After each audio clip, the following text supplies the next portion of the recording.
What's up, Kuro? And hello, Evening Stars. Hello, Sparkle Cross. Hello, Mayday Sunnyside. And no slime boss. You mean no guardian? I think you mean like no guardian and not slime boss. Because slime boss doesn't kill me.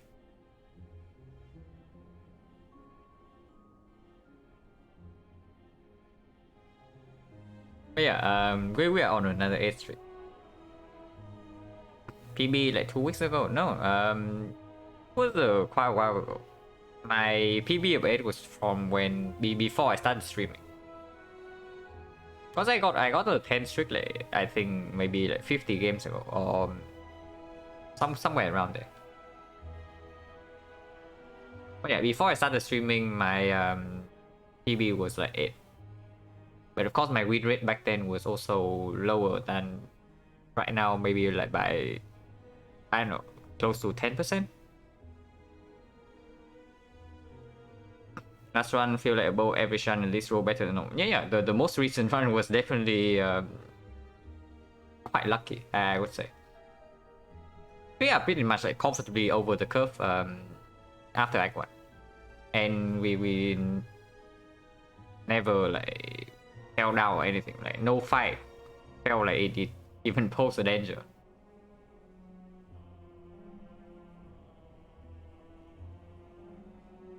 Never found a common gun. We found one blade dance, right? Yeah, I think we found one blade dance on floor 44.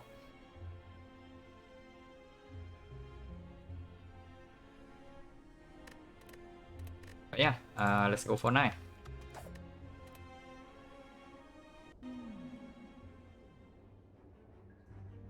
Okay, not very good options. And it's my nemesis. The Guardian is here. To guard the Spire's win rate. But yeah, we can only take at most 2 elites in this act, so not really a good act layout because the Neo bonus is bad and then you can only take 2 elites.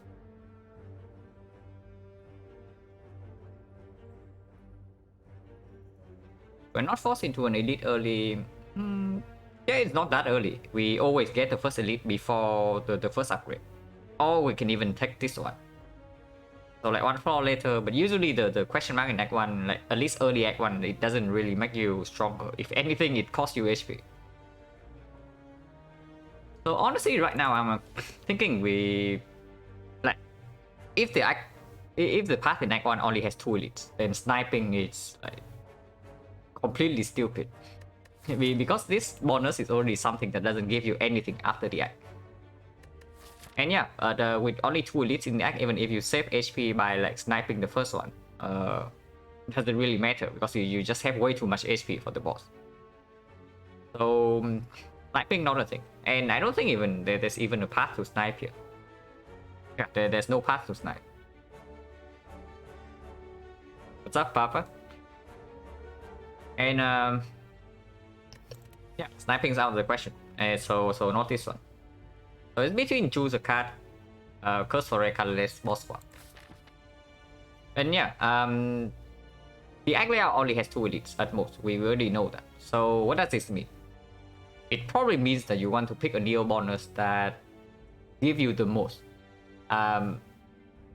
even after this act. So anything with like temporary power, but it doesn't translate into anything later on, like especially exactly this one, right? It gives you temporary power in the first few floors, and afterwards it's completely useless. It's gone. It's not what we want to see. And yeah, ideally I would like to see something like a gold, some gold or a relic here, but there's nothing. And choose a card probably kind of the same as this. It gives you a little bit of power immediately, and then it just falls off like very quickly. Yeah, so yeah, I'm looking at Curse for Red Colorless here. And we do get a fire before the first elite, like always. So Apotheosis, definitely a hit.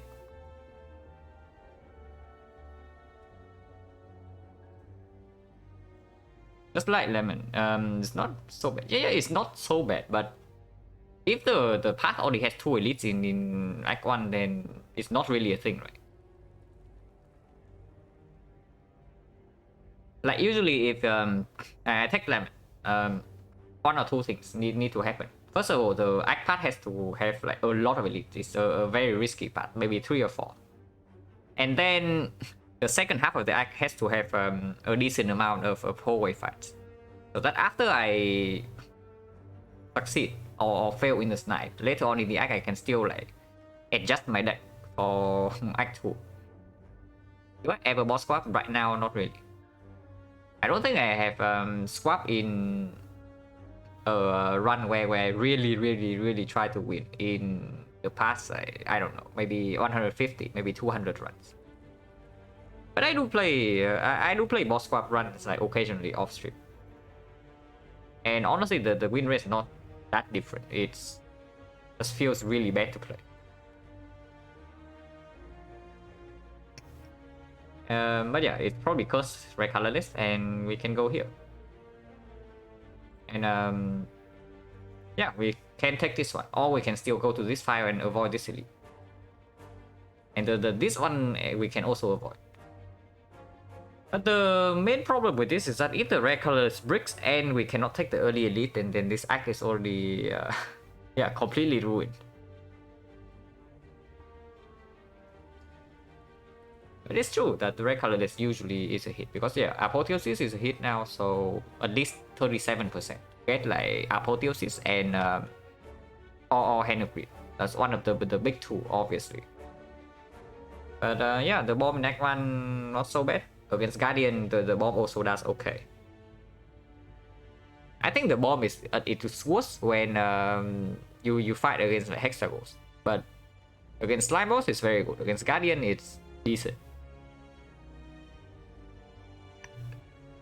And yeah, Panache sadistic nature. Panache also not that good into Guardian. Usually Panache is way better into Slime Boss, and it's reasonable against Hexagon. But against Guardian it's fairly mediocre. I guess sadistic nature is like okay. And of course all the secret technique, the master of strategy. And yeah, the bricks feel really bad, but there are not that many bricks. So we can probably check the curse for red colors. We'll hope for a high roll or at least a decent roll here, because the other two options they don't really cut it in act layout like this.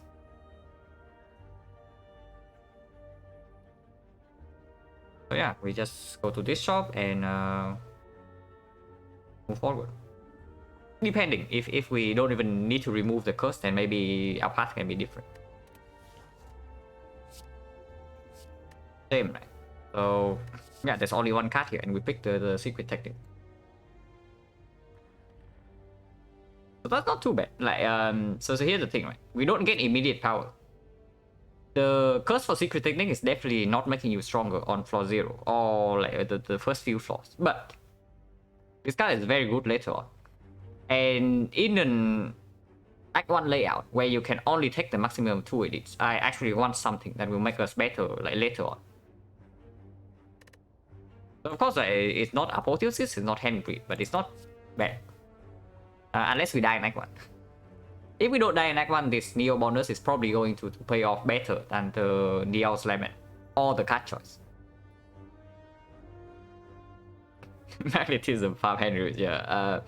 You are very optimistic if you pick Magnetism here. Because if you pick Magnetism here and then this is the Jawworm, you probably should expect to take like maybe, I don't know, 50 damage, maybe more.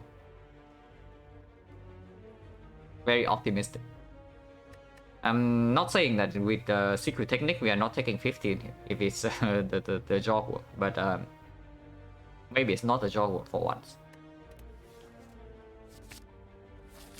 But yeah, Shame is not a good curse, especially not into the Guardian. Also quite bad into Lagavulin. Against the Knob, the effect of the curse is not that relevant, but it does block one of the damage draws. The bad thing about this short position is, of course, after we take the curse remove, right, we actually cannot even buy a common card if it's not on sale. So that is slightly problematic.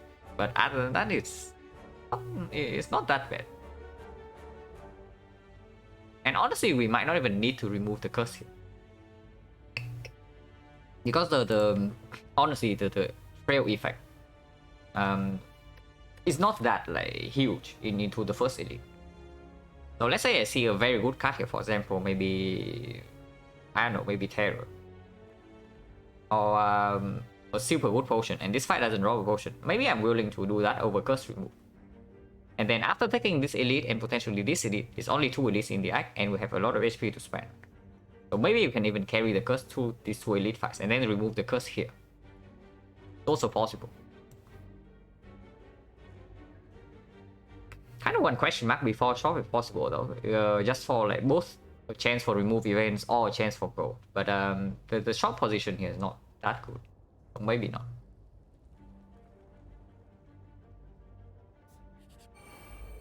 Okay, not the job one. And yeah, secret technique like already doing something, because otherwise we take like 4 here.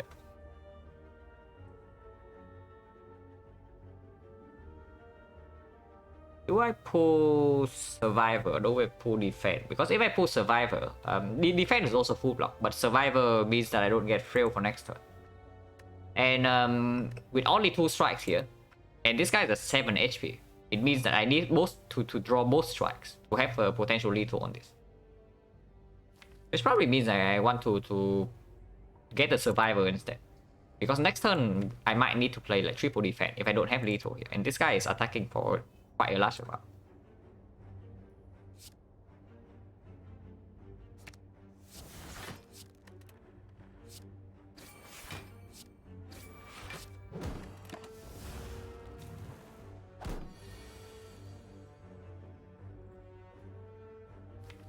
Yeah, we did not draw 2 strikes.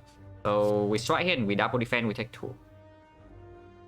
If we are failed this turn, we take a lot more.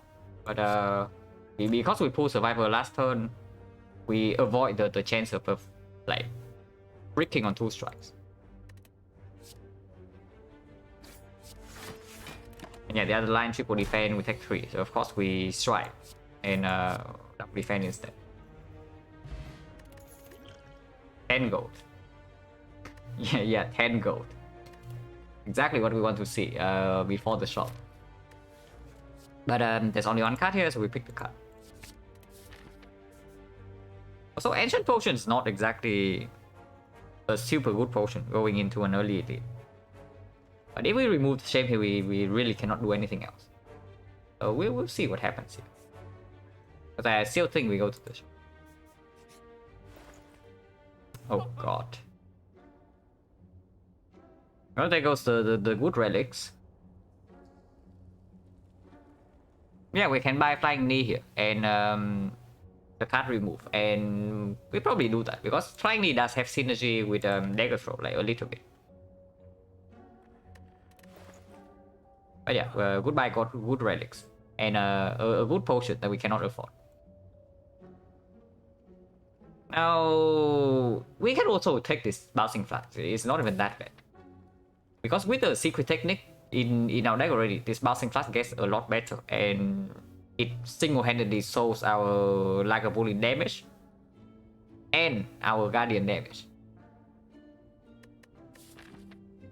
And yeah, against the North we also have this. So this being better against the North doesn't really matter as much when we can block the vulnerable. Sometimes, because sometimes it also blocks this frail instead. But yeah, probably still Flying Knee card remove. Now the slightly concerning thing right now is that if we take Flying Knee card remove, we don't really have a Lagavulin solution. And this potion doesn't really do it against Lagavulin. Do we really want to go left here? But if we go right from here, we are basically committed to not taking this. But yeah, we'll see. Honestly, going right from here is probably still better, because then we just take this elite into this one or this one. If we want to. If we cannot, then we can take another upgrade. The downside is, of course, we lose a guarantee upgrade here in trading for a question mark, but the upside is that we gain flexibility in case we're too weak for this elite. What's up, Drogulus?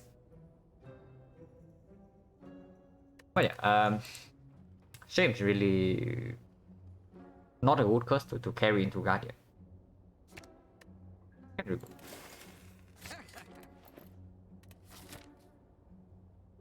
So 5 gold, this cannot be the cleric.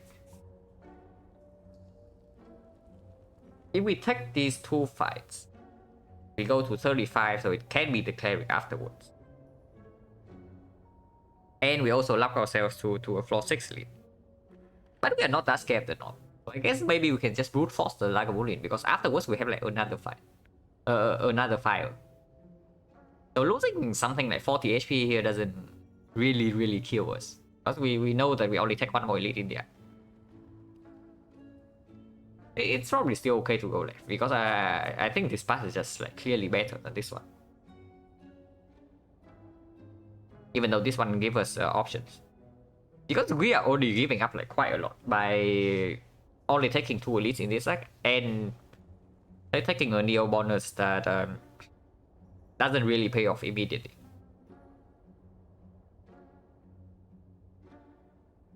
Because Secret Technique is a pretty amazing card in Act 3, you know, but it's in Act 3. In Act 2, it still doesn't do enough if your deck simply does not have enough output.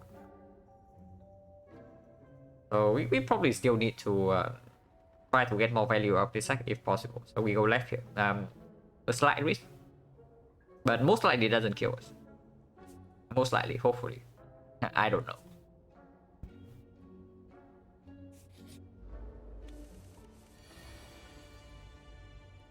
And yeah, we roll the bad combination of slimes. But at least we have a dagger throw.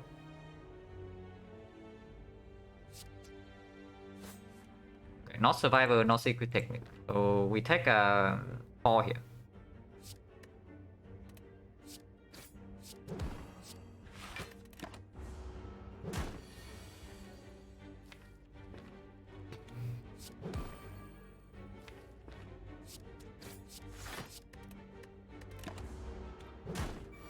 Either we draw lethal here or we draw full block.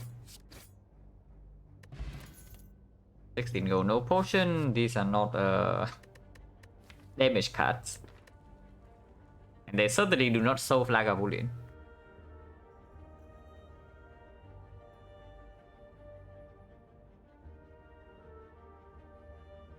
Don't think we can actually take any of these, even though... Yeah. I also see the reflex, but it's not a thing, not in this spot. Not when we are forced into an elite this early. Because even if the reflex work, it doesn't really do anything against the Lagavulin. If anything, we pick this deflect here, but it's also weird, right? Because our North fight is also not like spectacular. We're just relying on this thing, but this thing doesn't kill the North. It just means that we take like slightly less damage in the fight.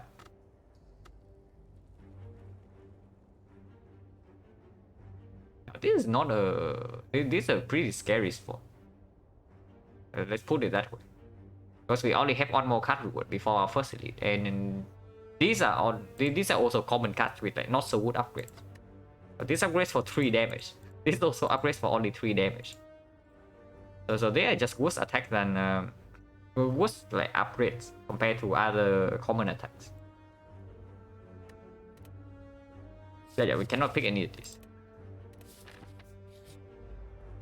Here's our friend, the Jorgo. But we have secret technique to pull the survivor immediately.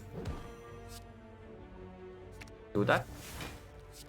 Also have 1 less block card in the draw pile in case this guy buffs next turn.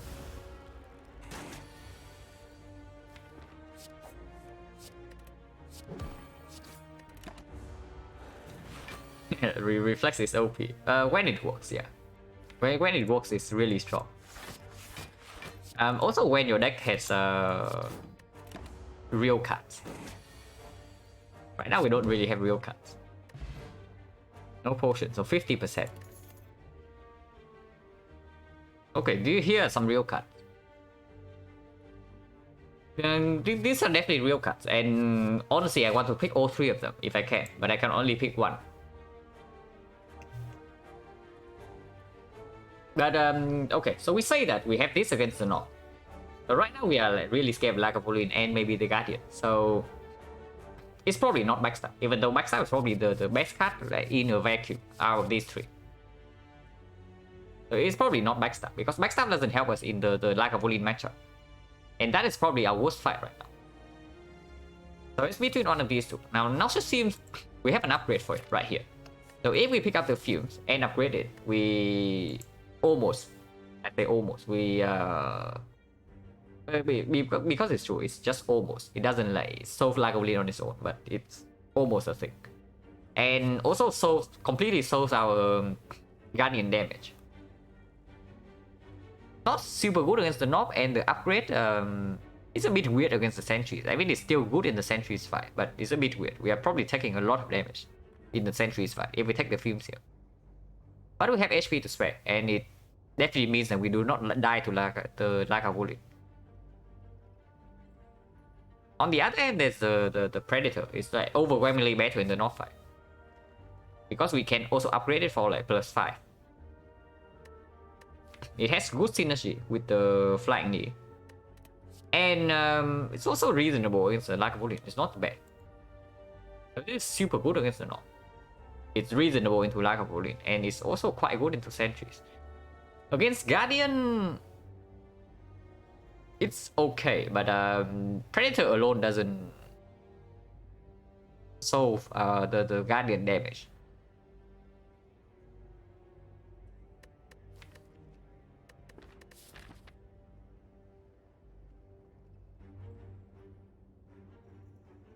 But yeah, right now we don't really have another card to upgrade after whatever we pick here. So honestly, I don't even mind resting here if we need to.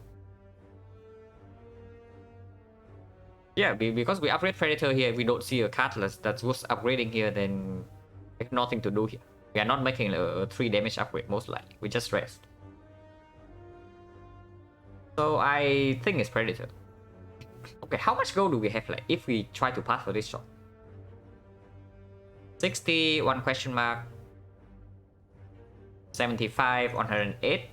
So 108 plus 1 question mark and potentially a chest. So sometimes we have like enough gold to spend here. If not, we just go this way.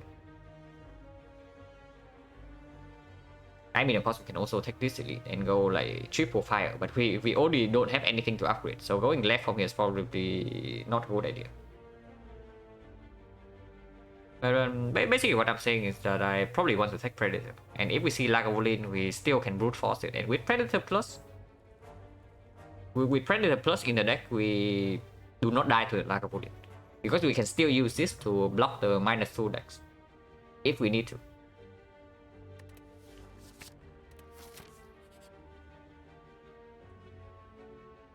Okay, if we want some gold to spend in the shop, this is certainly it.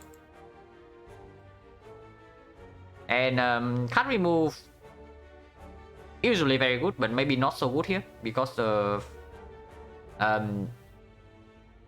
the Act Boss being Guardian, so defense remove is a bit weird, but strike remove before the first elite also a bit weird because our North fight is also not like perfect. Also, yeah, it loses some current HP, usually not relevant, and probably not relevant here. If anything is good, because it means that we can actually spend our HP in this Act layout. But yeah, the gold into here. We say that we have 105, and taking this gold means that we actually have enough gold to buy a relic here. Exclamation mark streak. Current streak is 8.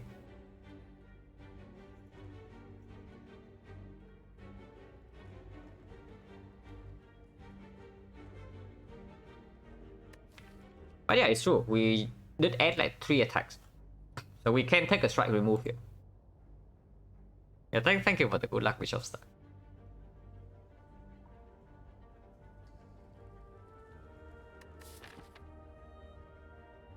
Because yeah, going into this shop, we have go to spend here, but it means that we cannot go to an Act 2 shop if we pass for this. And not being able to go to an early Act 2 shop is like bad for a lot of reasons. Because first of all, if you brick on the Act 1 boss rewards, right, then yeah, the way you bail yourself out of the garbage situation is by passing on early shop deck to like adjust your deck. And maybe buy a potion so that you don't die to the very first elite. And secondly, right, if you are really weak in Act 2, you don't even want to take the fights early on in the act. You want to get some events and make you stronger, and then you go and get the relic from the chest. So yeah, in the first half of the act, you probably don't even want to see any fights. And guess what? The shop is a safe node. You go to the shop, you're guaranteed not to see a fight there. But if the shop is an empty node in Act 2, then suddenly it's like super bad. So yeah, having gold to spend in Act 2 is actually a big deal. So even if I take the gold here, maybe I don't even want to go to the shop if I'm not desperate for a Guardian solution by this point. How is enough damage, assuming we upgrade Predator and remove a strike here? So we have 16. In 3 turns we are drawing 17 plus 1, so 18. Potentially more if we draw Secret Technique on turn 1, because then we definitely pull the defense away from the Dolpra. But doesn't always happen, so we can just ignore this card. So yeah, 1, 2, 3, 4, 5, 6, 7, 8. So we can play everything. Plus 1 energy. Potentially plus 2 with the flying knee, but let's just count it as like plus 1. Wait, what is this?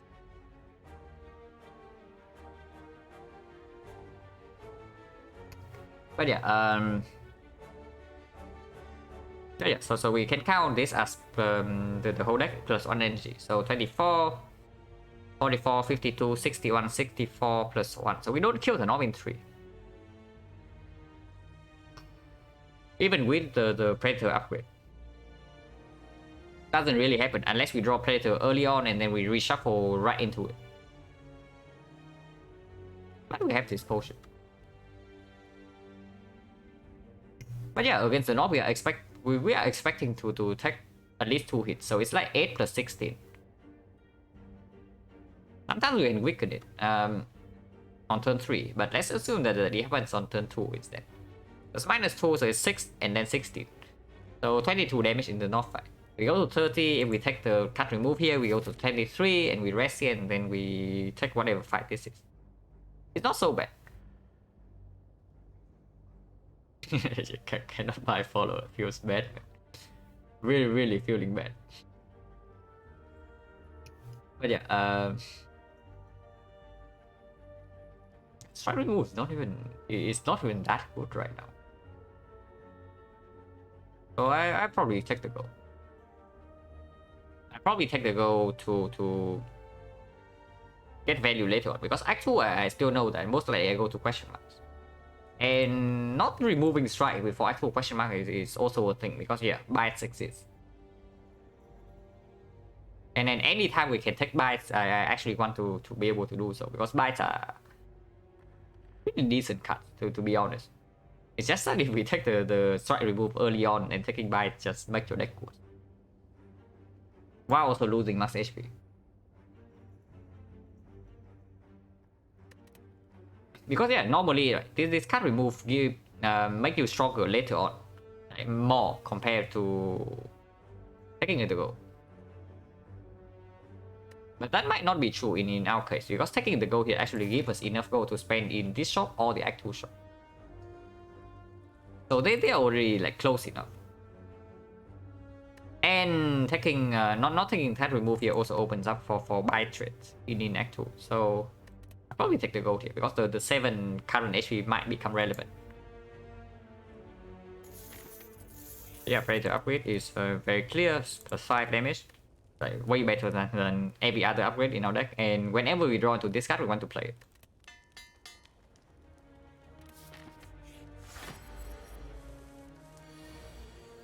Yeah, like right now. And of course we open with Predator. Like, not opening with Predator never makes any sense. So we open with Predator, and in our deck there's still a decent amount of block. Yeah, we have 18 block and we draw like 7. Drawing Predator on turn 1 is definitely not what I want to see though. I want to draw it on like turn 2. Probably turn 2. So that I can actually redraw into it like fairly early on.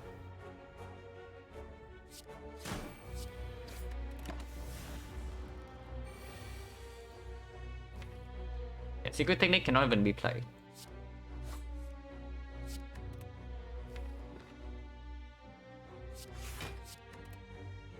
Okay, here we can think about strike versus defense. The first 2 cards are clear because the survivor just has a way too much value for 1 energy right now. And obviously Dagger Throw is the best attack in our hand, so we play that. But now we can think, because honestly the only real good attack in our deck is like Predator Plus. And I still do not want to use this potion here if possible, because the North can be here. So ideally we want to finish this fight. We have next turn, the turn after, and the turn afterwards. So 3 turns. And we know that we have at least 11 damage next turn. Whenever we draw into it, we have like 31.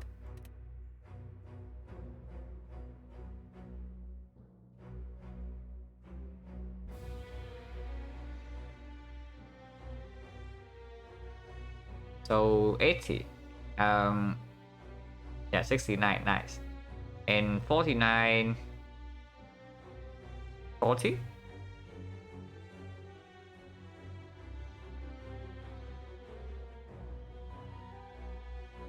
Yeah, I think striking is correct. Because we probably still need to take 1 hit after the debuff, but striking here can put it into the threshold to kill before taking a 2nd hit, and it most likely will save more than 5 here.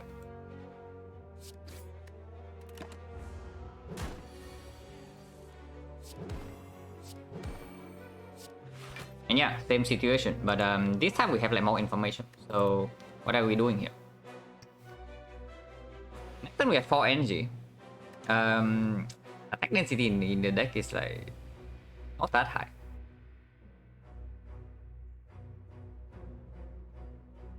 So let's say 3 energy is like this, so it's -6. It means that we have 29 plus 12 is 41, 47. 47, 22, 16.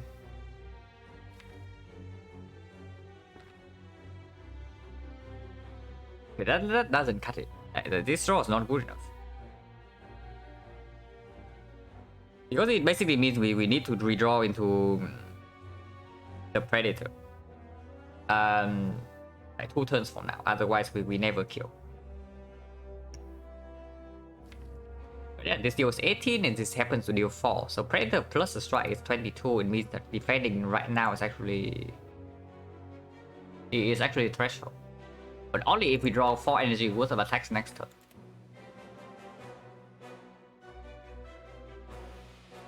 Let's try here, go to 30, and we fail to kill in by the 2nd hit with the debuff. Then we just die in that case. But if we defend here and we take 5, we go to 35, and yeah, even if we have to take the full 2 hits of the next cycle, we are still okay.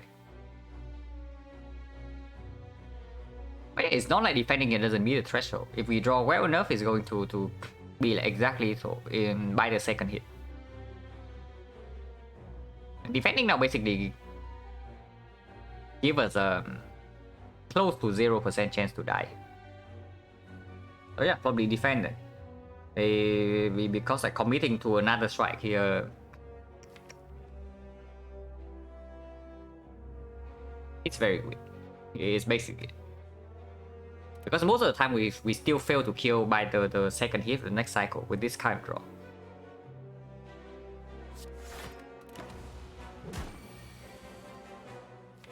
Okay, apparently we draw too much damage, but it's fine because it means that we redraw to Predator faster. Technique here. Shuffling these 5 out is okay.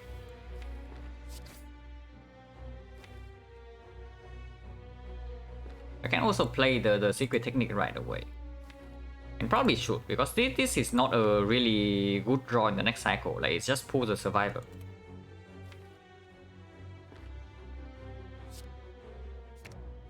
And survivor is not even a card we want to draw next turn.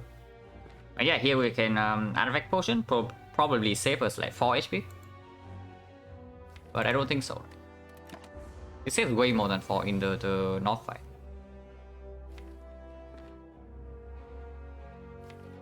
And yeah, this draw is simply not good enough.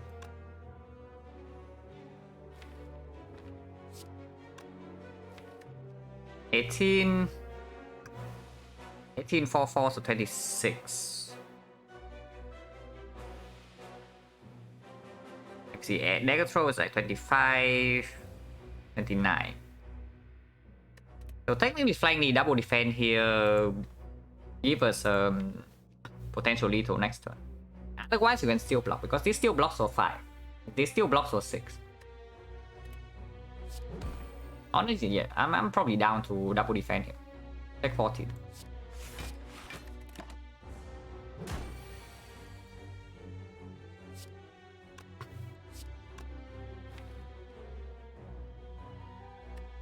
$18, 1, so 19.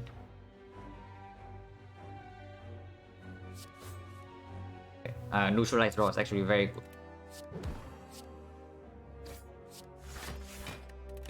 Operator next turn is lethal. Not too bad, and we get an entropic proof. And yeah, shuriken. Basically means that we are guaranteed not to see a single blade dance in this run.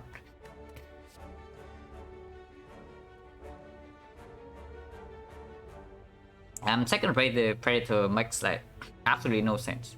So it's either Acro here or skip, because yeah, obviously we don't have any poison for the Bane, and with the Shuriken right now we don't even want to pick up poison, especially not if we just face a Laga Bullet. So it's Acro here or skip, and Acro is reasonable against the Guardian. Of course it's better later. Of course in Act 2 the Acro becomes like, much better. Yeah, once you have let this end, people will tell me this relic beats the run is true. And yeah, we already have Ancient Potion against the North here, so picking up a skill in Acro is also completely fine. And Acro also doesn't need an upgrade, so if we pick up Acro here, we can still rest here, and it's perfectly reasonable. No problem. So yeah, I think that's the line here. We pick up Acro and then we rest.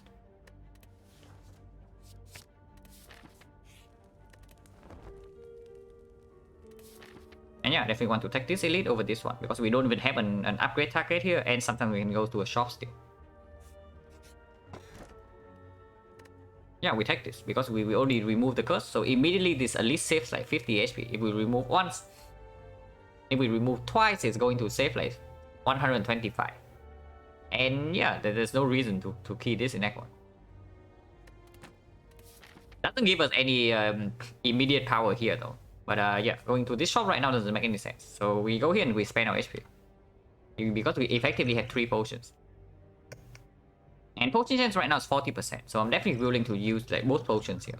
And then 1 potion after we open the entropic pool, if needed.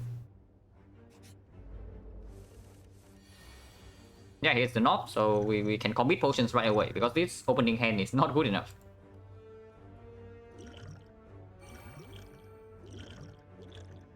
Okay, we get refunded with another artifact.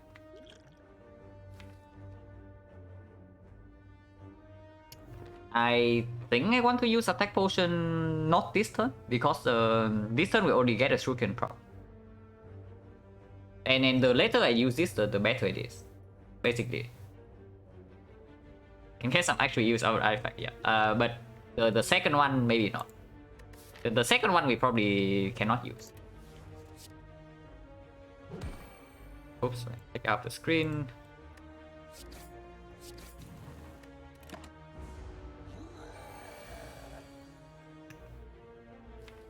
Yeah, right here is a decent use for attack potion, right? Because it gives us 1 shuriken prop. And I don't really want to draw now, because drawing now gives this guy 3 strength and might mean that I don't draw to neutralize next turn. So let's not do that. In case of weak attack, yeah, it's also true. Like we can get dash, we can get sucker punch, but I'm looking at killing this guy here. So if we waste a shuriken proc, I definitely don't want to do that. And here we can get a shuriken proc with this, so let's use that.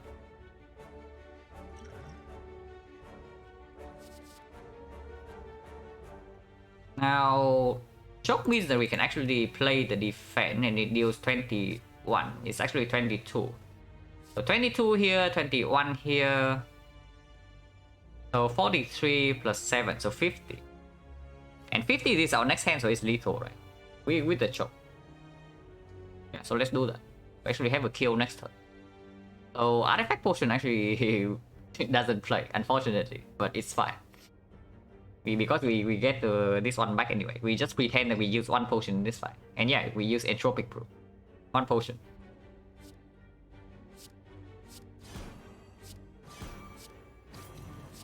Yeah, this guy is like super dead next turn.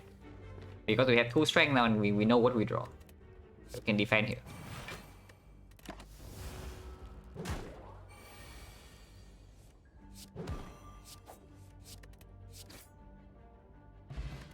Bronze scale is fine, probably solves our damage issue against the Guardian. And if we lead into shift, then this relic is also very good in Act 4. Or yellow cards. And yeah, we pick the yellow card here and not this one.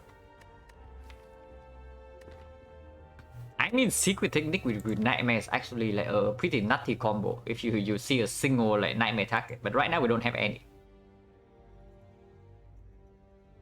And yeah, we're only like picking some hedge things for later. So do we really want to pick this freaking Nightmare when it doesn't really do anything in even in the Guardian fight? And Tools of Trade is very good in the Guardian fight and also good later on.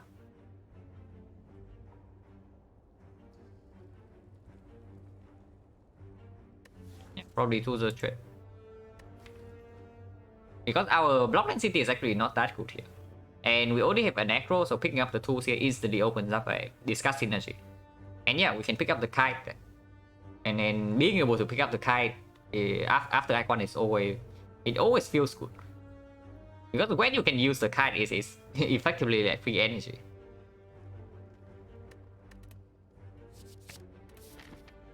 Let's go to question marks in case of healing event.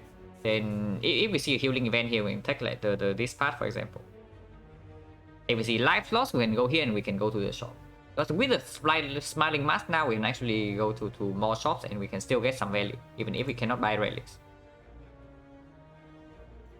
Yeah, that's basically like anytime we go to a shop with the smiling mask, it's basically like a cleric flaw in Act 2. I mean, cleric flaw is not really a good flaw, but it's not that bad.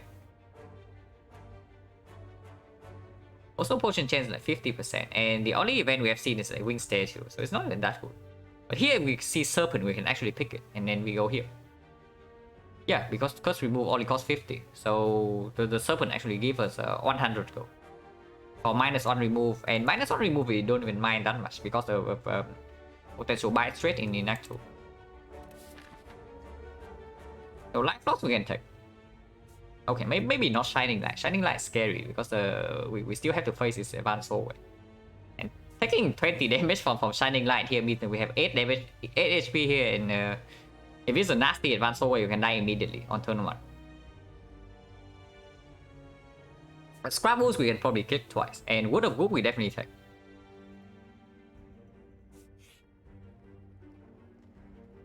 Okay, apparently we get 3 elites in this act. This potion is slightly weird though, but we have 28 HP, so we can take this. I mean, this fight will hurt. I would say it right now, this fight will hurt, and then we still have to face an advanced hallway. But we also get one more relic. This potion doesn't do anything now, but 50 is 60% of the time we get a potion here anyway, and a relic. So hopefully it can bail us out against like whatever this is. And yeah, again, we don't have premium upgrade target at the moment. I mean, Tools of Trade is fine. But it means that we do not feel that bad if we had to rest here. But yeah, 28 HP with this deck against the Sentry is scary. By scary, I mean that if the Sentry decides to screw us in the second cycle, we can have a lot of trouble, because this deck doesn't finish the fight in the first cycle. A deck that doesn't really care what Sentry is a deck that actually finished the fight in the first cycle. This deck doesn't do that. And yeah, whenever we drop into Predator, we have to play it. So that is at least like -5 already, potentially -10. But we have this to maybe mitigate something. I think we take this. And it's not even guaranteed that we have to take the fight. We click this and then we see what happens. Okay, do we get out or what? Yeah, I think we're going to get out here, right? Because even though like rare card, I mean rare card chance and potion is good, but we already know that our matchup against the Sentry is not that good.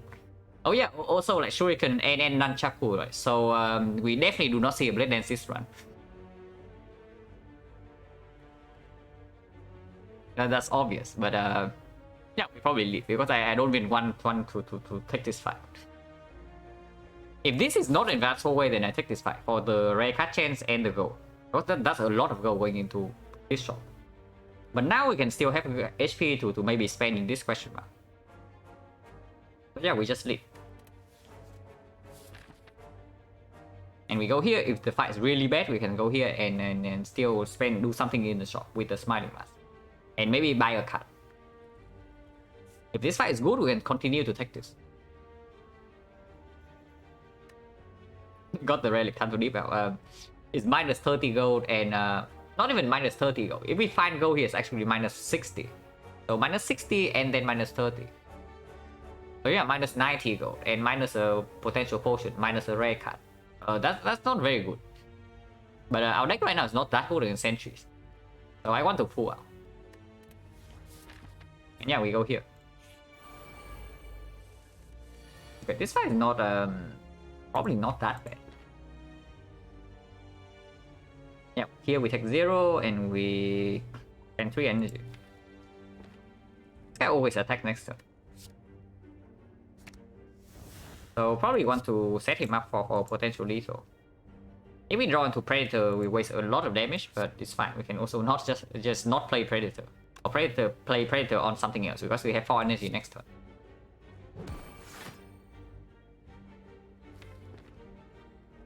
Strength buff is more annoying than weakness, because we are weakened anyway, so he target this one.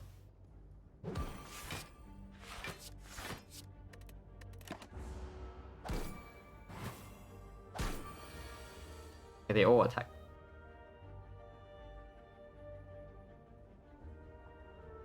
And there's no real line here, we take 5 damage.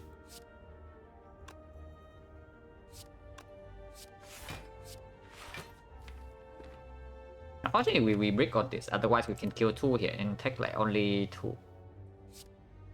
But yeah, we can kill this guy or this guy, but this guy only had like 3 HP, so we kill this guy.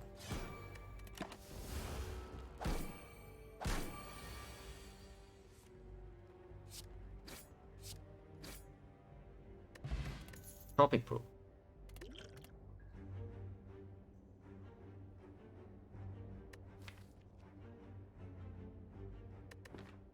Now another deck of throw, of course, give even more discuss synergy, but we probably don't need it. And then there's also the footwork, in case we are slightly worried about the Guardian. Because with the bronze scale, our damage in the fight should be like a lot smoother. 171 is enough gold to go into the shop, but our HP level is decent enough, so I don't really want to go here.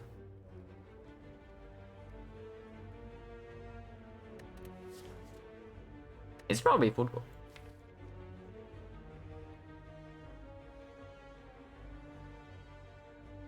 Football and the tools want an upgrade at some point, so going here again has some merits, and we can afford a relic. Oh yeah, just a card remove and any common / uncommon card.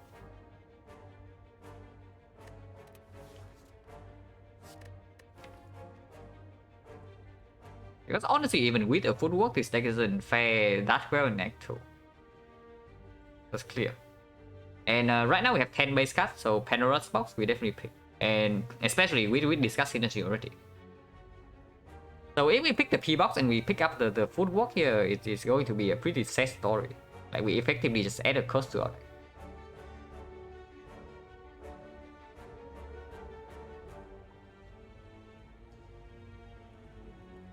I guess it's still okay. We can just pick up like more. We can just pick up like some deflects, some backflips like later on. Because yeah, the footwork definitely plays like quite well into the Guardian. Because even with the tools of the trade, we see 6 cards per turn. But if these are only block cards, and sometimes we have to play aggro, then we only have 2 energy to block in, and then these are not enough without the footwork. That's basically it. It's probably fine to pick this up.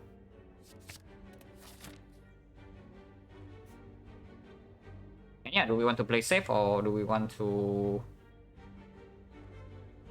have more value in Act 2? Because if we play safe, we go right from here. Because yeah, to the trade, good upgrade. Footwork, decent upgrade. Or we can even upgrade neutralize now. And then we go to this shop, at least we get the card removal. And then something else. Yeah, we can also use the Smiling Mask.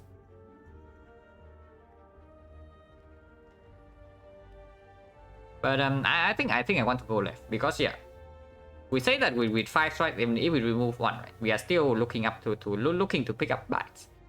But yeah, you also see it. Right now we don't have Golden Idol. So events in Act 2 are always like a little bit weird, for sure. And sometimes we might be forced to pick up the decay from the Forgotten Altar. And if so, we probably want actually to have gold in Act 2. To potentially path for an earlier shot in case we see the Forgotten Altar at some point.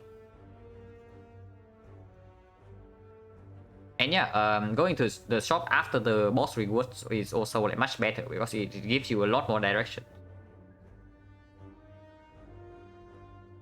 And we still have enough HP to spare in this part, so probably go left.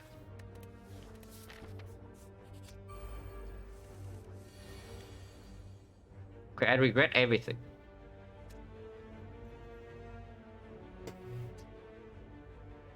How many potions are we using here? Because yeah, we are using some potions. This is the second worst fight in Act 1, by the way. This is the second worst fight in Act 1. The worst possible fight in Act 1 is if this guy is red. So yeah, it is this encounter, but this guy is the red slaver. It's not like this fight is any better because you see right here, they deal 25 damage on turn 1.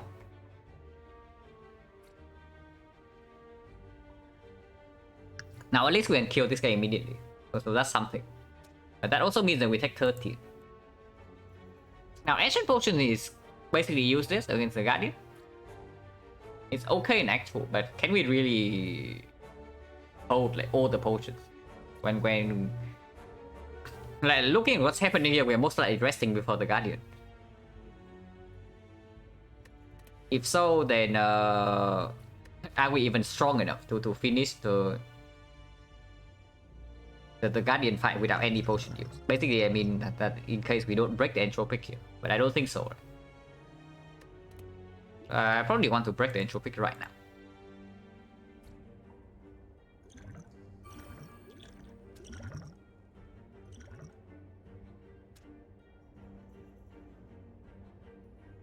Now, Great Force is better in the Guardian fight, but Attack Potion can give us an early proc. And turn 2 proc basically.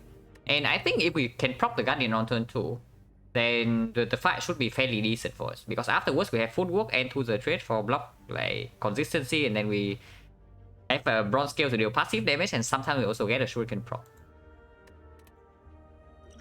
Because yeah, the Blessing of the Forge also will give us something else here. Because we can kill this guy with these 2 attacks, and then we can weaken the Slaver here.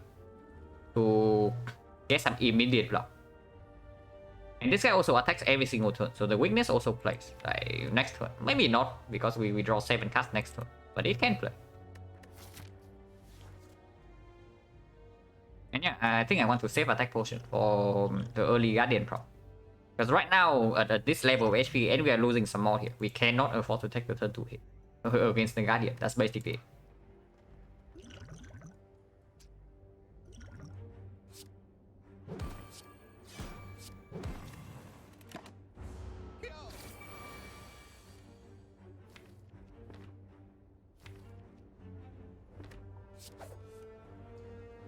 With technique, not really. Next time we have full block.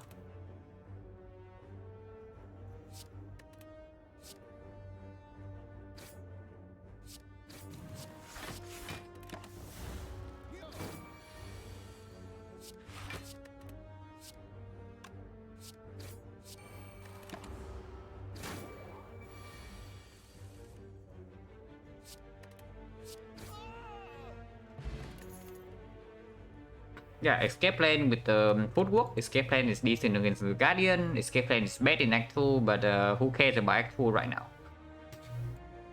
And yeah, if we pick up Pandora's box, then escape plan is also decent to make the footwork like not complete garbage.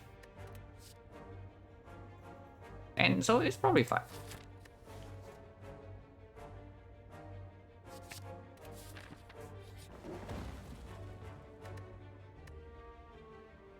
Okay, this is quite good. Of course, it's a very positive event, but yeah, what we do here is pretty hard to say, because I think I want to. I think with these 2 cards in my deck, I actually want to take the upgrade. But yeah, transform here is also very strong. Remove is also, of course, very strong, because we have like all 5 strikes. But we are resting before the Guardian, so I think I want to have one of these 2 like upgraded by Act 2. And if I have to choose one of them, then it's probably 2 the trade, in case I brick on the 3rd energy. Or I see Pandora's box. If we have to play Act 2 on 3 energy, then I definitely want the 2s to be upgraded, basically. And then also makes the potential kite pick like better. Before we deploy the 2s the trade, with the after picking the kite, we actually only have 3 energy. So we need to be able to play this like on side. So yeah, 2s upgrade is probably fine, because footwork upgrade is not exactly needed for the Guardian. That's basically it.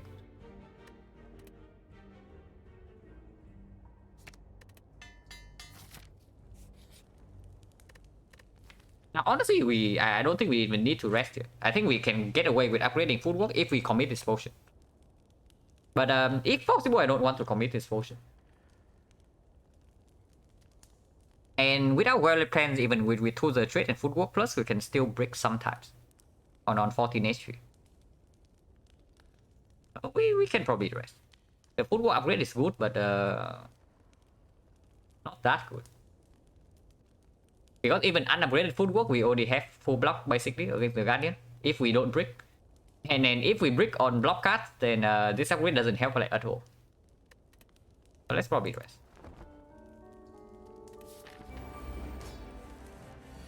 Goes on turn 1, it's very good, and we get a nunchuck prop. No, not nunchuck, shuriken prop.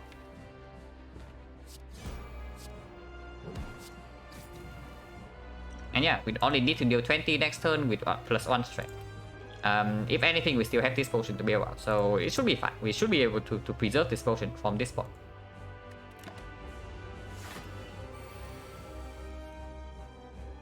Okay, maybe not. If this is our draw, but we can secret technique for the escape plan to see 1 more card.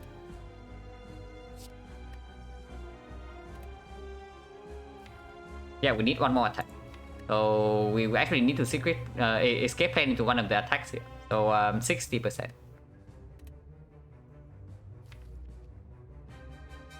Yeah, because if we aggro into even dagger throw flying knee, it's like only 90 damage and we are 1 off. But we can also just take this hit. We rested for this. We did rest, so taking a hit here doesn't really kill us in this fight if we deploy footwork and play here. And yeah, if we secret technique and this escape plan draws a skill, not this one. So if it draws attack, we proc this turn.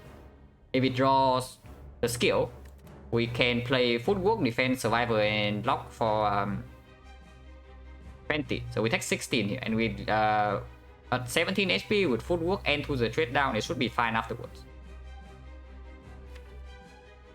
And yeah, the worst case scenario, escape plan into a Sender Spin, and then yeah, we can think about attack potion.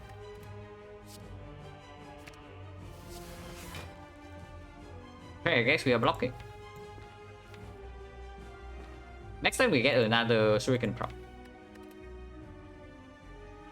And yeah, this draw on next turn also means that we are taking damage like already, so let's not. Is this infinite? Honestly, we are not that far away. If we see P-box into something good, maybe we are infinite like immediately, I don't know. But we are not that far away, even with like 10 base cards. Because we already have the starter kit for the potential infinite.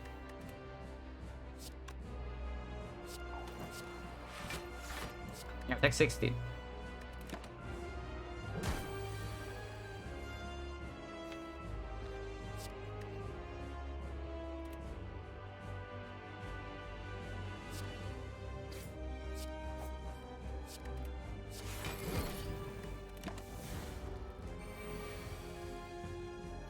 And next turn we have full block again.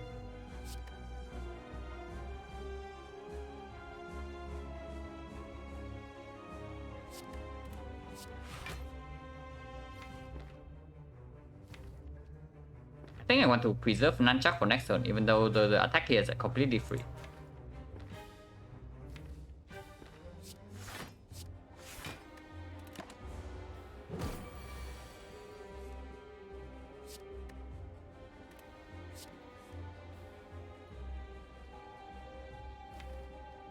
Or the turn after. Because yeah, again, we don't even need to attack here.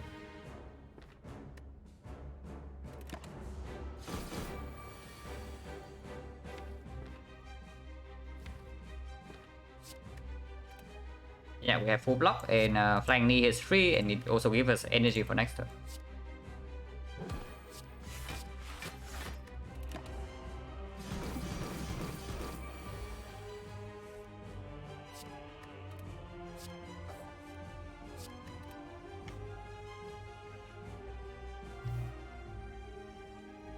Yeah, we get another Shuriken prop. And 5, so it doesn't.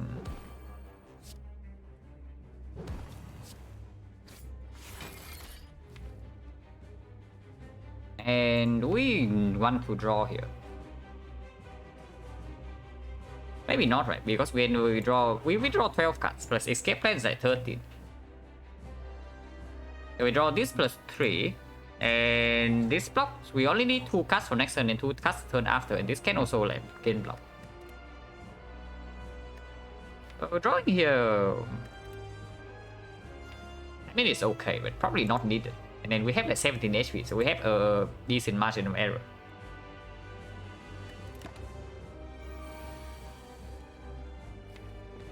And yeah, we can play Predator right now, so we can play double defense Predator, and that's completely fine.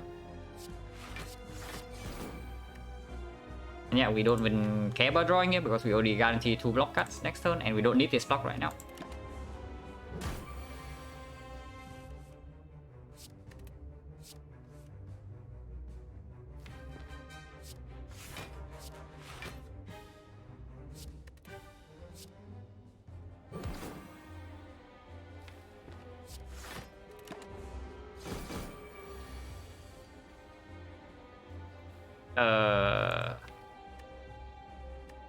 Okay, we have a slight situation, but it's fine. The Guardian should die like soon, but we have a slight situation here. We take 30.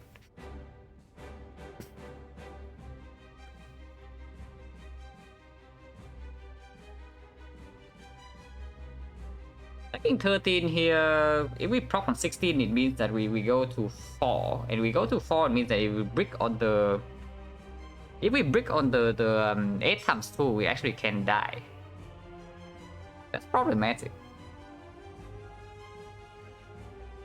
Actually, very annoying. But it's not like this potion give us a bailout. Die to Guardian is good. Sure.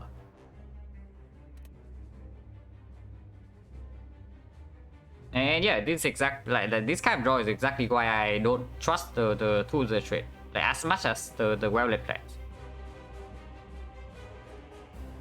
Because we can still break.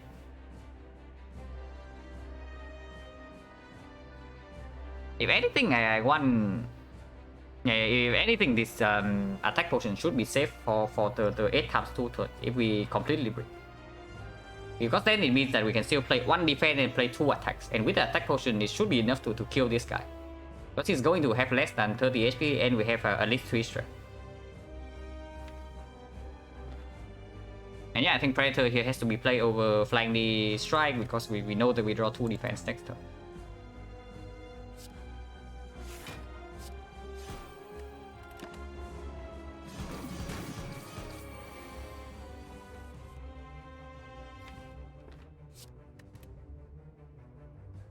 Okay, 24 is actually perfect. And we get 1 more strength. We waste Nunchuck, but maybe it's fine. Or maybe we save Nunchuck for next turn, I don't know. If, in any case, we do this. And then here we can think. 1 strength versus Nunchuck. Nunchuck has to be better, right? Just because Predator is in the deck and the deck Soul is also in the deck. We just get Shuriken value next turn if we save the Nunchuck right now. Yeah, we just end turn here.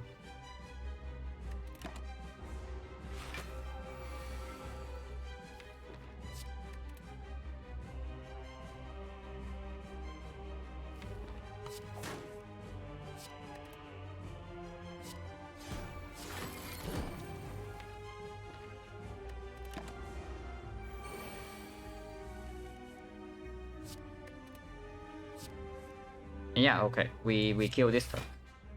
So no problem here. Now we can also try to advance the Nunchuck from this spot. Because it's possible. We can do like double defense, flying knee here or something, and next turn we full block, and then the turn afterwards we kill.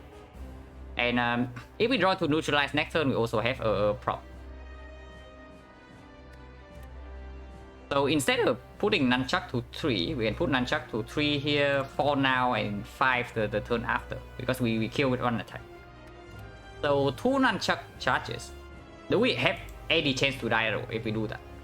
We draw 6 cards next turn, so we bottom deck 2. And one of those has to be the acro. So the other one, the worst possible case is that survival, and then we take 2 damage. So yeah, we are still alive, even in the absolute worst possible draw. And the turn afterwards, we kill, always. So yeah, no reason not to advance the Nunchuck here, right? Actually, no, it dies next turn. So it's only 1 Nunchuck prop, because if we flying knee right here... Yeah, we flying knee right here, it goes to 3 damage. So next turn it dies to taunts.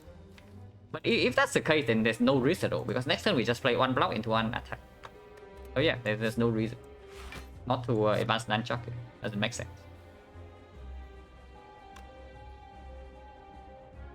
You can also play strike and not flying knee.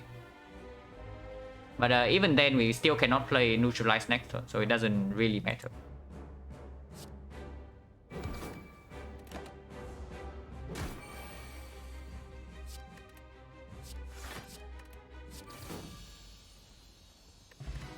Energy potion, garbage. I mean, yeah, flying grand finale actually not that garbage. Also, PK is also like somewhat decent. Because yeah, with the Shuriken and the Nunchuck, we most likely want to lean into like physical damage. And if that's the case, PK can deliver, of course. And PK with the secret technique also gets better. PK with the tools of trade also gets better, and PK is the skill. The escape plan also gets better. Also has synergy with Predator Plus. This is complete garbage, so we don't talk about that. But grand finale, if we see a single wallet plan, Yeah, it's probably not that difficult to line up with the 2-0 trade, Dagger Throw, Escape Plan, Predator, and Acro. But yeah, we don't have a Violet Plans. And we have a 10 base card. So early on in Act 2 is definitely breaking us. And with 10 base cards, we are honestly not that good in the early Act 2 fights. Yeah, just get a pyramid. It's that easy. Like this game is very easy. Just get like pyramid every run. Preferably from Neo. You boss go up to pyramid every run and then slay the spy is pretty easy.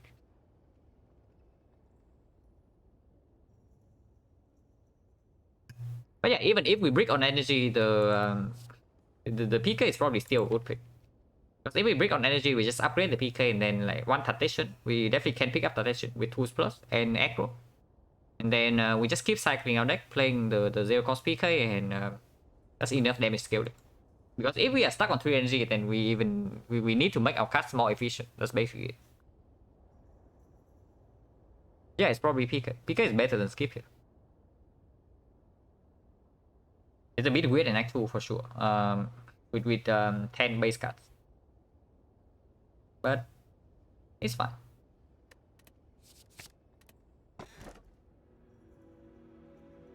Okay, maybe we are not upgrading PK. No. That was not good here. So it's just Fusion Hammer. Very clear Fusion Hammer. But Fusion Hammer, the Fusion Hammer also means that our plan for trading for bites is a lot worse now because we just overheal. So yeah, we probably start removing strikes then, and we get a decent shot in Act 2. It's not that bad. And yeah, with 2 potions, definitely not Tiny House, and Tiny House is in no way like anywhere close to this Fusion Hammer. So we just pick up the Fusion Hammer. Makes me slightly sad that I decided to upgrade the tools over the footwork, because with the Fusion Hammer, I definitely want the things here to be reversed. Like footwork plus and tools the trade minus. But it's fine, it's not that bad. We can use the energy. So an energy upgrade is still not terrible.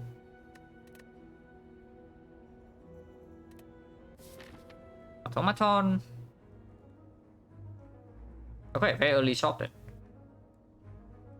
And yeah, with Fusion Hammer, this is a force rest, so... But we are also missing like 15 HP, so having a force rest here is not even bad.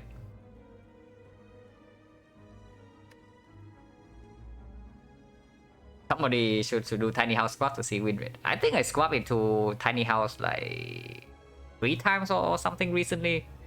I won 2 and lost 1, so it's not that bad. Again, it just feels terrible to play in Act 2. In Act 1, it's actually quite good.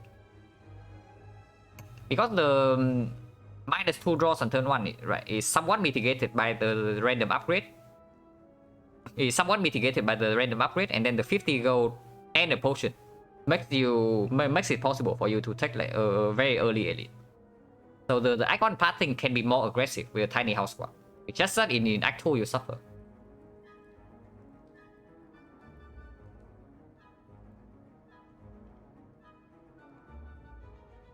But yeah, a very early shop, probably not super interested in this many hallway fights. But now events are just weird because we don't have the first of all, right, we don't have Golden Idol. So for Alter Outer, like wreck us as usual. And yeah, we don't even want bite straight now. We with the Fusion Hammer. I mean, if we see the bites before we remove a single strike, then sure, we can still take it.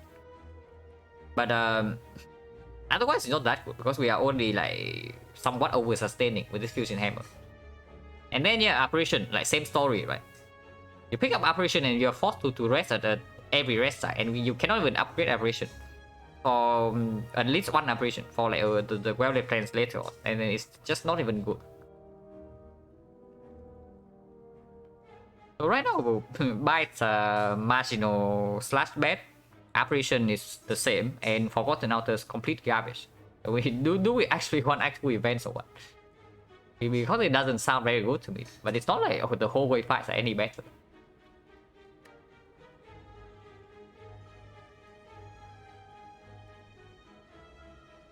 The problem with this shop is that first of all we are forced to do one advanced forward and then a very early edit, and afterwards we still do not have a rest side. So usually with the fusion hammer you can be like more aggressive, right? In your pathing, because every fire is a rest. But here there's not even any fire. So the quote-unquote sustain aspect of this relic doesn't even play until you get to this point. And that already means that you need to survive 2 elite fights back to back after an advanced hallway. That can be dangerous. But of course this part has the highest potential, right? You go to an early shop and you potentially can take 3 elites and also get the burning elite out of the way. So the potential of this part is very high. Astric, let's go. Yeah, let's go. This run is looking so-so. It's probably not ahead, but it's probably also not like behind. So anything can happen right now. Or this run. This second run over there, no, it's the first one. But yeah, is there a bailout if I go here? Because I kind of want to go here. We can go here, and we still have to take 2 advanced hallway before the rest. So yeah, 2 advanced hallway is definitely not even like more dangerous than this thing. So we just take 1 elite. But if we successfully survive this elite, then we have a bailout. We go here and we rest, and this elite is optional. On the other hand, if we go to this shop, we go here, we rest here, we have full HP, and then we can still take 2 elites. But we give up on this one. And honestly, I don't even want to always run into this, and no matter how strong I am. Because you know, like burning elite in Act 2 can always go wrong. I think we'll even have 2 potions to mitigate, so maybe it's not that bad going into early elites. I want to believe in this part.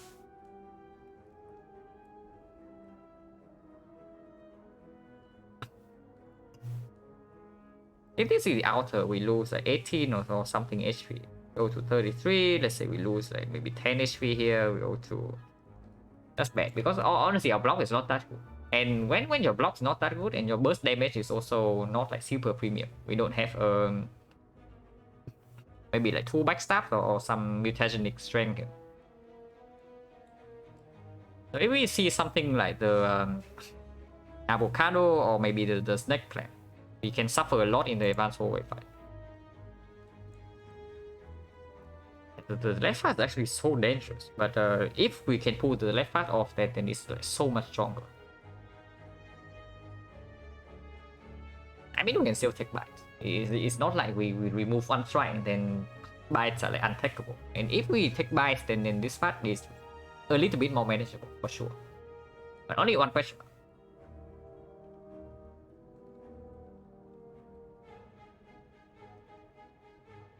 If we take this part, when is the earliest advanced hallway? So 2 fights here, take 1 elite here, and then this advanced hallway is optional.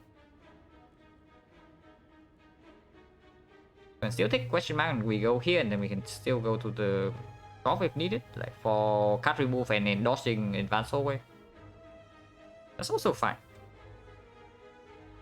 We just give up 1 elite. So how important is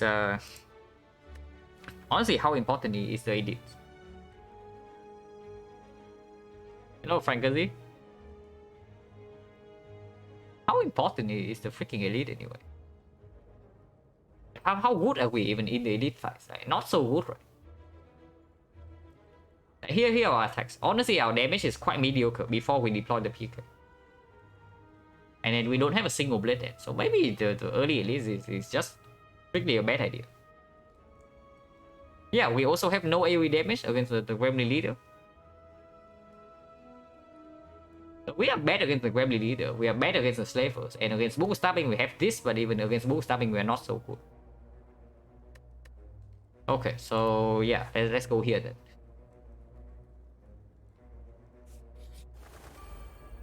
Okay, at least against these guys we are probably having a good time.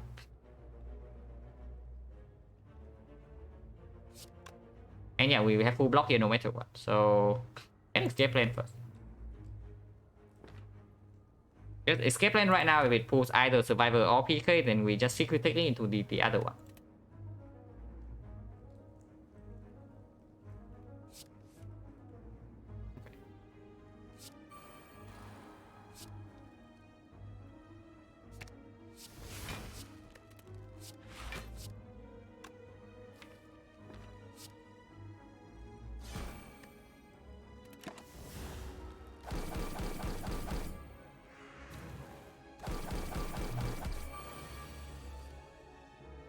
Okay, very rude.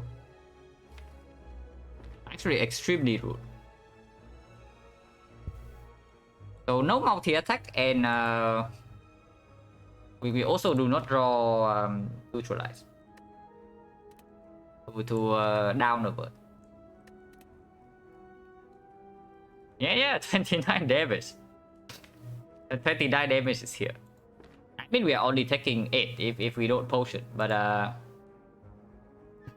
what was boss relic choice? It was Tiny House, Fusion Hammer, and Snecko.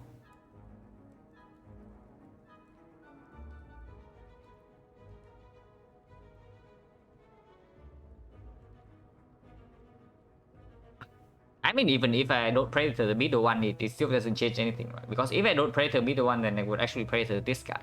And then we still don't have a kill here. So yeah, I'm down to energy potion. I think I want to preserve the attack potion for this fight if possible. But energy potion I'm willing to use here, because potion chance is already like 40%.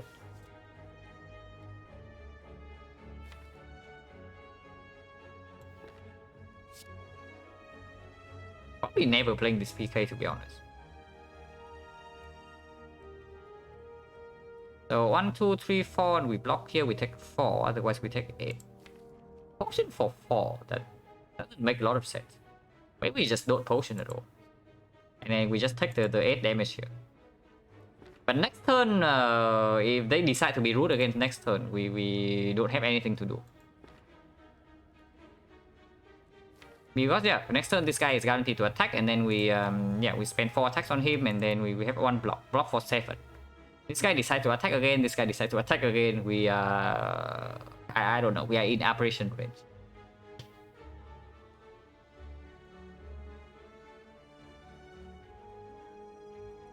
But yeah, we were never playing it, and then I think I'm willing to energy potion if this is our draw.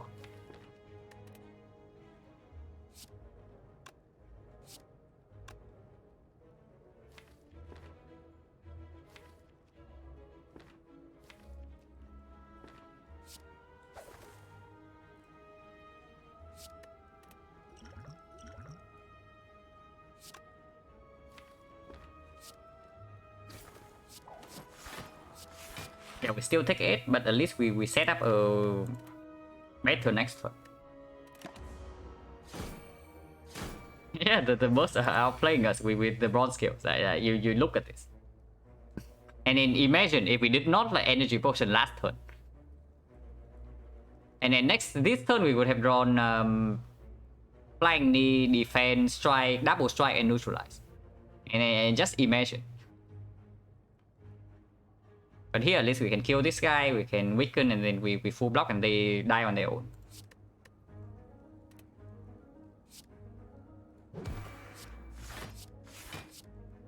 And yeah, Nunchuck's also on 9.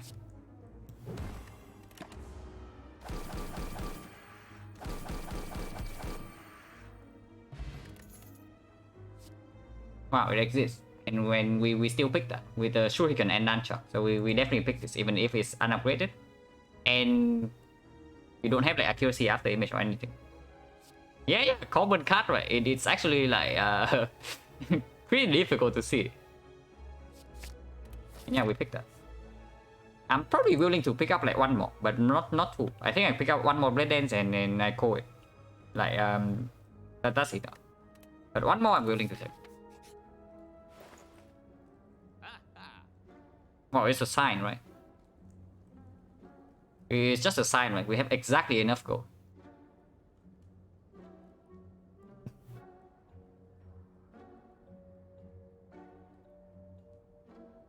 And yeah, we probably have to take it just because of the freaking fusion hammer.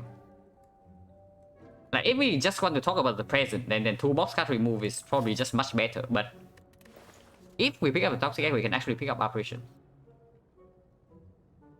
Yeah, but toolbox remove. Honestly, this is quite strong, and we can even buy this accuracy if we want to, or a potion. But yeah, exactly enough gold. Freaking fusion hammer. We just click this, and yeah, 0. So now we cannot even see the cleric here. That's certainly not the cleric, and we don't take this. Not interested. We just want to remove these freaking strikes now.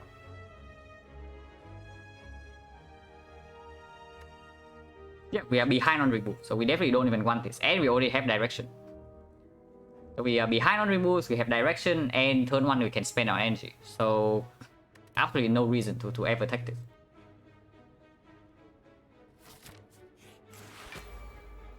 Avocado.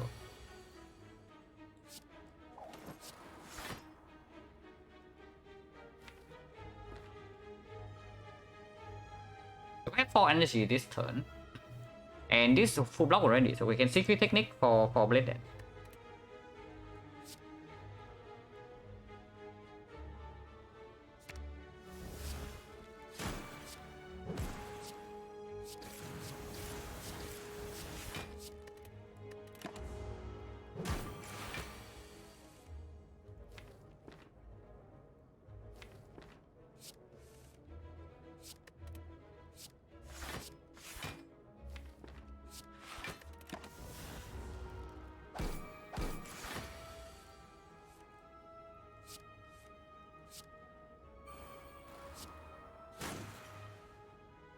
PK is better than Flying Knee, probably.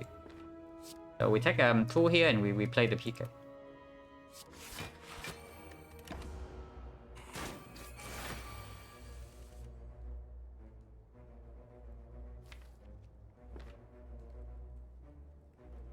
This lethal in 4 attacks, right? Yeah. Oh, good.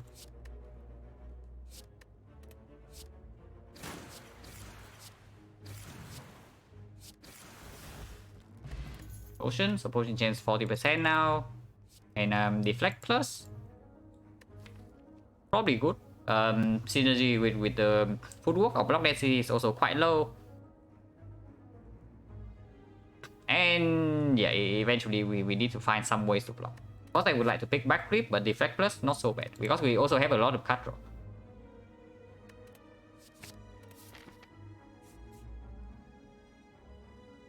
And yeah, we can rest here. So and now operation is not even that bad, so we can go here. And we just saw a very bad event, and we can still take the bites. Okay, so this is an advanced hallway, and yeah, we take the go. We take the go and we go here, we rest, have the full value rest, and then we take the fight.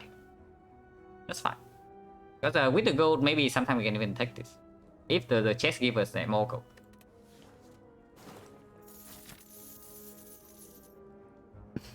Have I ever made the choke deck work? There's no such thing as a choke deck. But the closest thing is probably Necronomicon.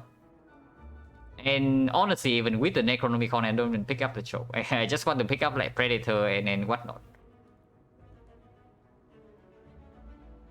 But yeah, anything the choke can do, the finisher can do better. That's basically what's happening. And finisher is not even a very good card. So choke is the card that you pick sometimes in Act 1 to not die to Nob and Lack of Holy. And afterwards, it stays in your deck.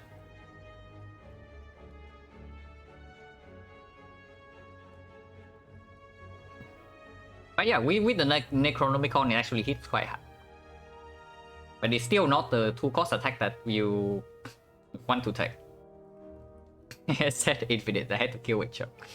No, don't worry. I have had like infinite that I actually had to rely on neutralize as my damage source, and then that is, it's probably the choke infinite is probably just much better than that one.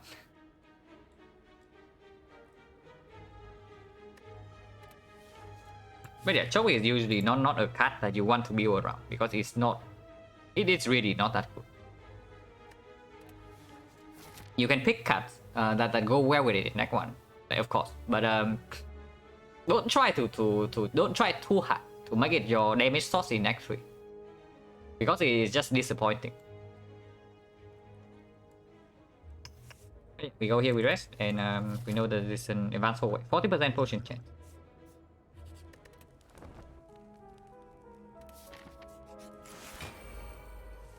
Okay, the avocado decides to call his friend.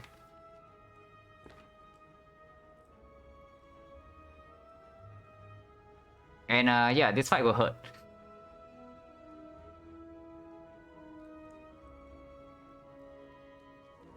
The avocado is back, and then he's annoyed after the last fight. We're not taking 1,000,000 damage. Hopefully not that much. But yeah, here we definitely can PK something, and I'm willing to use weak potion on the avocado right now. Definitely. And we have 5 energy. But we don't have the footwork online yet, so playing triple defense is just a sad story. How much are we taking? If we neutralize this and do this, it's 4, it's 15, so we need to block for 19. So secret technique, the deflect, actually works. But I think I want to secret technique the PK instead. Because our block density in the deck is not that high. So if possible, I just want to be able to kill this next turn. Also, yeah, PK with attack potion also has a good synergy. So we can take 4 here. And yeah, 5 energy, right? Triple defense, PK, blade dance, 5 energy.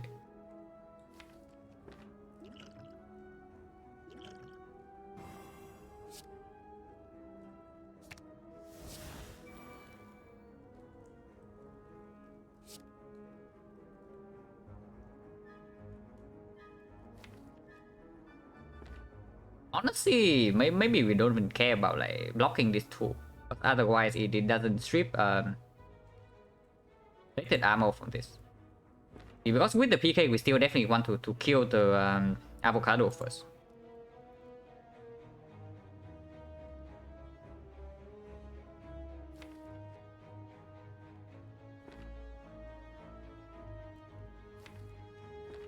Yeah, honestly, I think I'm willing to take 2 here. We'll put more damage on the avocado. I mean, it's not that much. It's only like 3 damage, but you can play. That's 6. Okay, epic PK draw.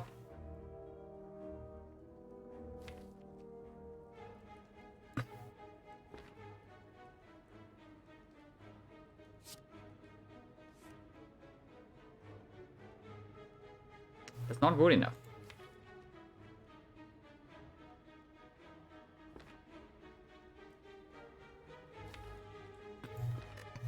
Using attack potion right now is extremely bad before this elite. So I definitely do not want to do that. But not for drawing predator right now is also bad. Because right here we are facing 60. And this draw is also weird, because aggroing right now means that if I draw into Predator, I can only play 2 attacks, and that doesn't even kill this. We just accept this is 16 or what?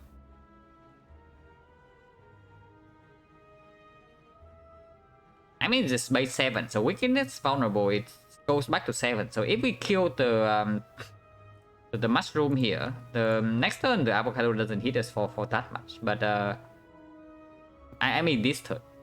So we block for 6 here and we take 4 more, but next turn we are vulnerable again. So that doesn't even work out. If we just attack 3 times here, we deal 46. So minus 33 goes to 34. And we have 5 energy next turn. 34 with 10 plated, so it's actually 44. With 2 strength. So we need to draw Predator plus 2 attacks, otherwise it's also not a kill. This is the hardest fight in the game. No, not really. I mean, it feels bad because you just take damage, and it's also not that uncommon, but relative to when you can see the fight, I think the hardest fight in the game is like very clearly the rest level plus green slime in Act 1. Yeah, you see that fight on floor 4, you are probably heading to the next run fairly quickly.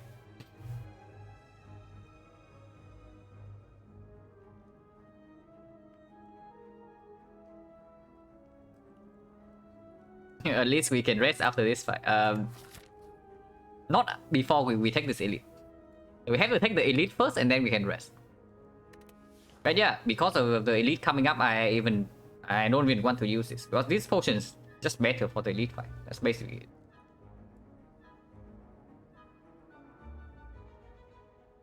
It's trying these things not even lethal on Avocado next turn, unless we draw Predator and 2 attacks.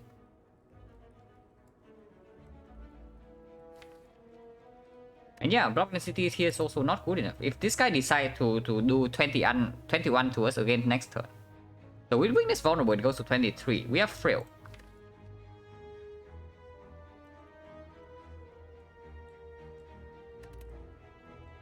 Probably still a better plan. It's probably still a better plan to kill the mushroom right now. And yeah, we take 14 from here, and hopefully next turn this guy plays nice.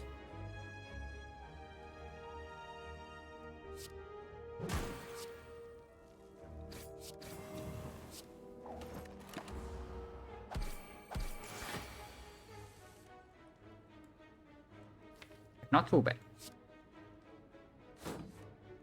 And yeah, we draw Survivor, so that's good. We can block 1 here, or we can deal some damage.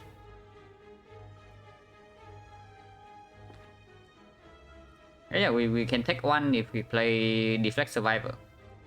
Or we can play a Strike. I think we can block, because next time we are not frail.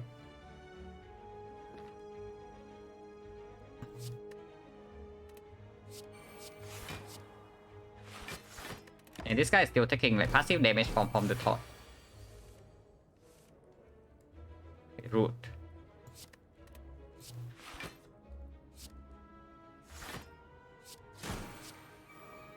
At least we only take 3. And yeah, weak potion played fully in this fight. So at least I'm happy they used the freaking weak potion.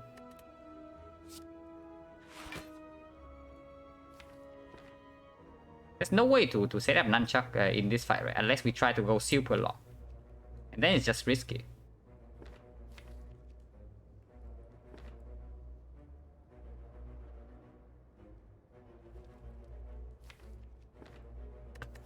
But Nunchuck setup can be pretty relevant for the next fight.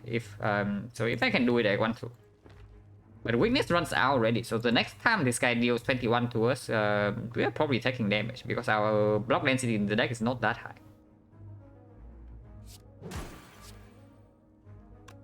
And yeah, here we can kill right now with 2 more attacks. Attack Nunchuck goes to... I think I want to keep blocking. At least 1 more turn. Because next turn we are guaranteed to have full block. Even if this guy decides to 21 again.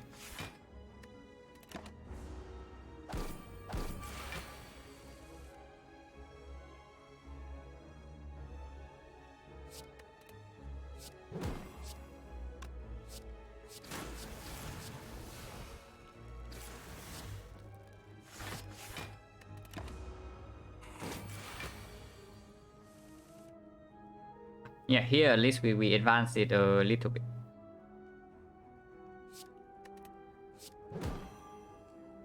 And even a shift will kill now, so I guess we take 5.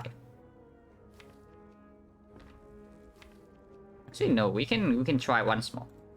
Because defending right now doesn't have any bad thing to it. And then next turn the shift doesn't kill through the plated armor, so maybe we can advance it to 6.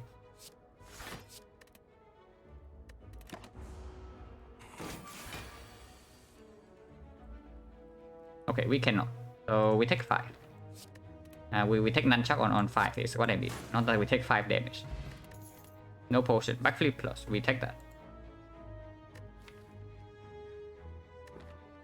Yeah, concentrate plus is also decent, but not yet. Not yet. We need more card draw before we can pick this up. Remedy Leader. Attacks on turn 1, which is honestly a good thing.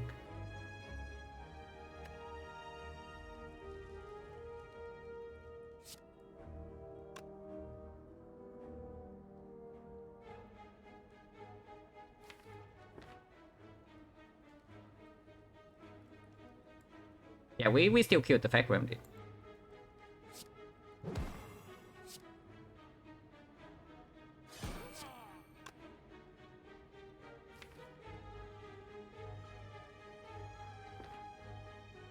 I think I would like to not draw into right now. The only thing I would like to draw into immediately would be to the trick. So can probably not play the dagger throw.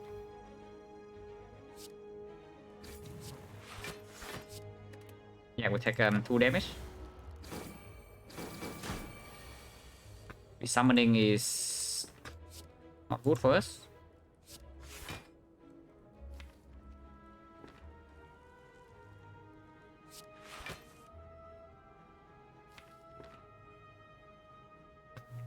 It's 5 each, so it's like 5, 7, 7.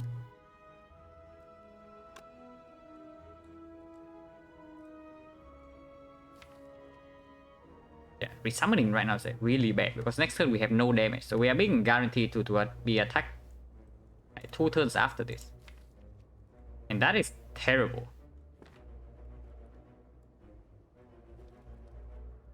Yeah, no dagger strike. We have no AoE. So maybe we need to try for like potential lethal in 2 turns, or we need to use attack potion next turn.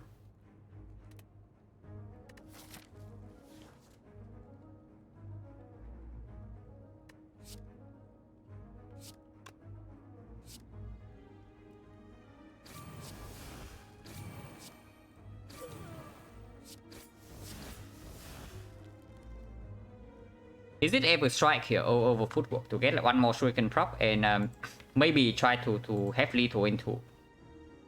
Because we might need to go face. Like footwork doesn't really cut it, right?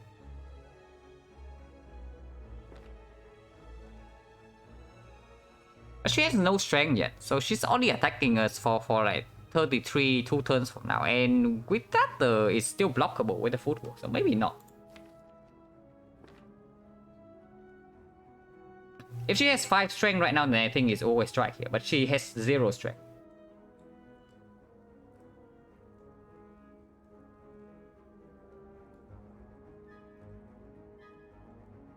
It is probably fine to footwork. Because 124 is still way too much to burst down, even with like plus 1 strength and the PK. Because we don't even draw into attacks until like 2 turns from now. And so we only have 1 turn to deal 124. That's not realistic. What's more realistic is actually we try to... Okay, that's actually very good. That she attacks right now. Her attacking right now is extremely good for us. Because yeah, if she doesn't attack this turn, she just buffs like plus 5 strength, and then next turn she sends us back to the well. Okay, we don't always die the turn after, but it's going to be very bad.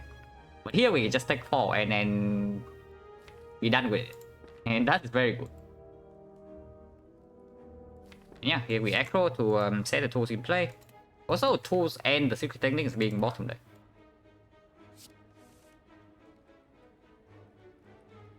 And yeah, we play PK over the third defense for sure.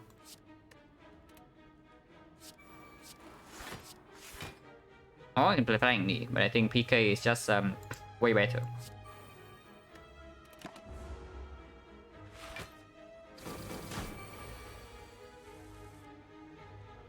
Okay, big turn.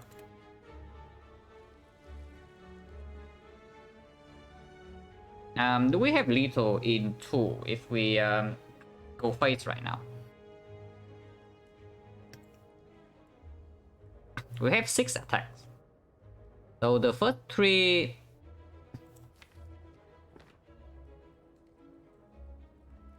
Right, 38, 48. 48 plus 7, so it's actually 14. 48 plus 42 is 90. 90, so it's 25, and potentially she has 36. Yeah, watch out for shield gremlin. I'm counting like plus 11. So 36 will have 4 strength. But next turn the wizard also attacks. So if we fail to get lethal next turn, with this line we just get completely destroyed because neutralize already in our hand. So that's risky. Otherwise we can just clean up the minions, and she and most attackers for like 33, and we can block that. Maybe we don't need to risk. Maybe we can just play this fight like a little bit slower. We attack pause, not as risky. Yeah, I want to preserve this potion. If we use this potion right now, we always have a kill. That's clear. But I want to preserve this potion because I am still looking at this edit.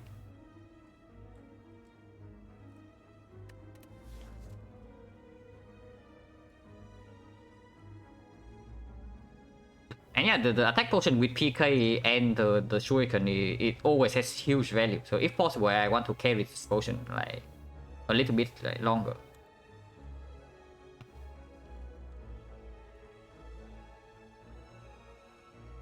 We just kill the gremlins. Yeah, maybe we just kill the gremlins. If we try to kill both gremlins, then what is the line?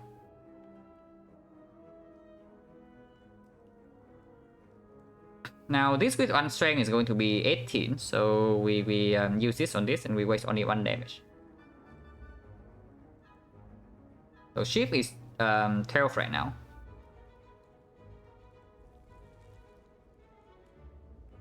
It means we do 2 shifts on this guy. That's 37. So we do 2 shifts on this guy.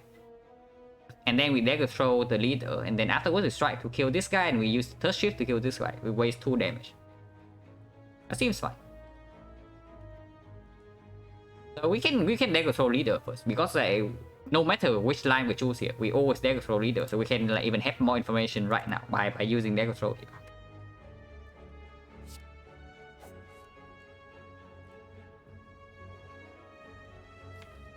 This one is weird because we have no 0 cost attack in today. So backflipping right now is like really strange. Because yeah, 1, 2, 3, 4, 5, we don't even get nunchuck energy right now.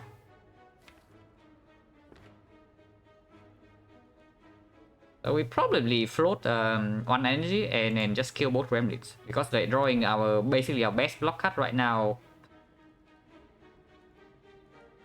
Oh, also a card draw. So if we try to go for lethal this turn, the chance of us bricking next turn is like even higher. It's not that high because we have 3 strength and it's only at 36 HP and we have 3 strength. So any Predator plus 2 attack would be a kill. But it needs to be exactly Predator plus 2 attacks. But we have 5 energy because of the nunchuck. Yeah, probably not. There's no reason to commit right now.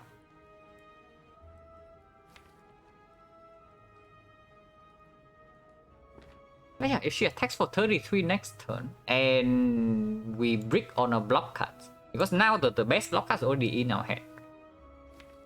If she attacks for 33 next turn and we brick on block cuts, we just die. And that's also not good because 33 and at 25 it means that we actually need to draw 2 block cards. So yeah, 25% chance she attacks next turn. But if she decides to attack next turn and we break on block cards, we die immediately and there's nothing we can do. Attack potion doesn't even bail us out. So yeah, maybe we just use attack potion right now and save us the headache because this fight is still like freaking scary. Because it's guaranteed not to be Gremlin either. Like, it doesn't matter what it is. It's like Book of stabbing all the slavers with the burning modifier. Even with attack pot, we still cannot we still cannot guarantee that we actually get out this garbage. Either order of attacking, we kill both minions right now, 25%. Yeah, max HP slavers, strength slavers, max HP both stabbing, strength both stabbing. So that's already like 50% of the time we have big trouble here, even if we have this potion. But probably we don't even take this fight, regardless like, of this potion being here or not.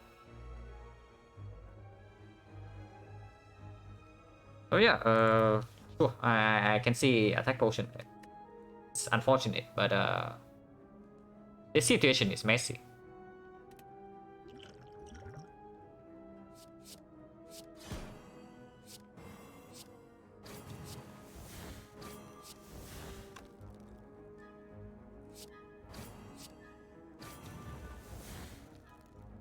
Yeah, we are choked. Also preserve the nunchuck. Okay, that's a good relic for our blade dance. And yeah, we know that we pick up at least one more. And good potion. Endless agony, very nice with shuriken, very nice with ornamental fan, good with nunchuck. But it's just endless agony. It's basically a good blade dance, and we know that we pick up like a second blade dance immediately, and the second blade dance is going to be upgraded. So why do we want this garbage? We don't want this garbage, right? Yeah, we don't want this garbage. Let's just leave. With the toxic egg, we can do better than this. And yeah, we hope we can rest because the rest has full value right now. 54 goes very good. Penny we don't give up. We do not kill the penny here. Because of it has like very nice synergy with both the shuriken and the PK. And yeah, PK penny. Basically one shots everything, right? If we do it with a good attack.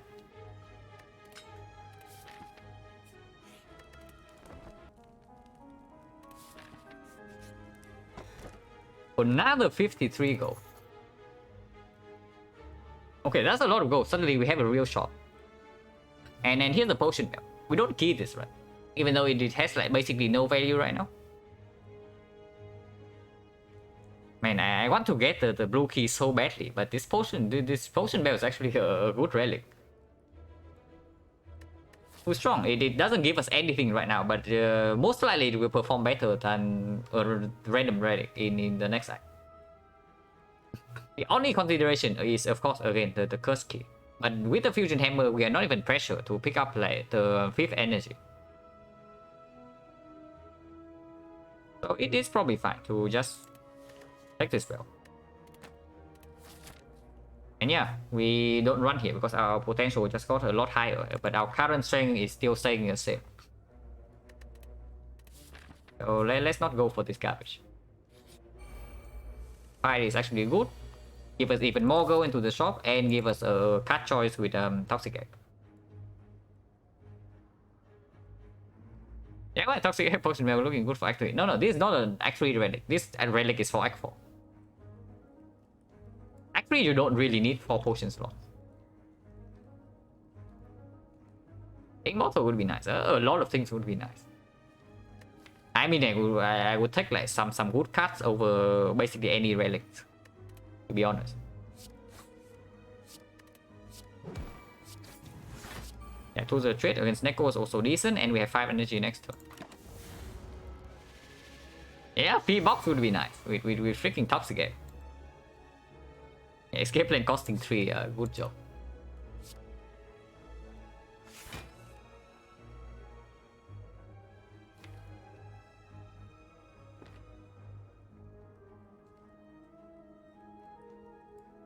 Man, Secret Technique just barely doesn't have enough energy. We can also not play the Blade Dance, but that sounds weird. Oh, probably pretty weird to not play the Blade Dance here. Secret Technique grab a card normal value, yeah. The card is not drawn, it's put directly into your hand, so the card the cost is not reroll.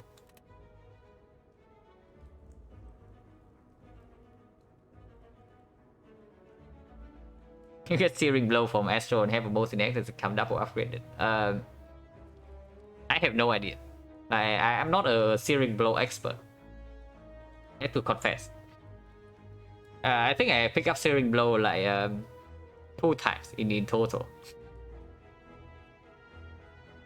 So definitely don't have a lot of experience in that front.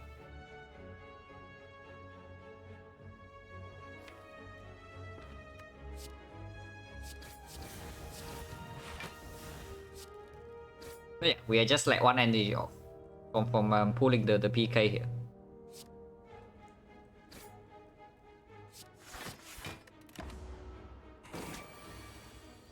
Oh yeah, Penip and Nunchuck also like lines up pretty nicely, right? We can set this up to 9, this up to 8. And then that works out pretty nicely.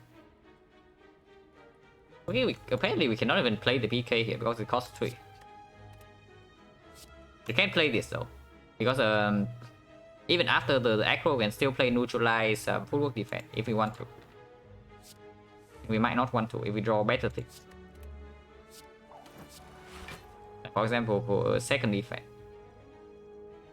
I think second defense is just better than Predator. Yeah. We don't have to rush that much in this fight.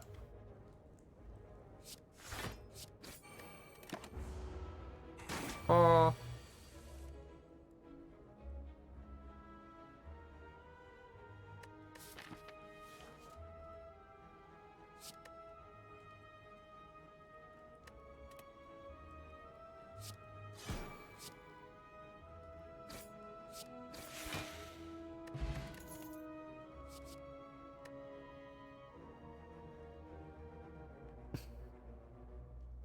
Okay, one of the 2 things. Like, which one do we pick? Because I don't know. Which one is actually better? Honestly, if we are just talking about the future, then it has to be aggro. Because any tactician, any reflex comes upgraded. And we already have the 2 plus. And yeah, the draw power of this thing is just like straight up stronger than this. But right now, Black Trip might be the better pick. Because we do have a footwork and we still need to figure out a way to deal with this guy somehow. And the second aggro doesn't do much for us at the moment.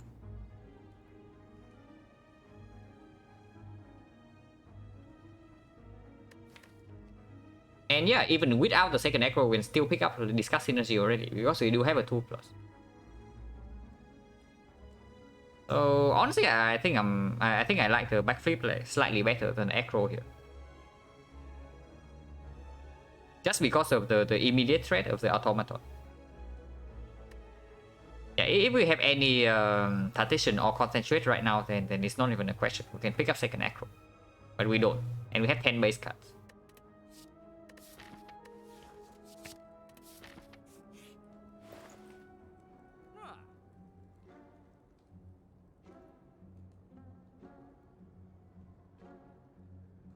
Yeah, fairly clear shot, right? Even with the fusion hammer. Yeah, it's not like the backflip force off. It's exactly. Yeah, no more events, so we can safely remove a strike now. And I mean, of course, we can do strike remove and then relic. Like toy on resolver, but it only heals 5 right now, and we don't really have another chance to get a potion after this. So I think with the 10 base cards right now, it's only going to be 9, of course. But with this many base cards, I think Royal Plans needs to be present. Love toy on little with Bell with, but Royal Plans, yeah. Royal Plans just because we have like so many base cards right now, and it's just good for the automaton, and it's also like super nice with the PK. That's basically it. So it's probably Royal Plans, card remove, and 1 potion. I think I want to buy 1 potion for the automaton. Not 2, but 1. And power potion probably is sufficient for that fight. But yeah, we take the strike remove. Buy the Royal Plans. And we buy power potion, also the cheapest out of the 3. I think 1 potion. I think this potion is enough for the automaton, so I don't really want to waste more of my gold. Even though these potions are also going to do fine.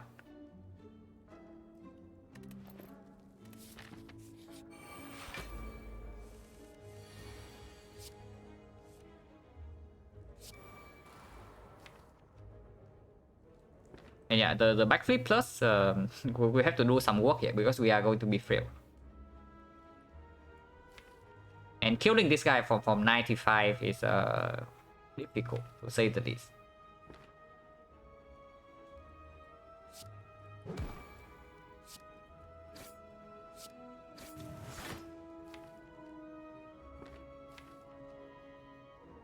We don't really have artifact strip for this, so applying weaken on this is probably not going to happen.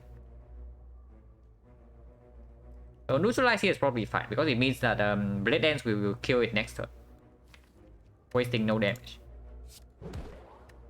If we draw into Blade Dance, of course.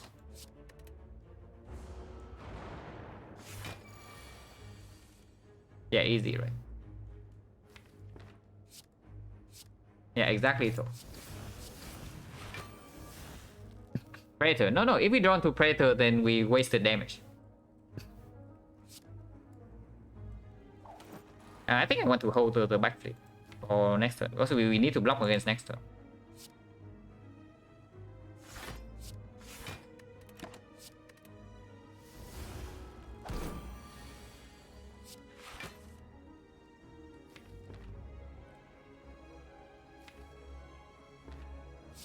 We hold Predator, and next turn we draw into full block and PK. And the turn after we have Predator for 88 damage.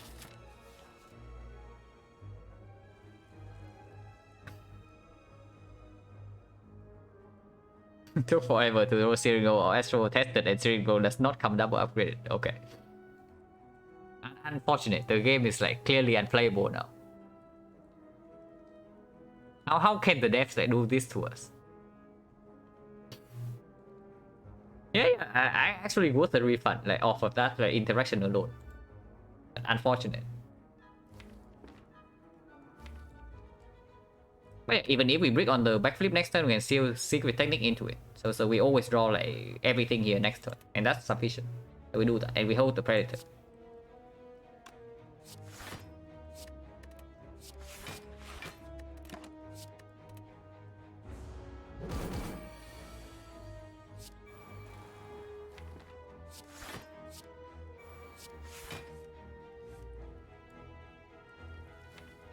Or we can use this now to...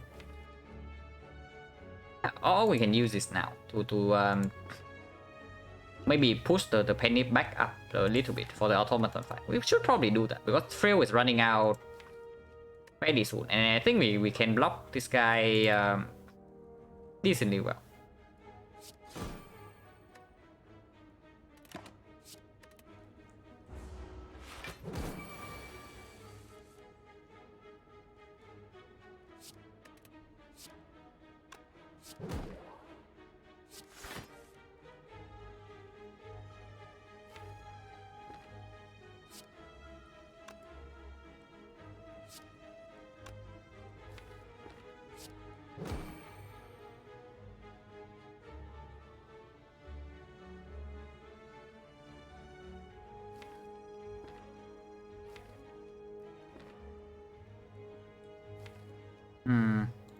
We deal too much damage.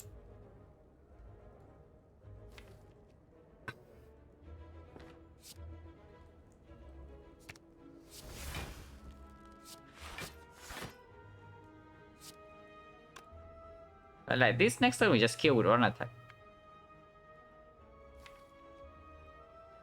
It's fine. Because like next turn we are not guaranteed to have full block. So if we kill... If we have to kill this turn, so be it. And we always have to because he dies to toss, but it's fine. 4-3, not super good. Also no potion. Here's our rare card and the concentrate. Now we did say that concentrate is very good if we have like excess draw. And eventually we are going to have excess draw. If this is an acro, then concentrate is clear. But this is not an acro, it's a backflip. Probably still good enough. Now Doppel Plus has definitely like good synergy with the PK. It's accelerates our setup. But this card is going to be just like much stronger like afterwards because we pick up any more card draw we see after this. Any backflip comes upgraded, any acro comes upgraded. Yeah, Doppel Plus is quite strong here, but is it really stronger than this thing? Probably not, right? Because it also has synergy with Predator as well.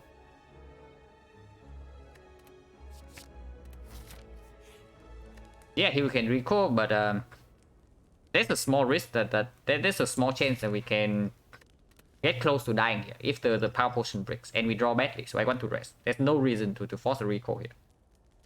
I mean, there is a reason to force a recall if you see like rest side relics like the Chauvo Peace 5 or whatnot in Act 3, and those are rare relics. So if you go question marks hunting in Act 3, then it can definitely happen. But no reason to, right? No reason to greed this much when we have like these things already. So let's rest.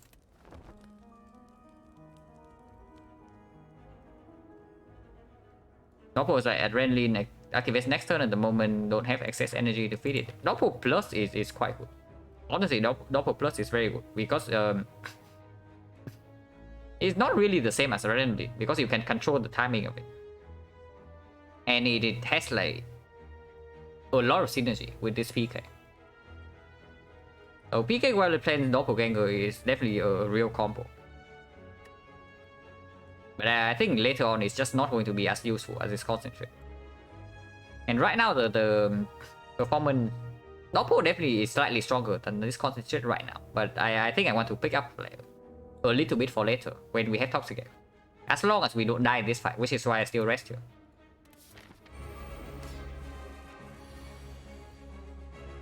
And yeah, imagine you have a Doppel in your deck. You can do it right now.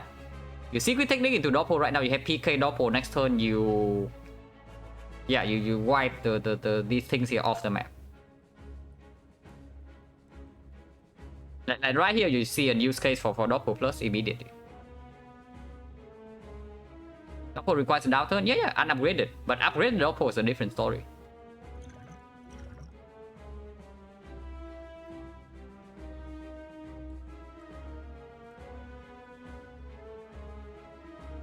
Okay, this is not an easy choice. Because we do have a real wild frenzy in the deck. So red form actually means that we just straight up block the Hyper Beam. And Venom strips artifact probably the worst out of the 3 options. Because we don't even care about artifact strip that much. Yeah, sure, we get weakness down, but then what? It doesn't amplify our damage.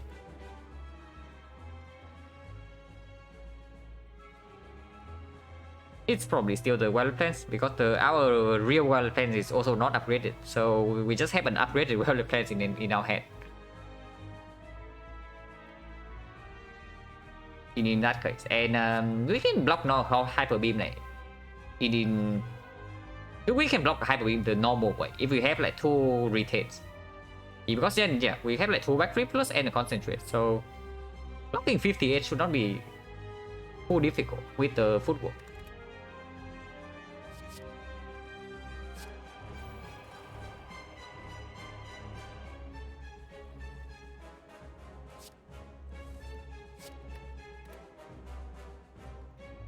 Drawing Blade Dance right now is like slightly annoying.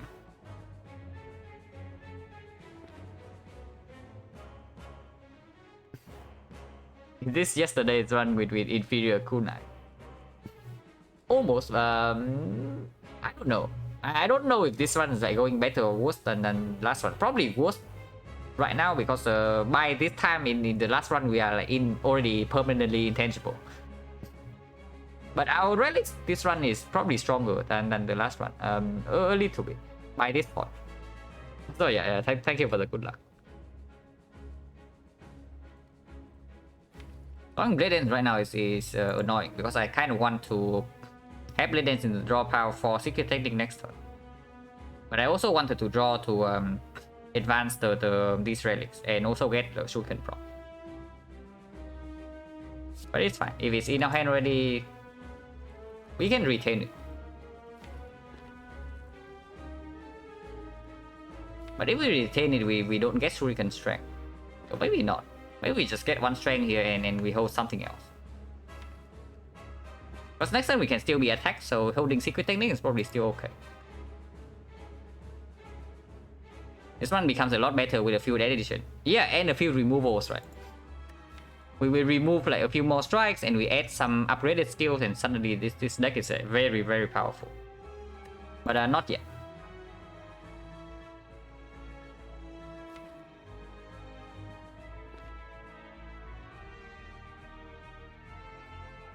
Do we actually care about PK?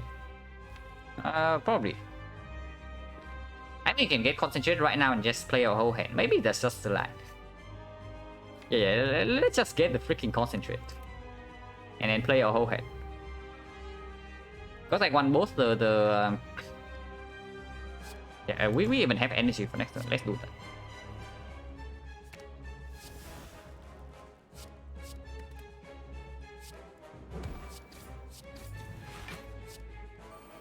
Yeah, we hold the Blade Dance here instead of using it right now.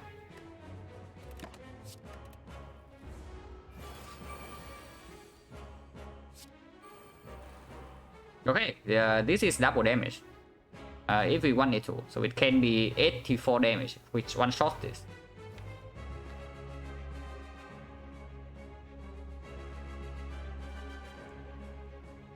What is he stealing?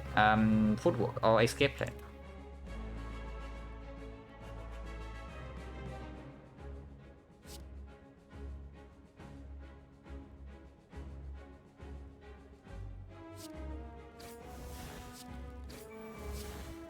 Yeah, let's just one shot.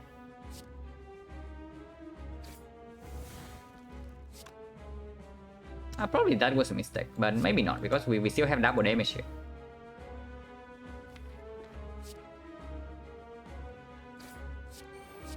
Yeah, we take a little bit, but we rested for this.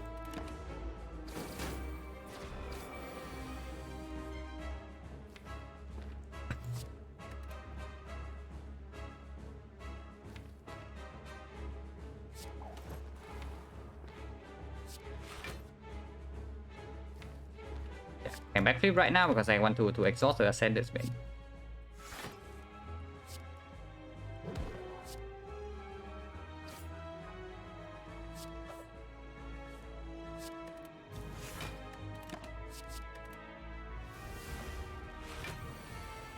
Yeah, 24, not a problem.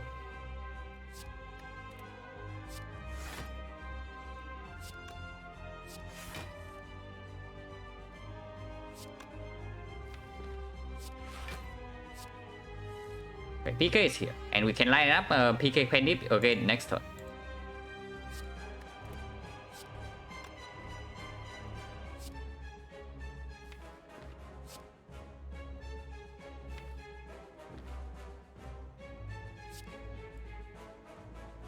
We do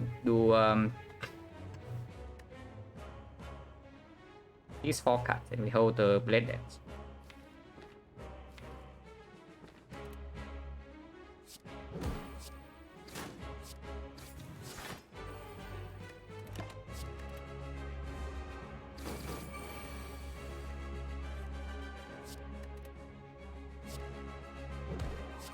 $96.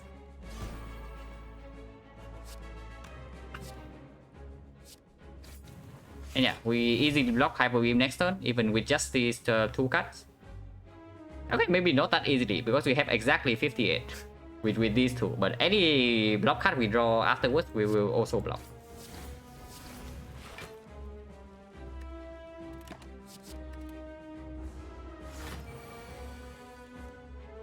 And yeah, we have PK again next turn. And yeah, with the concentrate here, we easily block this, like absolutely no problem.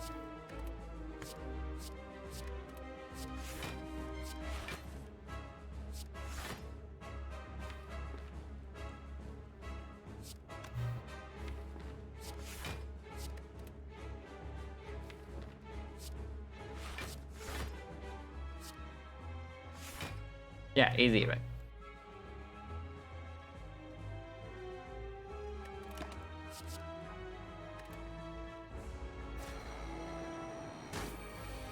Possible, of course, I want to save this for the next Act 3.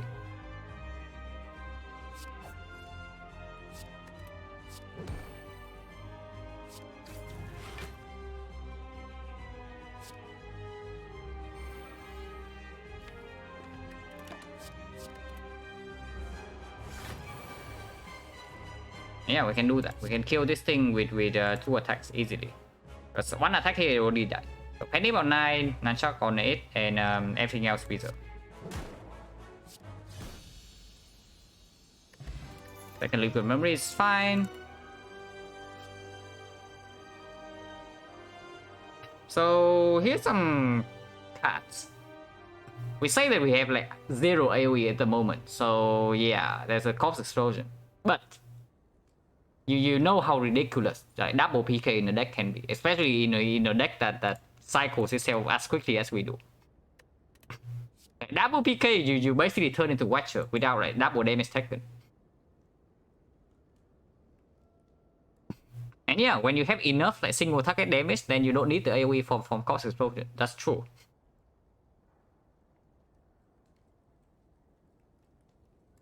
But I still think it's PK. I still think it's CE here. Not because we need the AoE effect. It's nice. But that's not the only reason. The other reason is that right now in the deck we have 0 artifact strip.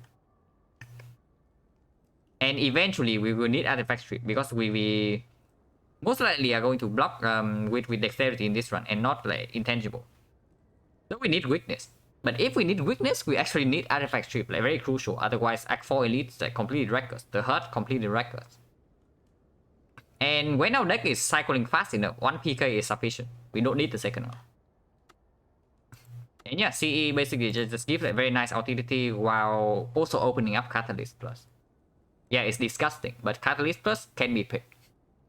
And then it's basically 1 potion away from being our main source of damage in the hard fight, even with PK Pendip. Shuriken. Double PK do double quadruple. It's double, but 2 turns. And yeah, I think cycling 1 PK is good enough. And then the C will breach the weak points in our deck like a lot more nicely. So probably picking the C here because we already have the energy for it.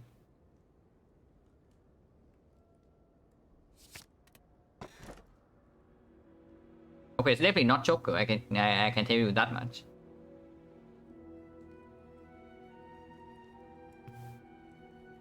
Now both Philostone and the Dome, honestly, they are both bad with what we are trying to do here because we are blocking with non-intangible. So when we are blocking with dexterity, then both of these relics are actually just like really bad. Because yeah, plus 1 strength you have to block for more. And this thing you don't even know like how much you need to block for because yeah, turn 2 spear and shield. No, turn 1 spear and shield. Like, how much are you blocking for? Are you preparing for 12 or are you preparing for like 33? And then Nemesis. And yeah, we have to take the Burning Elite in Act 3. So let's say the Burning Elite is like Nemesis. Do you block for like 45 every single turn or what? While he's putting burns in your deck with like maybe max HP or reject. So it is probably Philostone. I'm not happy about it, but it's probably Philostone. And also we have no Malaise, no Piercing Will. Also no Weak Chain at the moment. So Philostone is again like very dangerous. But so is the Dome, right? Because yeah, you always think about a freaking time eater in a run like this. Philostone just 5 Malaise. I would pick a Malaise like already if I see one. Yeah, it's probably Philostone because again, like we still don't have any Piercing Will, and then we are picking up Piercing Will for the heart. And if we don't find really good things to finish the hard fight quickly, we actually need the Piercing Will to deliver. And yeah, if that's the case, then the Dome is just complete trash. When the hard fight gets long enough and you need to block with Piercing Will, the Dome is killing you. That's long story short, that's just it.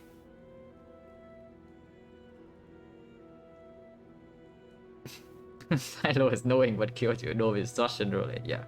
Basically. But Dome is honestly probably more dangerous than Philostone in this spot. Even though both are like really bad for us right now. But it's still better than Skip because we can always use the energy. So yeah, we pick Philostone.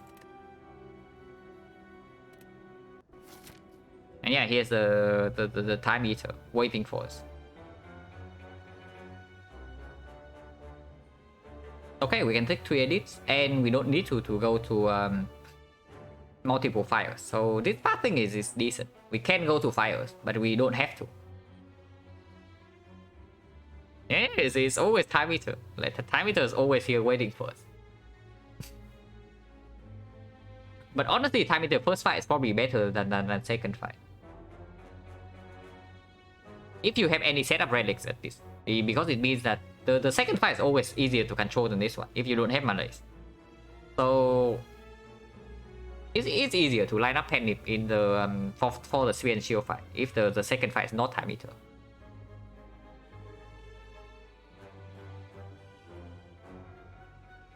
Also, yeah, imagine when you pick the dome and you run it with this guy.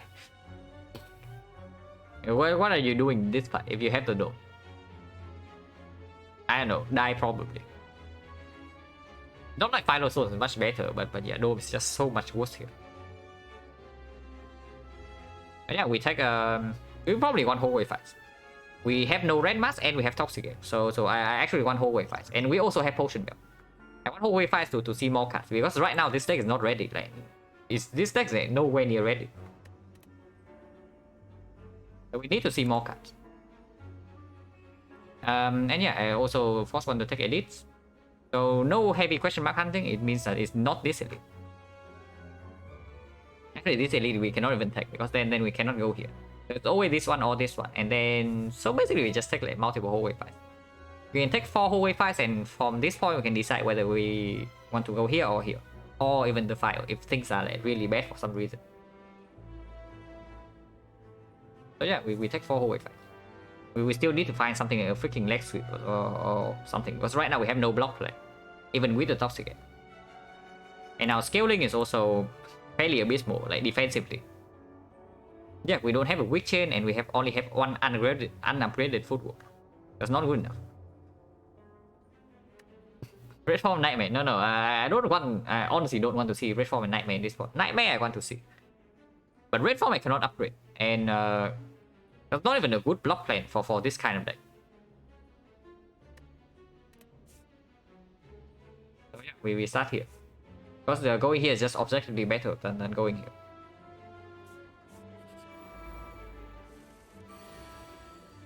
And yeah, Penny setup for the last act.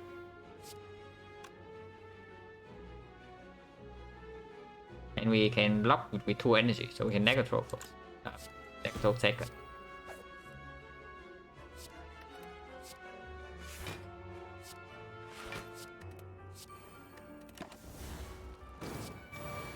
Red Form minus sucks. Doesn't really suck, but it's not that cool.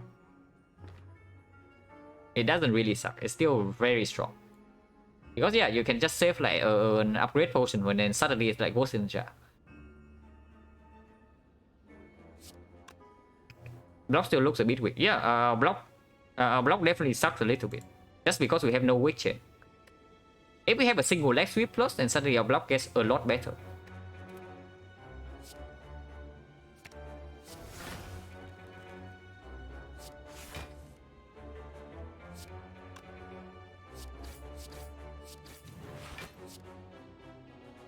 Yeah, one more attack always kill this because of Thorn, so we just kill him right now. Escape and plus, not so good against Time Eater, good against basically every other fight because our whole deck is skilled. So even against the hard, it's probably still good. But it's not good against Time Eater. But yeah, it's not like skipping this also makes us like stronger against Time Eater. So we still pick this up, and hopefully we find something else for Time Eater like before we see the fight.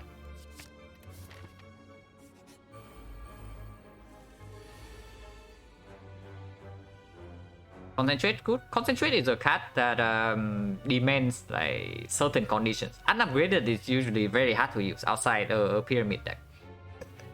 But upgraded, it only needs you to have enough draws to consistently have a hand of like maybe 7 cards. If your hand always has 7 cards, then this card is already good. That's basically it. And then with the Toxic Egg, most likely we are going to have the draw power for this. And it has performed like pretty nicely so far. With the pyramid, of course, it has good synergy immediately because The pyramid usually clogs your hand with the basic cards, and this both gives you the energy to play the good cards in your hand, while also getting rid of the garbage you don't actually want to hold. And also, yeah, there's some dead range synergy, but I don't like picking this up for dead range that much. I prefer just letting the dead range generate the concentrate. And yeah, Unceasing Top. It doesn't make Unceasing Top good. It has synergy with Unceasing Top. But that's just a combo that makes you do that. Unless you have Frozen Eye. If you have Frozen Eye, it's actually legend. But without Frozen Eye, you pick up Concentrate just to play around the Unceasing Top. It's going to disappoint you. Also here, daisies are annoying, but we do have Royal Plans on turn 1, so that's a little bit better.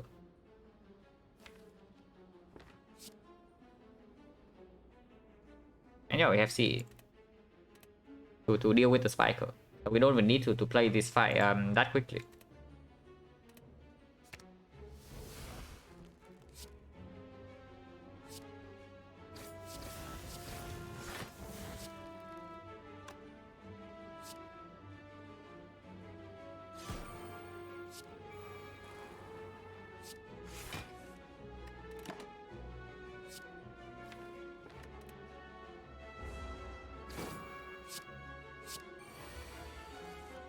Four days is extremely annoying, but our relics are set up, so we can just yeah, just try to redraw into this Corpse Explosion to kill this guy eventually.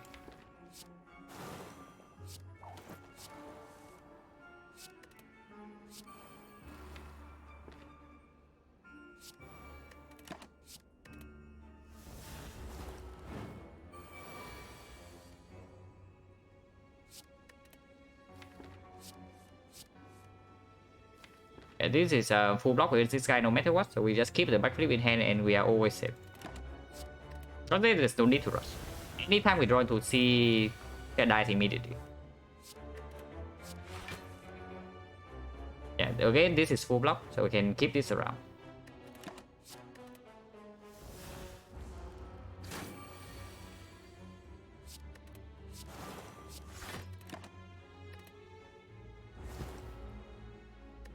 Okay, Potion Chain 60%. And then these are not skills. Dash is definitely not good enough, unupgraded. Oh, this is a skill. Yeah, Potion Chain 60%. Again, we draw all the plans on turn 1, so that's good.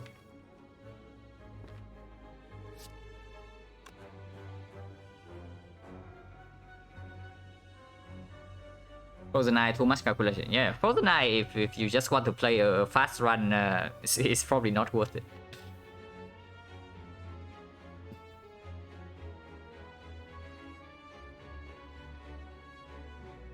But yeah. Are we doing PK or what are we pulling here? PK is probably fun.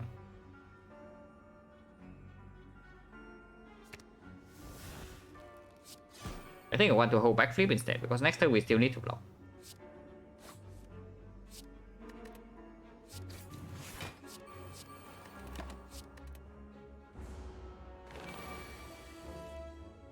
Oh, epic PK turn.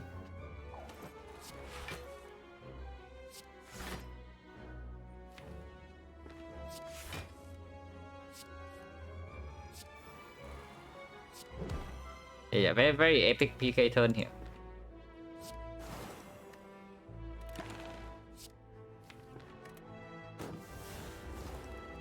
Slightly problematic because this guy doesn't stop, and our block is simply not strong enough for him. So hopefully we can do something.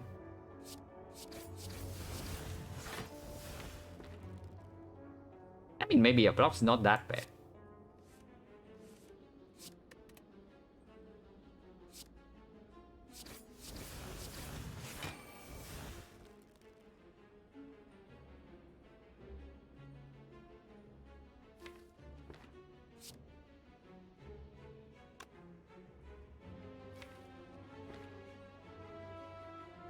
$25, so we take a 6 if we do this. So we have to play double block here, and then we hold something.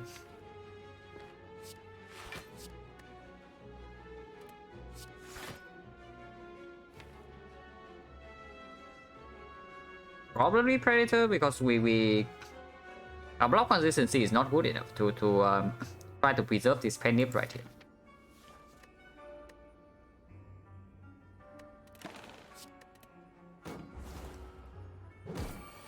So if we can kill this turn, we should take it.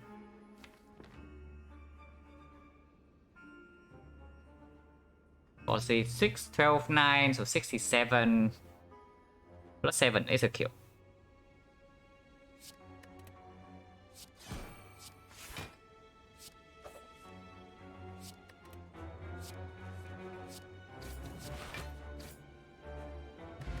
No potion, so 70%.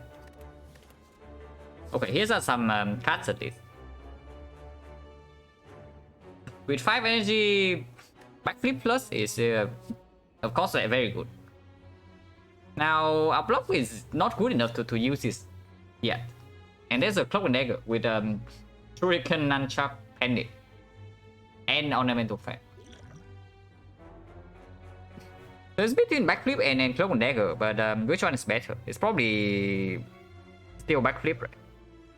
Because we don't have a... This is probably still better against the heart, like comparing to this, because we don't have after image, and we don't have kunai. So against the heart, we don't even want to play our shift cards, even though, yeah, Shuriken strength. We can only play the shift cards in when we are already over blocking. And then right now we are definitely not over blocking, so our damage plan against the heart is honestly bronze scale and then maybe poison. And maybe it's once in a while we play Predator with Penny PK. It's probably still backflip. Just like increase our consistency in the hallway fights and the upcoming elites. And yeah, I don't think I want to go to a single question mark. Madness Plus is... Honestly, Madness Plus is quite good for us. And the sensory stone event is insane, because yeah, all the skills come upgraded, and then we can just get like apotheosis. And yes, apotheosis is still good because it upgrades our footwork, upgrades well plans, upgrades this acro, upgrades the secret technique. And yeah, Dark Shackle is completely insane, right? We say that we want a piercing veil no matter what, and then Dark Shackle is just a better piercing veil. So Mana is not even a brick, and Sensory Stone is still a hit, and of course Rhetoric is insane, so it's only Red Mask is a complete brick. So maybe we can still go to one question mark. And then after this question mark, if depending on whether it's like super bad or super good, we can decide here. Because here we can still go to a fire and then just recall here, just to have a guaranteed rest before the boss. It's probably fine, because any fight here also gives us a card choice. Yeah, the Madness. We say that we take this, right? So we take it. It's good. Anytime it hits like any of the draw cards, it's excellent. And we have plenty of those. And yeah, we have Fusion Hammer sustain, so taking life loss also doesn't matter that much. Of course, we would like to see some other events, but Madness, not so bad. So they are very aggressive. And we have C.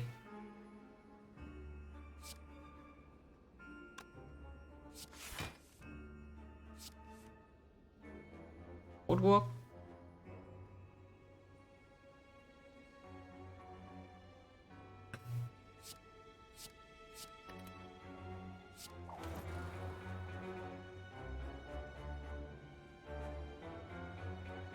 We take 3 damage, but we deploy CE, and I think it's worth it because this fight is not going to get easier from here.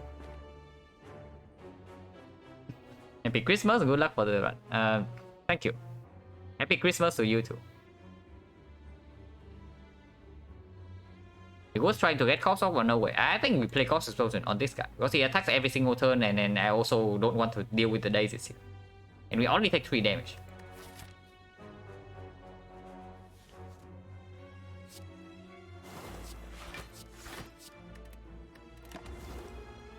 And yeah, 3 damage is exactly because of this. Without the Final Stone, we take 0 here.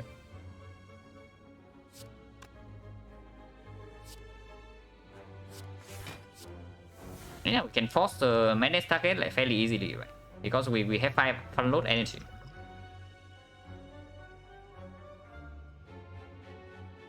I mean turn 1, oh, trying to attack to proc the corpse, it did not work. We need we need the dagger throw to draw into an attack. Oh, we need to use this potion. So I don't want to commit on energy on the dagger throw. Because if we brick on the dagger throw, right? And also, yeah, even if we kill this immediately on turn 1, this doesn't die. It only dies right now because of the taunts. So even if you kill this immediately on turn 1, you are committing 2 energy or 3 energy on attacks to kill this, and then this still hits you for 14, and this guy also hits you for like 10.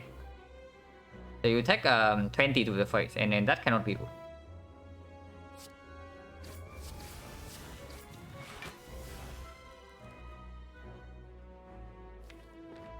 To draw into wild plants. No wild plants, but we can force menace on something. PK plus. We can attack one of the spikers here, so probably should.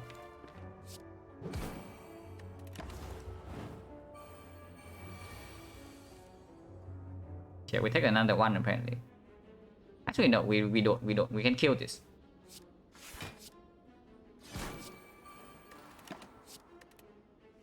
Yeah, one more attack.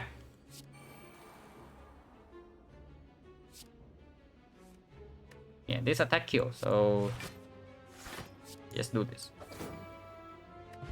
Not too bad. Fruju is not the potion we want to see, but I mean Fruju is not bad.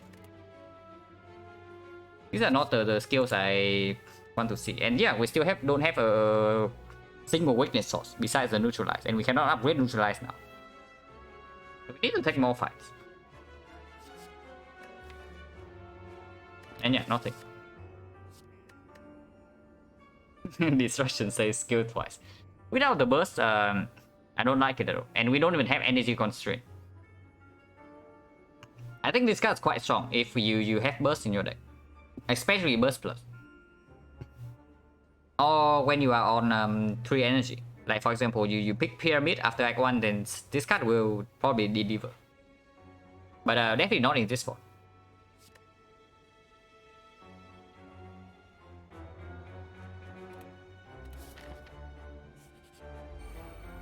Yeah, here's the Nemesis.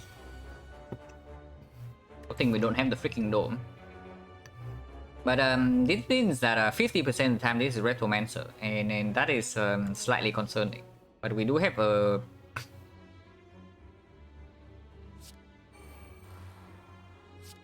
We do have a Force Explosion in our deck.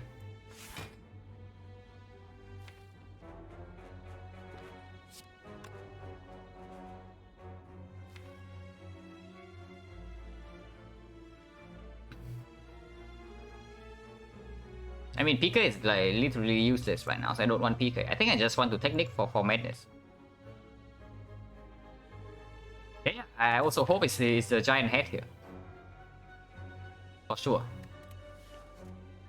But we have seen Burning Retromancer almost every run recently, so not getting my hopes up.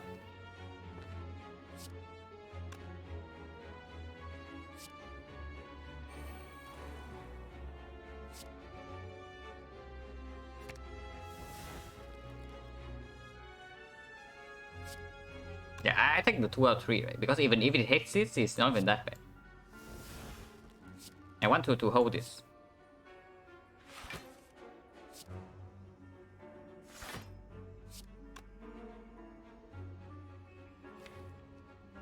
Do we not attack at all?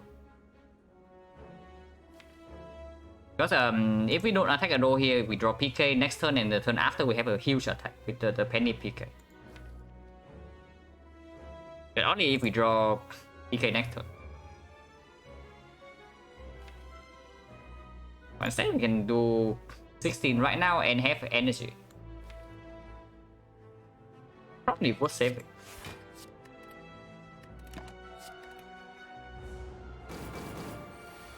46.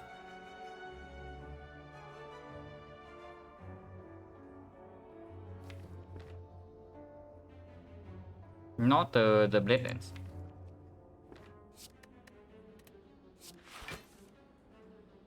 But yeah, footwork's not online, so we are just taking this damage here.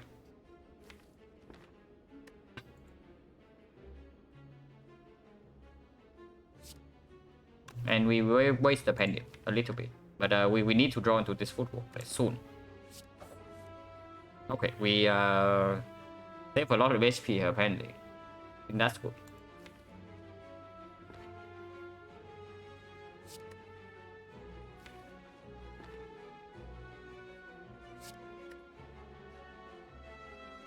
Actually, we get one more energy off of this.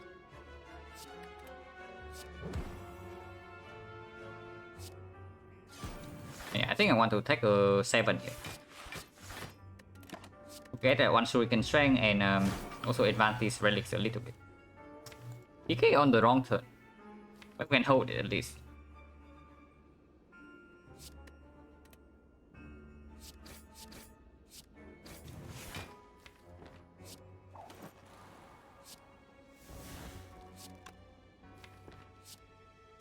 Play the defense first. That was bad, but it's fine.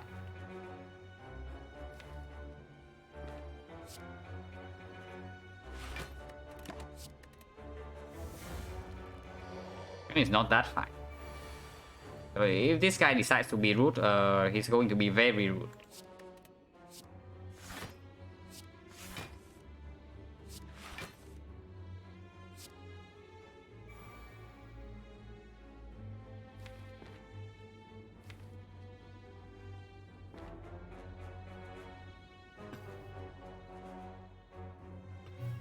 And yeah, having only one weak slot in the deck is actually just brutal. But not a lot to do here.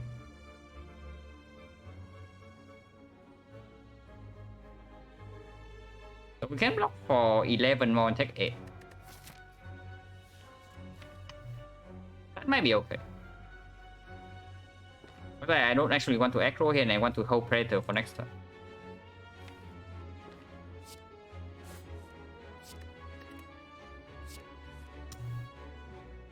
Whatever, game plan.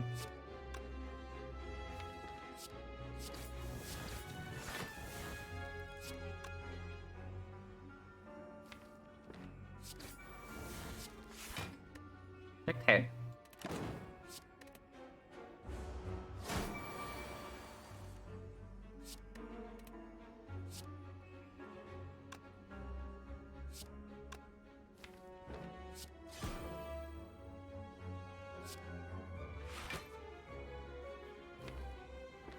Even if he decides to do the 46 next turn, we can still deal with it. So no need to potion here.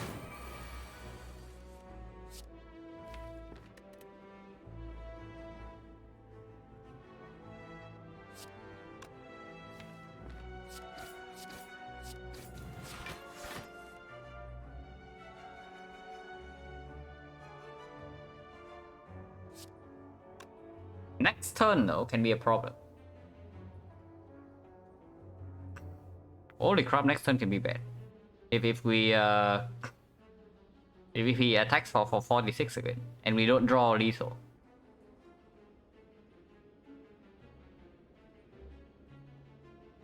But yeah, it means we should hold neutralize, right?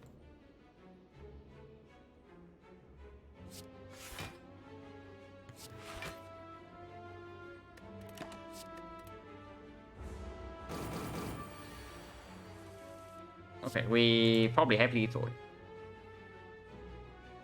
Yeah, drawing 5 burns into a 46 would be terrifying, but we have some bailout.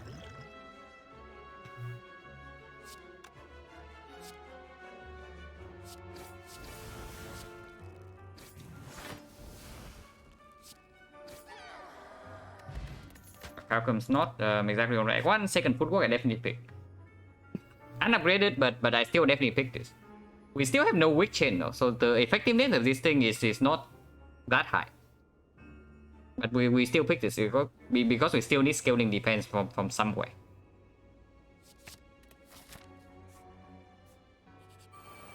And yeah, 28 HP, I definitely go to the fire and rest instead of this event.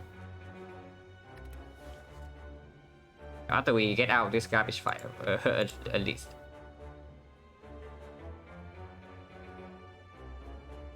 Yeah, Shuriken Distract is the bad kunai. Kunai is just straight up better because you can find like damage from a lot of sources. But defense, not a lot of sources, especially for silent.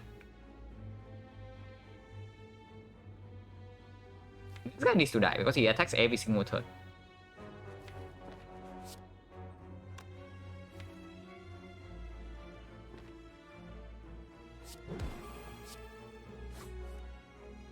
This is here, we can force it on the aggro.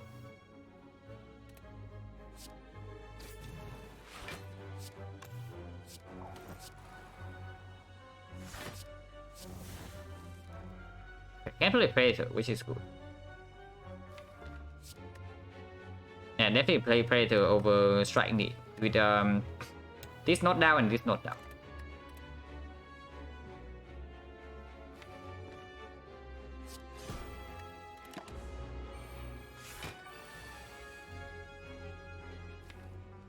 Hopefully we don't get wrecked next turn.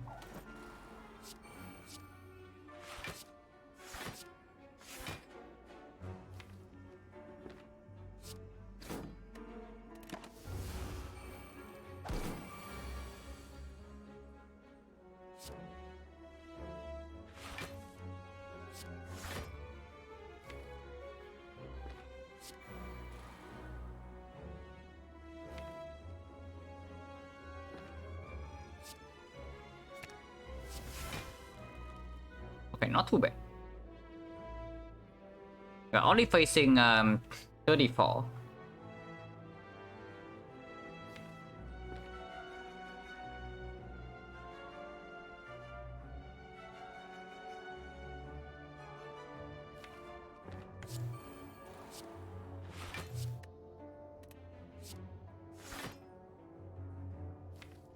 And I think I want to concentrate over the corpse to force madness on into the backflip next turn. There's no need to play this fight like too fast. We can stall out against this guy.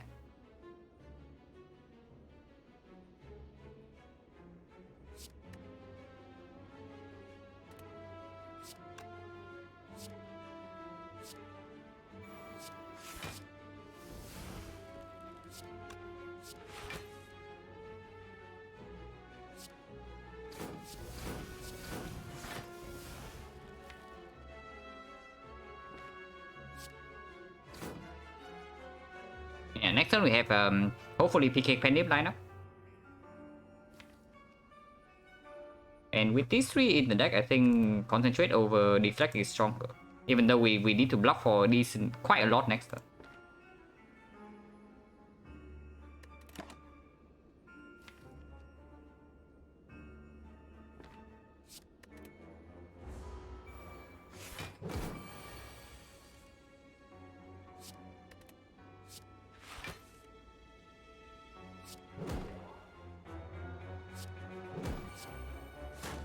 We have a kill. And I guess we don't loop this end and we just keep the nunchuck setup for this fight then. I mean, it's not this fight, it's for this fight. But nunchuck setup is not even that bad compared to the pendulum. And we can never play 9 more attacks against this guy.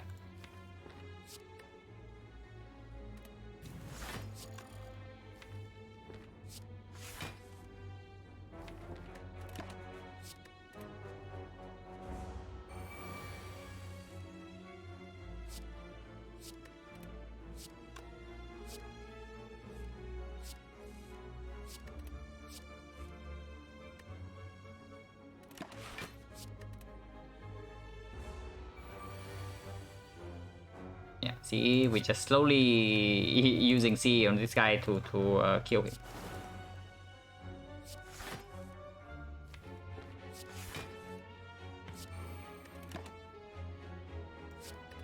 Yeah, prey runs out, so this only full block.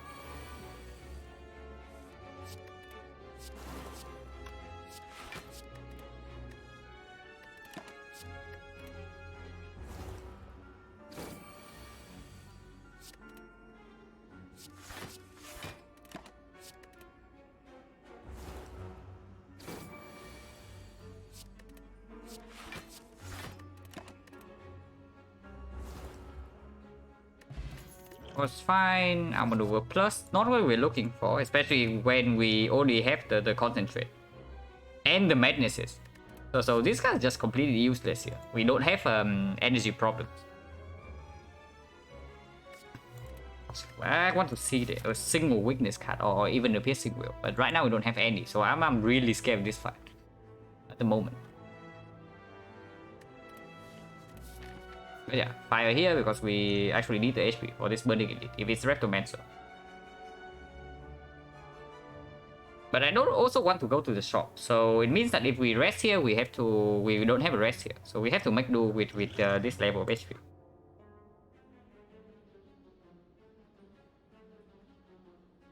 So technically, but yeah, wait, I don't want this to be more ahead. Right? Yeah, I definitely don't want this to be more ahead. I want this to be a real event. If I even go here, so I should probably go here and rest to put myself like above half HP.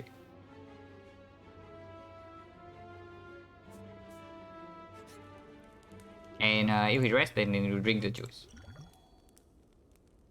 Yeah, isn't worth using fruit juice without rest side. Yeah, right here.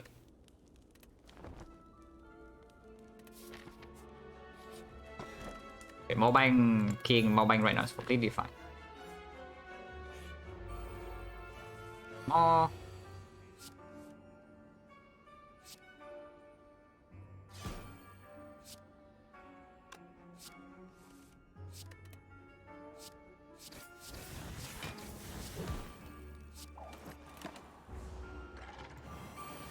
Yeah, the boss is angry that I kill his bank, like evidently. Evidently, you can see right here that he's angry. And this hand I actually need to play a lot of cards, so I don't think I can even force I don't think I can spare energy to force the menace on this backflip, so I just play the menace immediately. Okay, it hits the backflip anyway, so that's good. But this is not good. We take a lot of damage here. Not that much.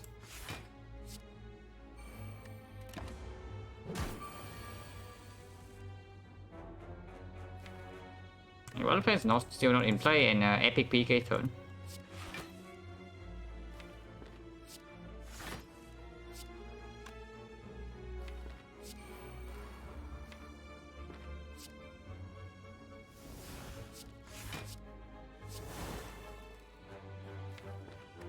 And next turn is always the buff turn, so there's no reason to hold deflect over concentrate.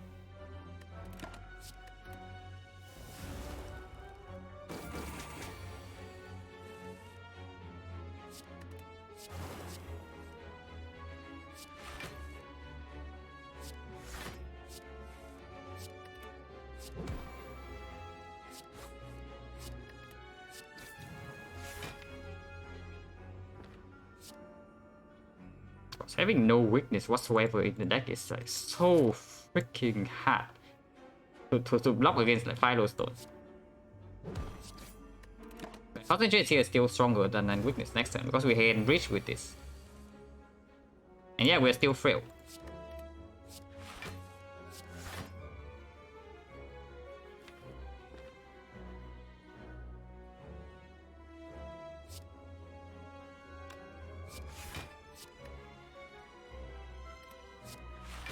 Take another 4.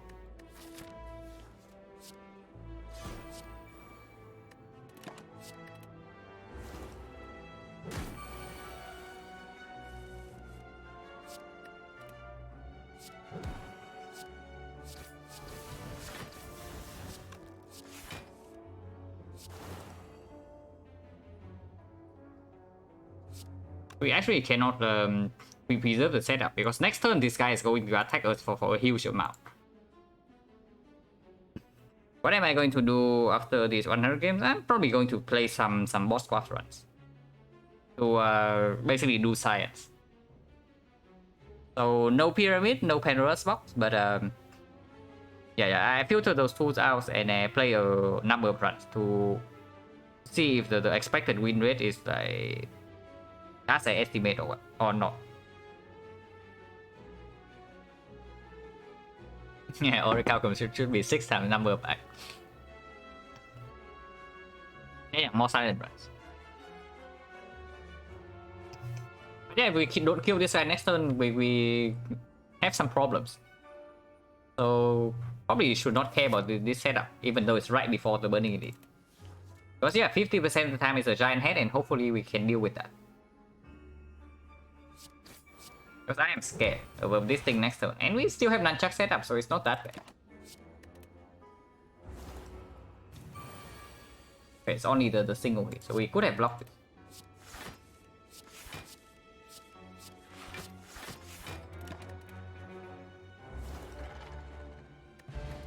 Potions, okay. These are not skills, and they're certainly not weakness.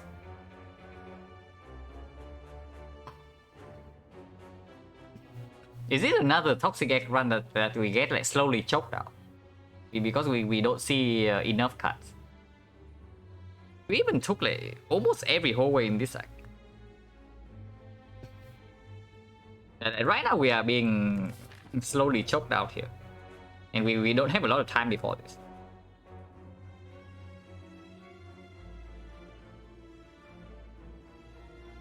I'm thinking about like endless agony.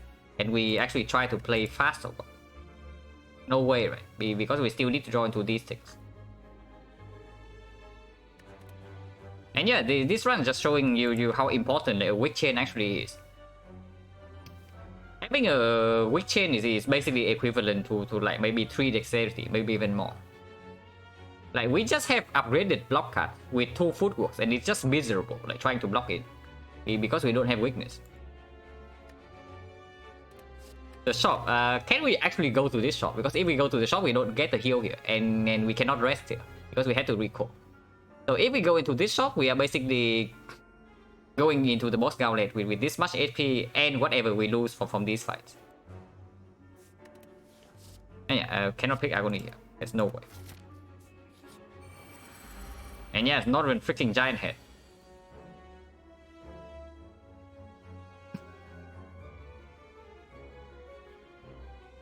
Okay, this fight is trouble.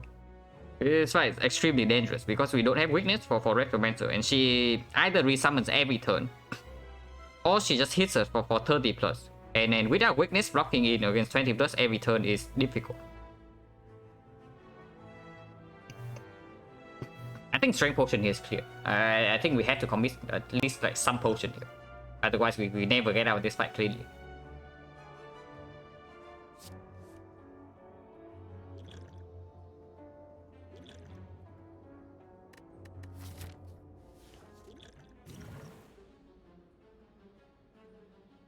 So 32 one-shot this, so it means that she can resummon against next turn. I mean, even if we hit this, it's still one-shot, but we have to take the damage. So if we play to one of the daggers, then it's definitely the left one. So let's do that. Because then when we can still double strike on this guy, to leave him in a corpse explosion lethal range.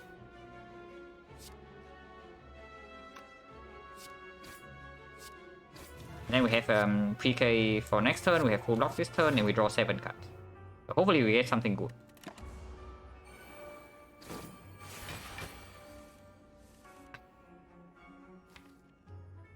I'm looking for my corpse explosion like right about now. Because I don't like what I am seeing.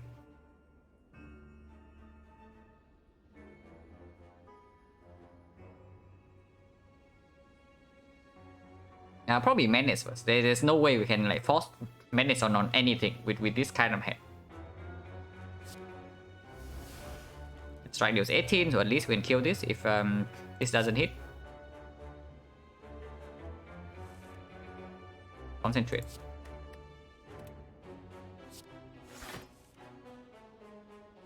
Corpse explosion not found. But we can probably kill all of these like normally. So let's do that. Because we don't need the corpse explosion here to kill them all. Probably should have dagger throw first, but whatever. It's not even a thing anyway.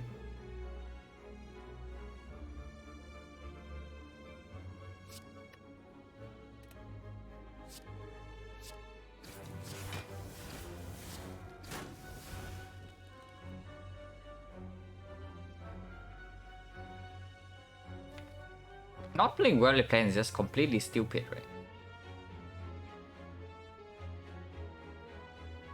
But if we play Worldly Plans here, we are taking a billion damage. And yeah, or we don't play tools. Both of which are very bad. So is it ever Liquid Memories on Backflip Plus here? Yeah. I'm also thinking Potion.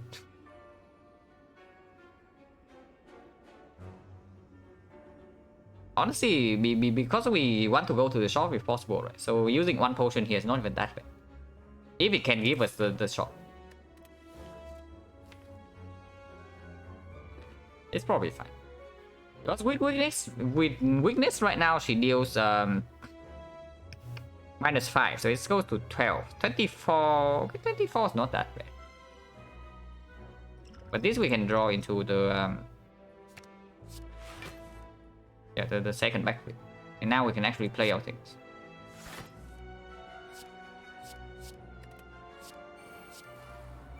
So C is at the bottom of the deck.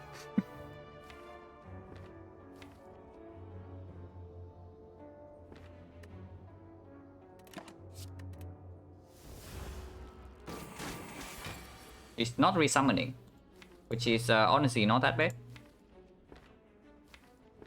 And I think I want Secret Technique in the deck. So you can go.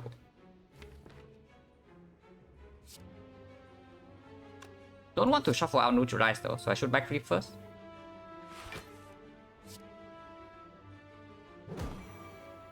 Should play Footwork first, of course.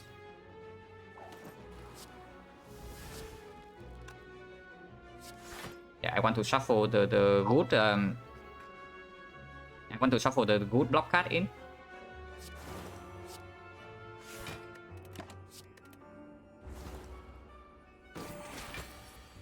Times 2. If we have a Witch Chain, then this fight would be so easy right now. But we don't. So we still have to try to find block cards every single turn. It's very aggressive. That's good. I actually want her to attack every single turn. I don't want her to resummon because we cannot deal with the summons. So as long as she keeps attacking, we might be okay. The Predator. We should play that.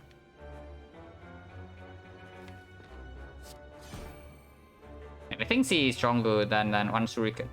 And we don't need the defense block right now.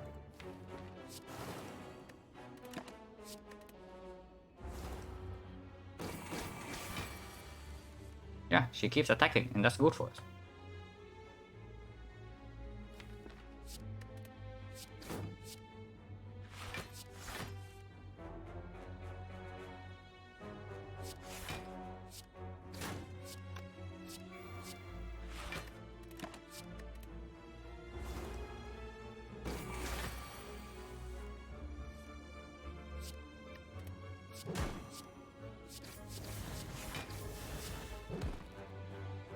Not too bad. Preserve Insect, very late, but at least it still works here and it's good in Act 4. Or Plan Plus, yeah, we picked that. I mean, we picked this, but it doesn't improve our situation. It's good, but it doesn't improve our situation. We still have no Witch Chain. So yeah, well, Plan Plus. And I want the question mark. But yeah, no more ahead. We have seen Madness. And other events should be good. Any rare relic is fine. It also gives us a card reverse screen. But yeah, Red Mask is still here. Yeah, would I ever consider Lexip? Yeah, maybe. Maybe I'll consider the Lexip. And yeah, My Bloom's Double of Walkers. Double of Walkers can be scary though, but My Bloom is definitely very good for us. And it's not like this advanced four-way is free. Like if we see the freaking spaghetti monster here, I don't know. Our block consistency is not good enough. And then we have no Witch Chain for this fight, so it's like also very dangerous. But yeah, the only miss is the Red Mask. Everything else is good. The Sensory Stone is a bit weird because we lose like 10 HP, but it's probably still a good enough event that I take the all 3 cards. It's probably fine. Yeah, it's freaking mind blue. And then we take the relic. Yeah, red mass is quickness, sure. Or we can heal to full, but healing to full makes absolutely no sense, right? Because this fight should be free, and it also gives us a card choice, potion chance, and then more gold. Yeah, rematch with the Guardian. Apparently we draw no damage on turn 1. We actually draw no damage on turn 1, so that is slightly scary. Imagine getting wrecked by the Guardian in Act 3, that cannot be me, right? No, if we secret technique or anything here, is not blade dance, it's the corpse explosion. And I think we do that. Or some card draw. Card draw is also fine. But I think corpse explosion is fine. Or the PK. But PK we have no guarantee damage next turn.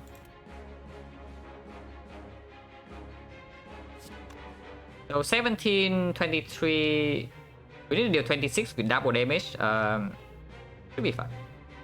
Any attack we will do it. If not, we can sometimes even block the 36. Yeah, close to energy, whatever.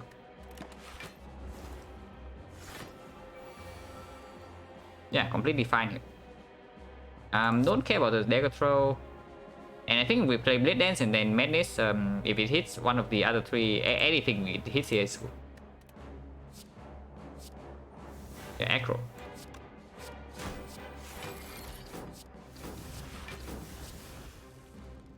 We're going to my weather planes right now. Thank you very much. 2 weather planes still bottom deck, okay. But we have Orichalcum at least. And then honestly, this fight should not be a problem from here.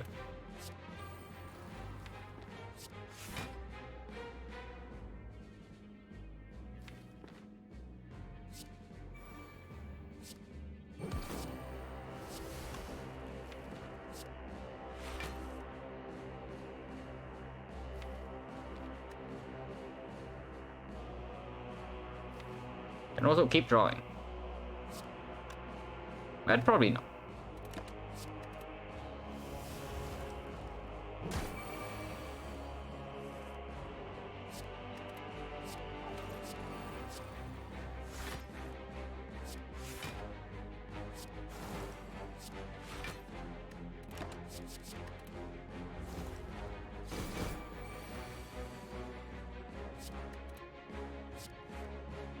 Guardian is stronger than usual. He is dealing 6 times 4.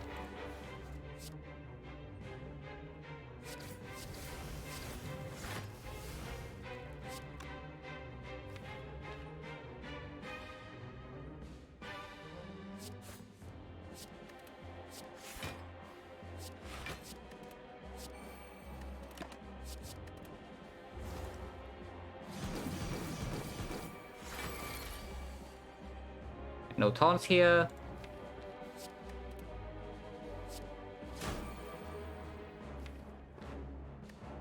And now we just try to kill with the corpse explosion to preserve this relic setup.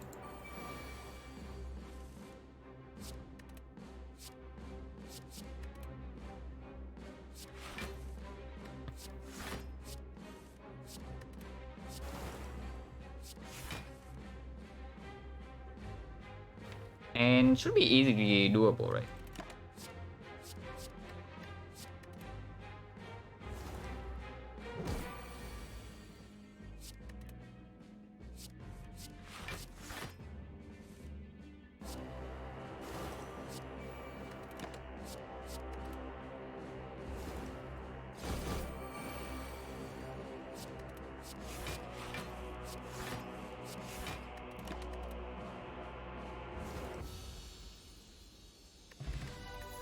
Fairy is actually quite good because fairy means that we can comfortably go to this shop instead of like resting here, and that's huge because we can actually spend our freaking gold.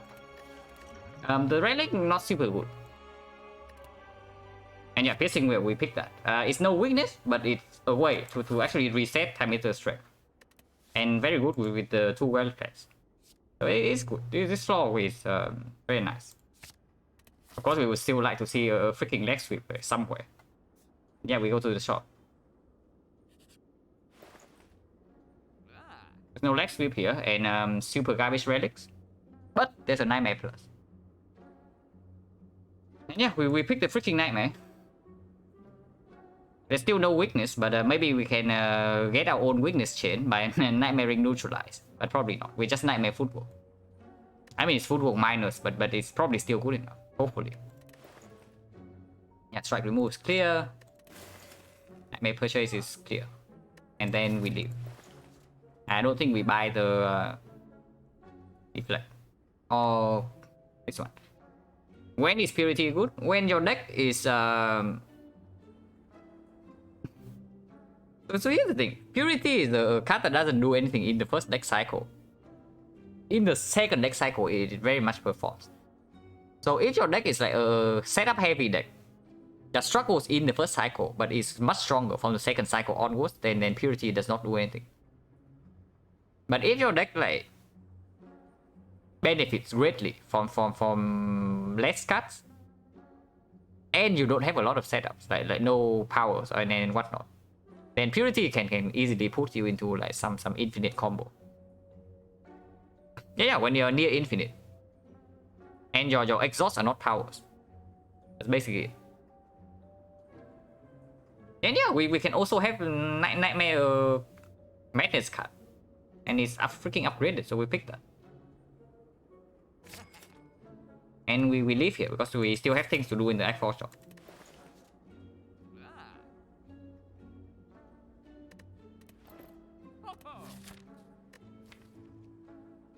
I am still scared Time Eater, by the way. Like, not having a weakness chain for that fight is especially brutal. But we have this potion and we have this potion. Hopefully something can happen. And we still have one more card reward screen.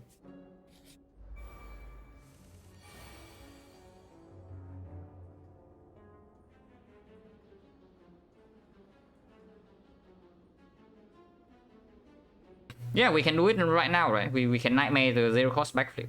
Like, can happen immediately. So probably can do that.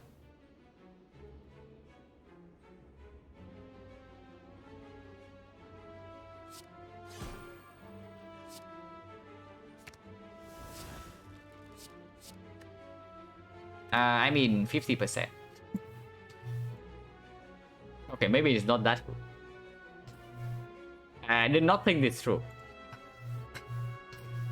But it's fine, it's fine. The zero cost nightmare, whatever. We also pull the menace out of the deck and we get like 3 more backflip plus.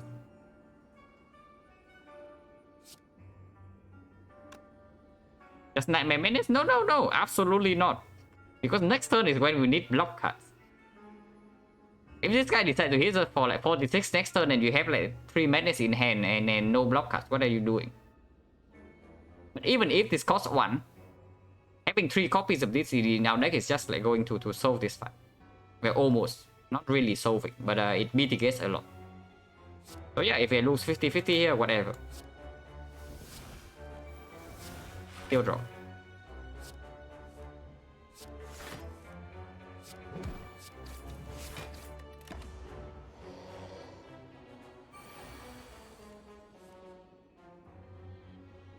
Yeah, just imagine this hand, but with like 3 more madness, right? You see the consequence like immediately here. Good thing we did not do that.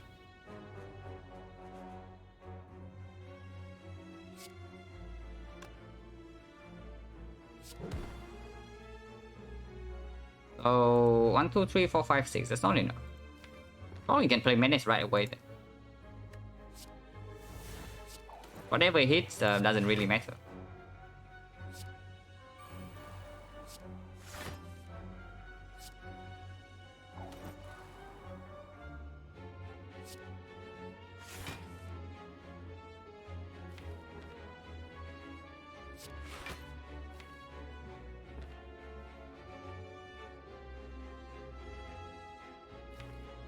DK right now doesn't really do anything, so I guess we just play the Swirl Effect.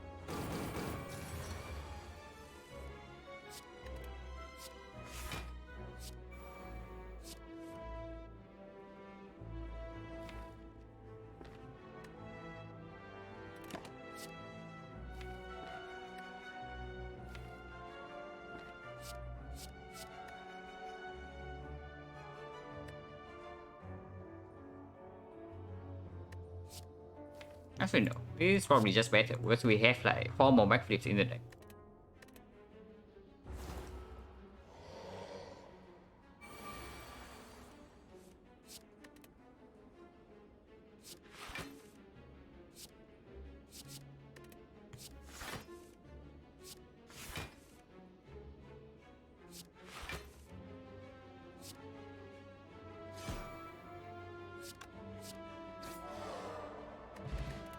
You kick it, it's late. And not skills, but... Okay, this is the very sad story, but it's probably the pick. Yeah, it's a very sad story. Like, we have freaking Toxic Egg, and we are picking unupgraded Sucker Punch on floor 48. But yeah, we probably have to do it. Because like Time Eater right now is just way too difficult. And yeah, apparently weak sauce is way too hard to find. But we picked the Sucker Punch. And this potion is really not good, by the way. I don't trust this potion at all. Right? Not in the least.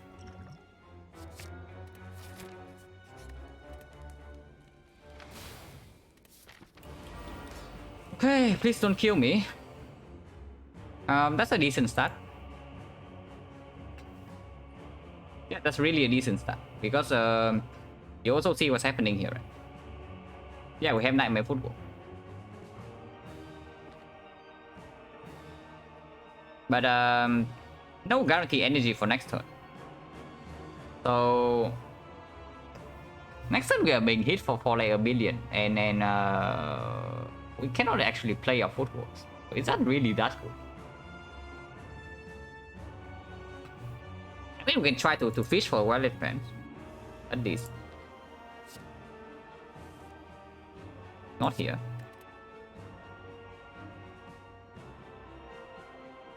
I guess we can draw 7 cards then. Also, yeah, we did not see a single Tactician or besides the reflex, unupgraded reflex we saw in Act 1. So no Tactician, no reflex, no weak sauce, no terror.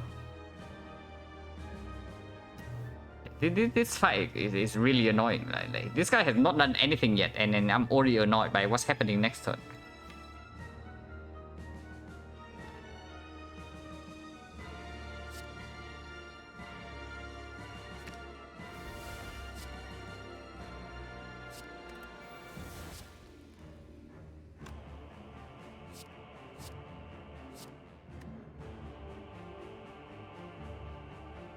Only 2 energy, so if I play an attacking, it's Sucker Punch, but I don't play anything. I just play Football Predator.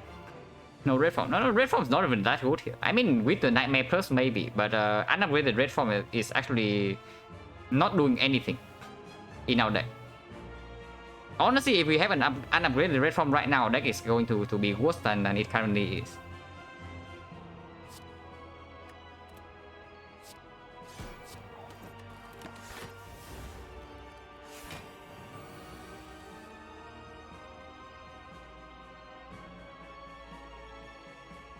Yeah, no weakness, so we throw the weak potion immediately or what? Or are we taking this garbage hit? At least we can play 6 cards.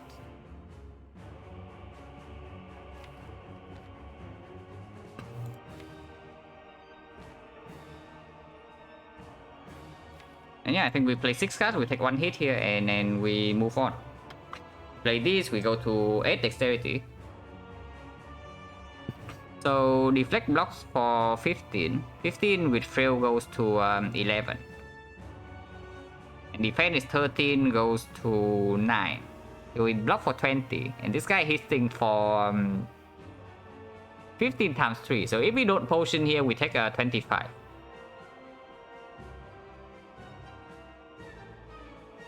If we potion, it's 15 weakens to 11. So we take 30. But weakness remains, and we can continue to set up with our footwork and then madness and to the trade. And then afterwards we have strength reset into the second phase, and the fight should be over there.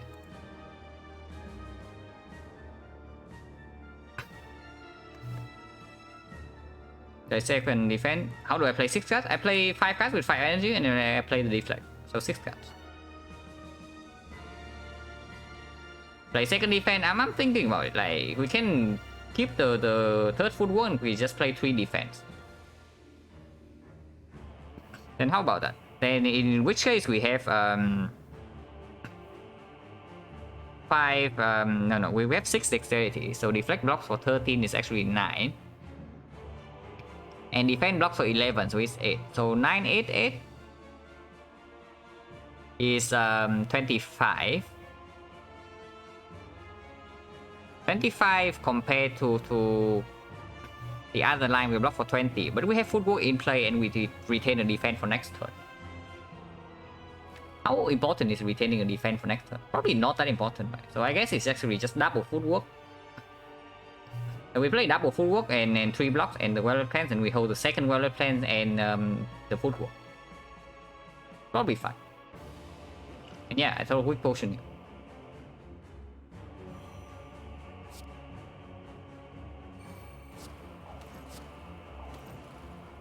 Yeah, 9 and 8. So we do that.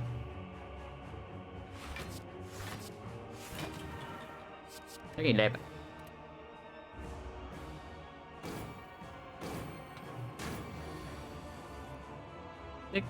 Not be a problem.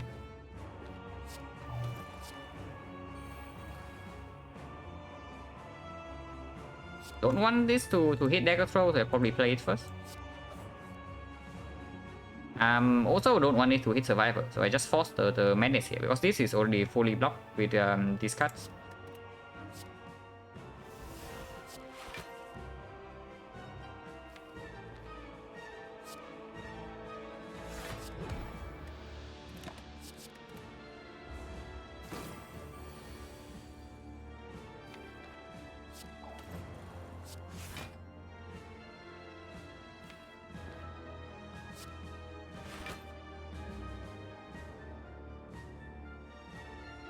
Oh yeah, we also bottom deck the neutralize and Sucker Punch we draw on turn 1 where this guy's not attacking.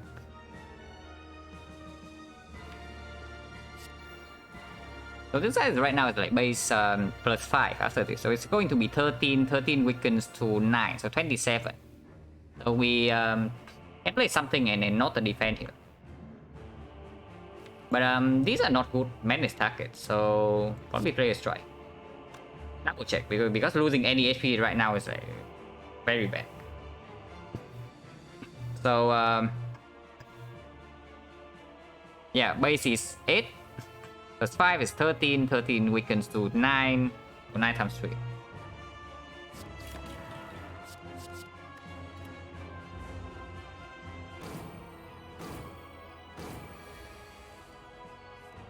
So 7, we can block that easily. We have weakness, so we can keep the weakness in our hand.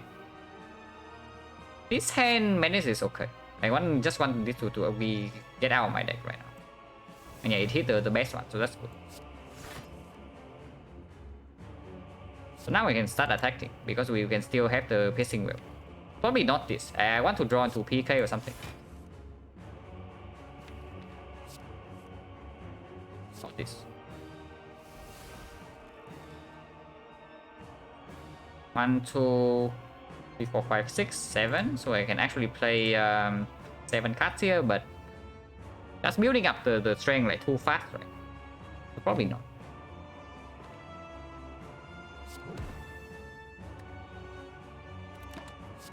I would even want to keep the red dance around.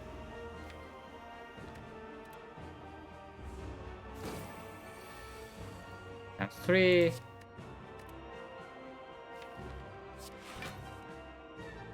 And this is the attack I want to play. 1, 2, 3, 4, 5. That is 5 energy, and it works.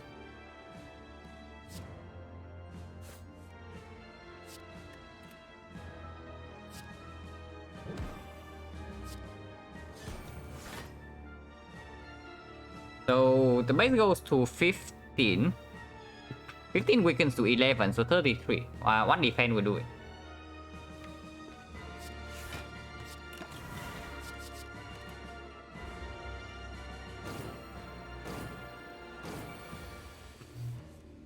45 should not be difficult to block.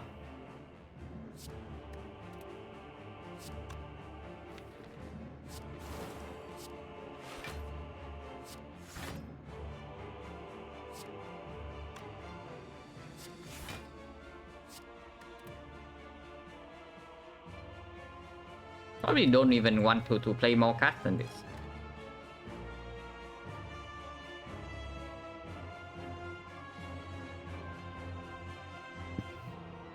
What do I do if I did not find Nightmare in the shop? I try to, then I hope that the shop has something else. Because if the whole run doesn't give me anything, then yeah, I just accept that I die.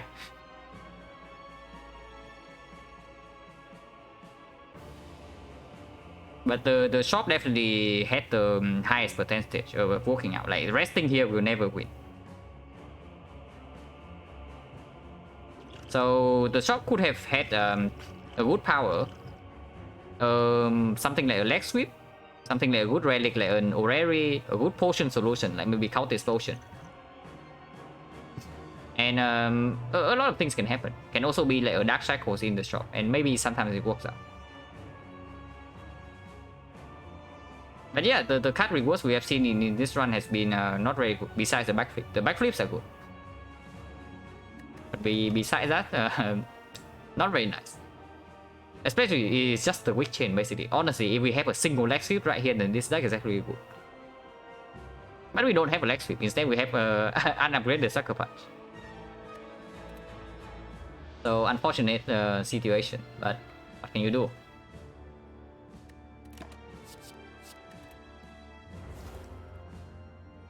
Really need to stop playing cards here because I don't want any strength this guy gets from here is actually going to spill over to the second phase. So if possible, I don't even want to attack.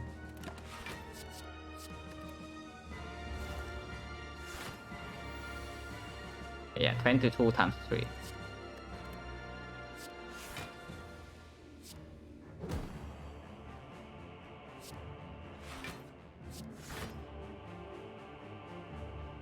So base is 9. I mean, it doesn't matter, right? Because we're just playing 2 defense here. But I want to know like how much damage I'm taking, if any, right now. So plus 9 means the base is 17. The weakness vulnerable is actually 19. So it's attacking for like 57. And we block for 57. Yeah, 57 here.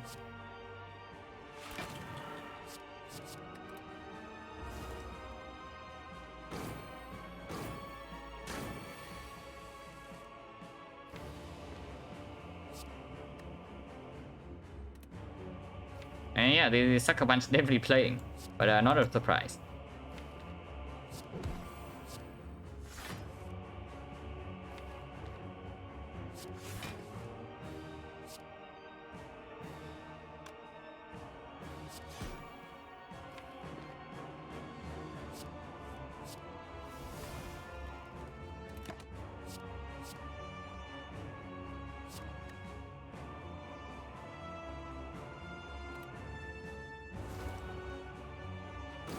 What's up, Odin? We are in a decently tough situation here, but at least this fight is hopefully under control. But this deck is quite bad for toxic deck, just because we have not seen some real weakness source. We do nothing here.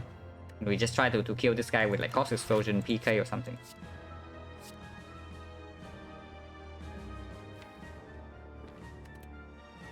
Maybe we should have held to neutralize.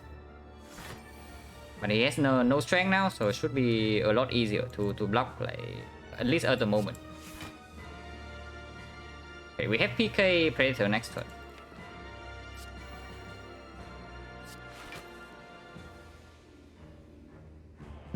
Cheating Tami to our well-earned strength, yeah, sure.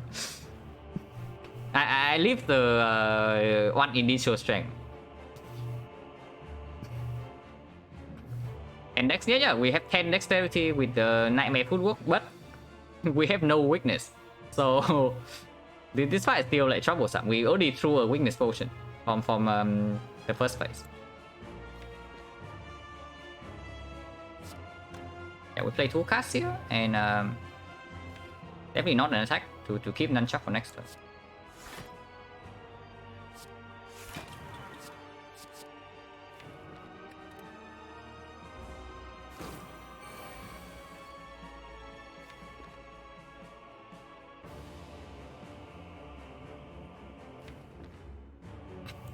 Yeah, we don't even want to play Blade Dance a single time in this fight.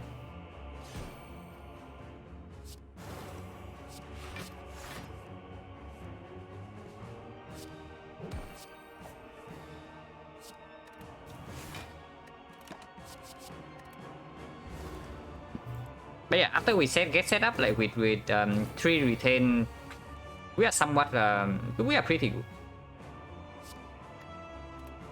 even without real weakness.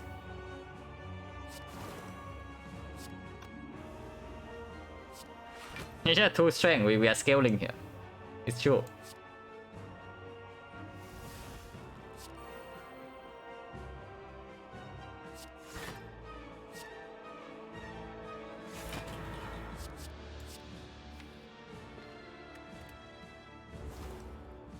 But yeah, we are just attacking with Predator PK and Cox Explosion.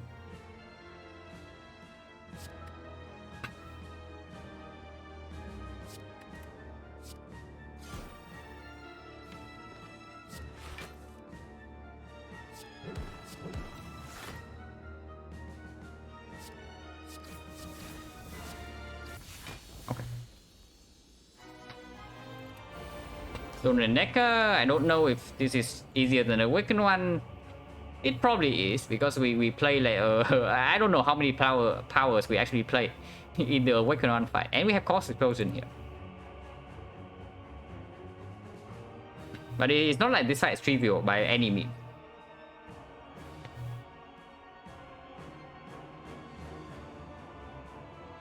But yeah, even if we see Nightmare, we can Nightmare Backflip or something in this fight, and then we don't need to Nightmare the Footwork. And with Cost Explosion, we are killing Deca first, because Deca takes damage from the taunts.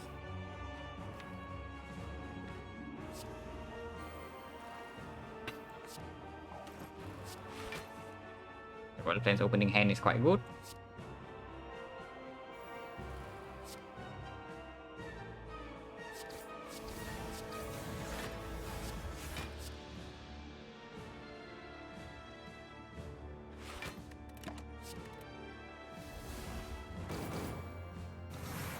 Also, yeah, this fight we cannot deploy weakness regardless in this fight. Just Strip Artifact with weak cut. I'm on it.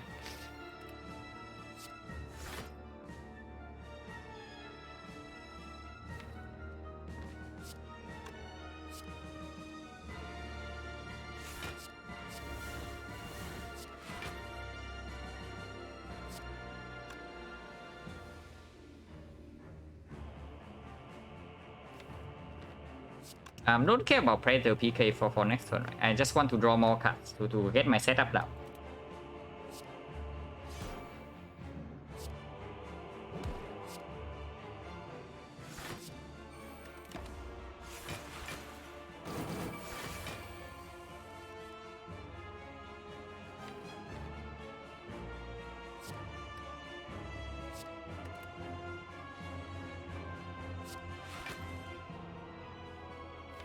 Not drawing into Concentrate or Secret Technique here is a slight problem. Concentrate it is.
can take damage here because we overheal in the next act anyway. So as long as we survive here, like taking damage in this fight is like irrelevant.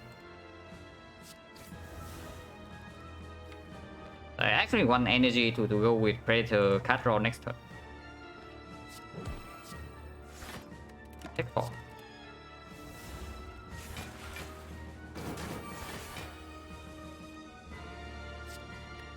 And yeah, we also have like Nightmare Footwork coming in, so of course we want energy.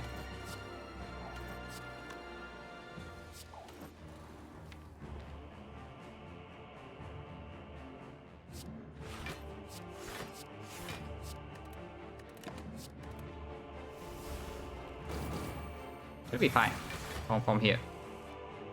Hopefully. Because we still need to draw like 3 block cards or something per turn.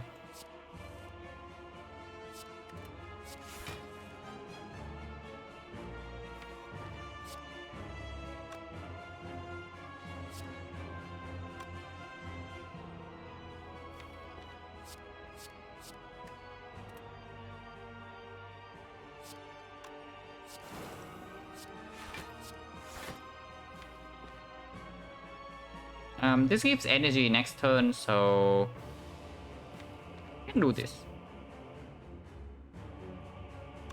Yeah, we can Sucker Punch here and keep neutralize for this guy next turn.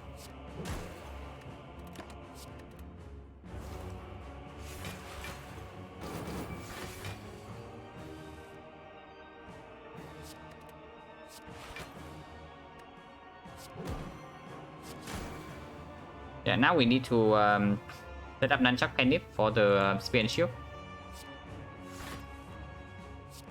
Not be too difficult.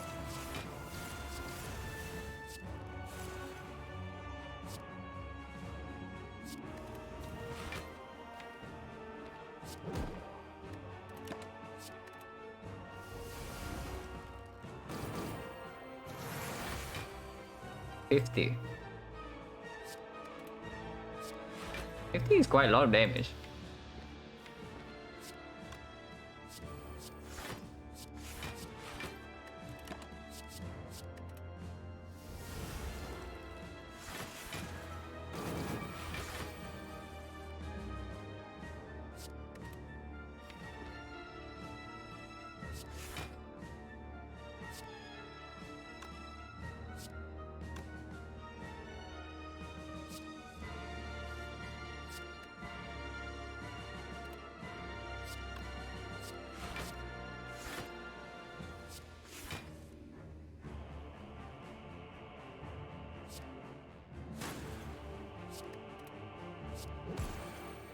Yeah, now we just want to kill normally.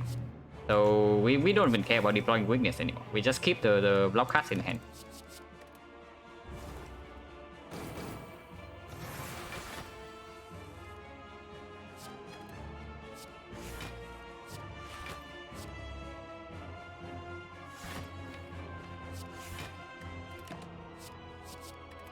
We'll keep these to not redraw to them.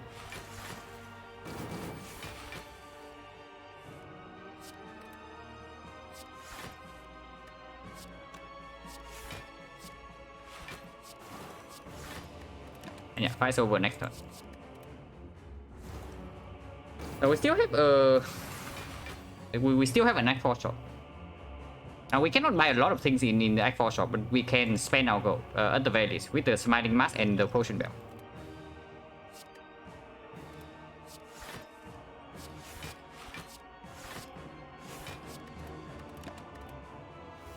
But yeah, our setup is not very fast. Hopefully Spear and Shield doesn't like completely wreck us, because it can happen.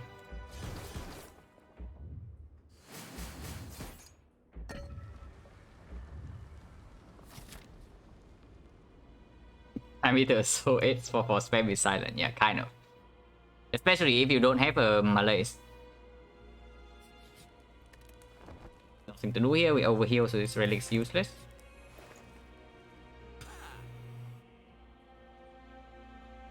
It's here at the very last shop. It's actually here at the very last shop, and we take that. But yeah, before I do anything stupid here, I take a short break, like maybe 5 minutes, and then when I'm back, we will talk about this shot. So yeah, be right back.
Okay.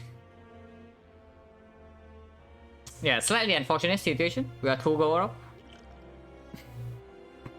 We are actually 2 gold off because I'm looking at the leg sweep, card remove, and power potion here. But yeah, with us being 2 gold off, we definitely have to give up on something. So what is it? And it's probably card remove.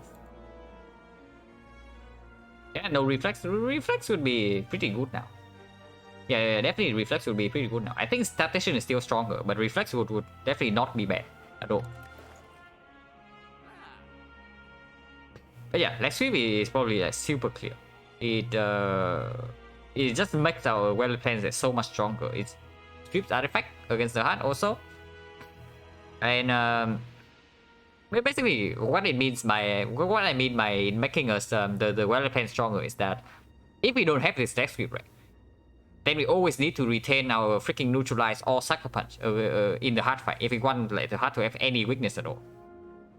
And that just will not do, because eventually, even let's say we successfully get the nightmare footwork now, we only have 10 dexterity. And yeah, that is not sufficient. That is simply not sufficient if we cannot deal damage to the heart. And if we have to retain all the Sucker Punch and the Neutralize all the time, then we actually have no damage. And eventually the heart just kills us. Because you saw, we did Nightmare footwork like a few times already in the hard fight. And then you see like how that kind of deck usually plays out. Like you fully block until 8 times 15. And then you kill before the 20 times 15.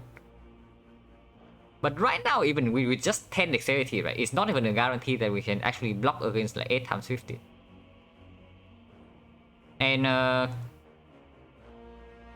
then if that's the case, we just get like 3 turns less than normal, and then we cannot deal damage if we have to hold Sucker Punch Neutralize. And that just kills us. So Leg Sweep buy is probably super clear. After the Leg Sweep, it's a different story, because now we have a bunch of other things. Yeah, we can take any of these 3 potions. We can take a card remove, or we can take this Couch Chop, or we can take this Outmaneuver Plus. And Outmaneuver Plus is not even super bad. Like I said before that we have no energy constraint, but now that we have Nightmare in the deck, like, that can change very quickly. And yeah, we still have like a lot of card draws, like all things considered. We have 2 the trade, we have 1 Acro, and we have like 3 backflips. So it's not even bad. Outmaneuver Plus. It's probably not good enough though to be included. What I mean is, I probably take the skip over Outmaneuver Plus. Because right now, if we do Leg Sweep, Power Potion, Outmaneuver Plus, then we actually have enough gold. But I don't think I want to do that. So yeah, Leg Sweep is clear, and then the other options is like Couch Chop, one of the 3 potions, or the card remove. If we are very worried about our damage output in the hard fight, then Couch Chop is actually pretty good. Yeah, Couch Chop's Leg Sweep, potentially, right? But is Couch Chop really better than Power Potion? And I don't think so. Because Power Potion can be Nightmare. Well, whatever comes from Power Potion can be Nightmare. And yeah, you probably know what that means. Yeah, we can Nightmare Redfall. And then we just go all in against the heart. Because then we have Bronze Scale, we have PK Cycle. And yeah, we can even Nightmare Couch Chops from this Power Potion. Could I ever Nightmare Couch Chops? Not. Probably not if I have this real thing in my deck. Yeah, it's 2 off. It's actually tragic because that's the first thing I look at in this shop. Like Leg Sweep, Power Potion, card remove, but we are 2 off. But yeah, I still think Leg Sweep, Power Potion is the strongest thing we can do here, just because of the Nightmare in our deck. And Power Potion can give us a Well Plans on turn 1 if we look at our draw and then see that it's bad. Against Spear and Shield, I don't know what the hell our plan is.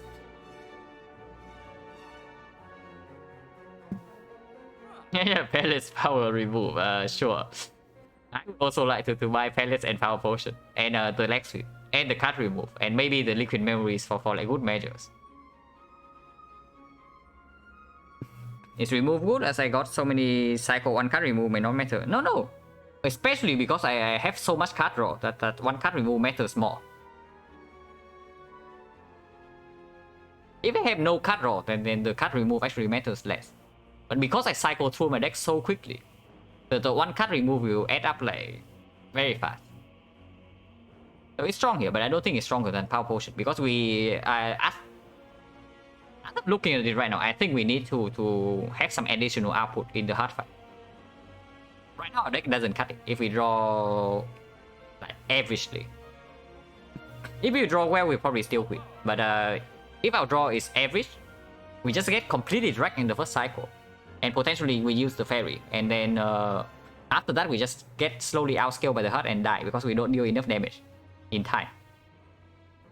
And yeah, that Power Point is red from 27% of the time, you are correct. And then we can Nightmare, and then suddenly we have a plan in the hard fight. Even another footwork is not even a bad thing because like 10 dexterity, the 2 dexterity from the Power Potion might make a difference if it's actually the footwork. And yeah, if it's not footwork, not Nightmare, then it can be damage. It can be, yeah, a real Couch Chops that we don't need to draw into.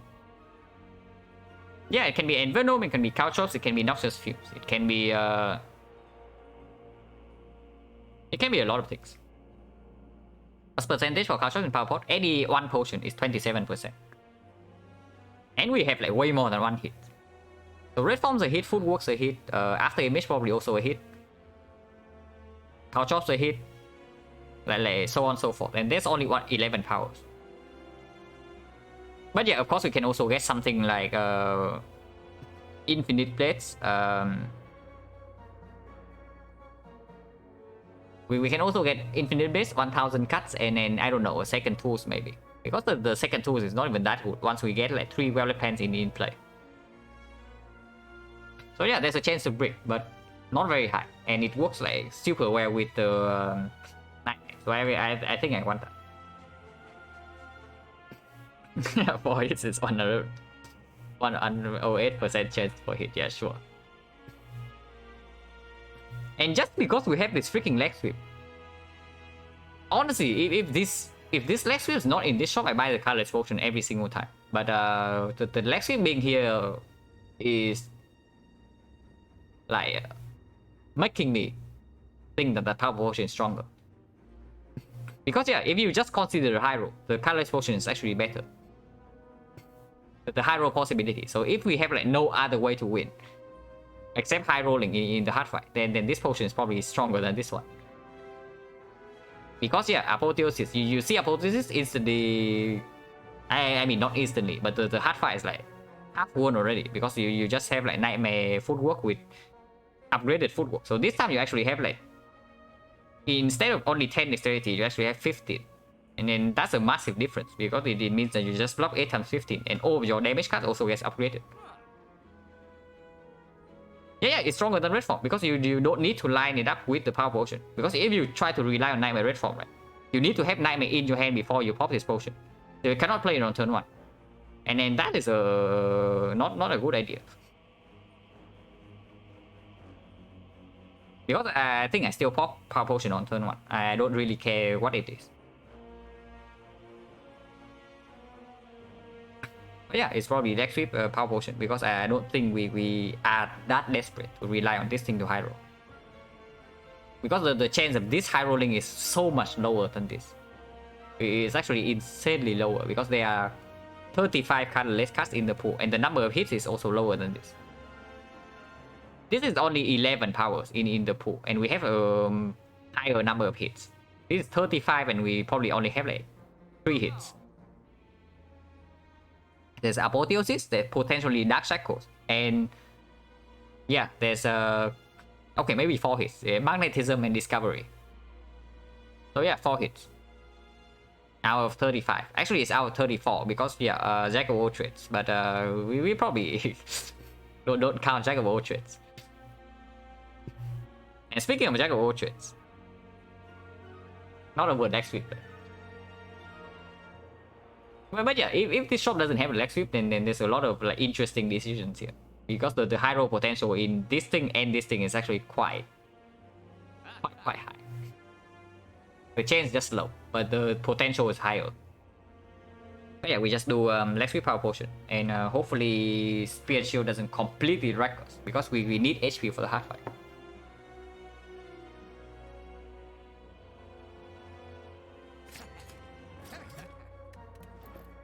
Yeah, I'm maneuver. Let's probably doesn't cut it. Now we do a preserve insect, Penip, and Pika in our opening hand. So we take damage immediately, but we have a hopefully big turn next time, because we can snack for it. But yeah, this hurts quite a bit, right? Or do we not care about the Penip and just get some strength right now? And 4 block. Can also do that. Because this is a lot of damage immediately. And we're still not out of the woods for next turn.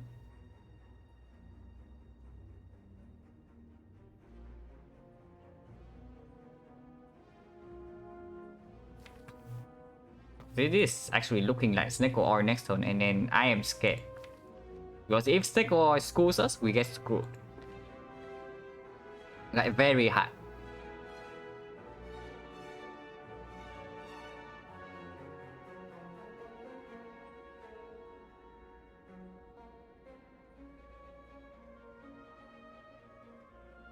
So yeah, we can only block for 14 here at most. Also, almost a knight one hand.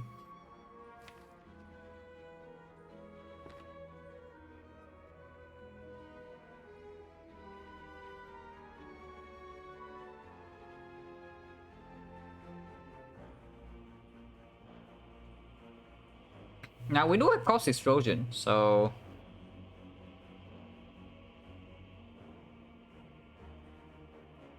wait, how bad can the XecnaR be? Holy crap, is it bad? If it's bad, it's really bad. But yeah, most likely we have to do it next turn, maybe because we don't really have another line. Unless you tell me you want to XecnaR this turn, and that doesn't make sense, right? And power potion, we need to save the hut. We buy that like specifically for the hut.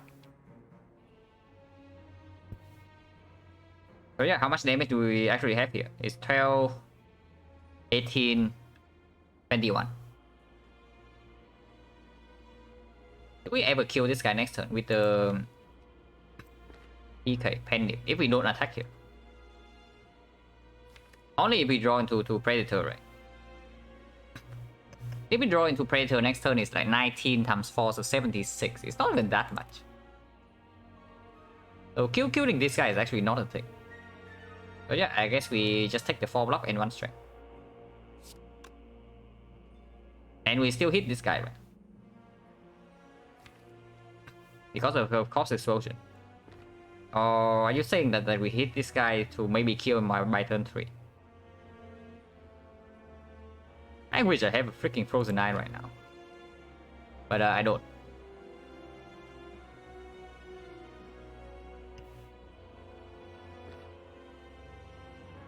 How do we hold the PK?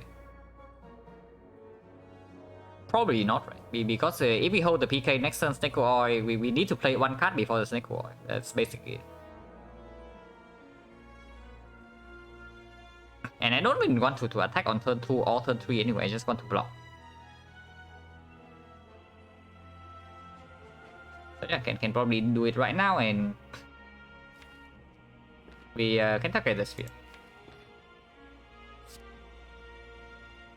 Count energy 1, 2, 3, 4, 5, 6. So we have enough.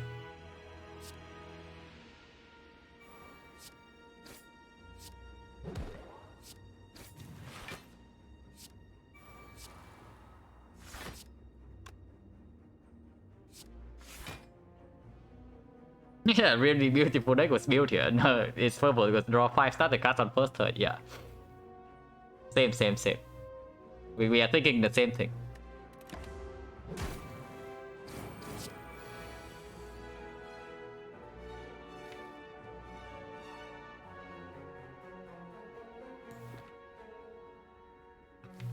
Okay, so Secret Technique has to be played here before the XecnaR.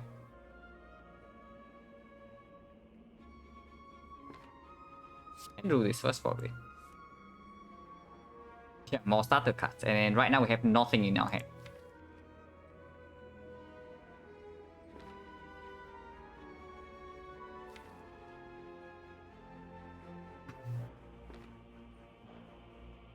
So yeah, it's XecnaR, but what are we pulling?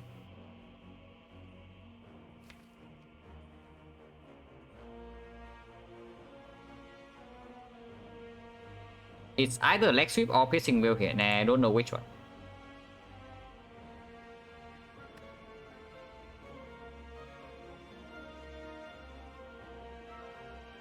Because if we want to rely on the XecnaR, then we pull the leg sweep and then we oil right away to reroll the 2 costs. But if we take the leg sweep and we take the piercing wheel and we nightmare the piercing wheel 1 cost, then 1 more artifact sweep from the XecnaR can fully block in against this. And then we also strip artifact from this, so afterwards the block is easier. But that doesn't make sense, right? Because pulling the piercing wheel right now, it risks so much. We have to commit 2 energy front load on the nightmare. And then we need to rely on XecnaR drawing an artifact strip. And afterwards we still rely on the artifact strip plus the whale, costing less than 3 in total. So that cannot be correct. It's probably just pulling less cube here and then use the XecnaR right away.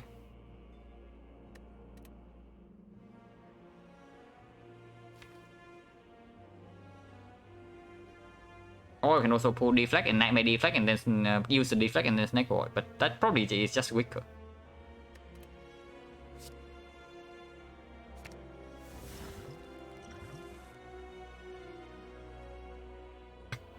Okay, not too bad. We have 0 cost nightmare, we can nightmare the 0 cost footwork. Probably use madness first. Because I don't really want to commit like 3 energy to force a madness target, because the backflip still has to be played.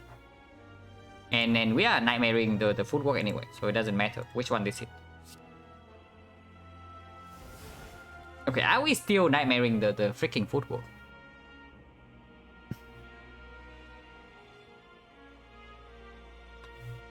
Now that we have like 0 cost legs, because we need to decide right now.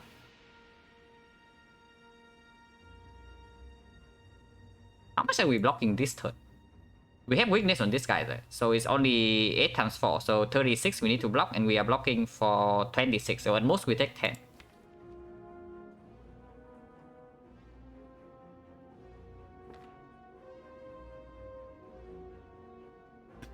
Draw first, second madness? No. You draw first, you lose 2 HP, because you play backflip before the footwork.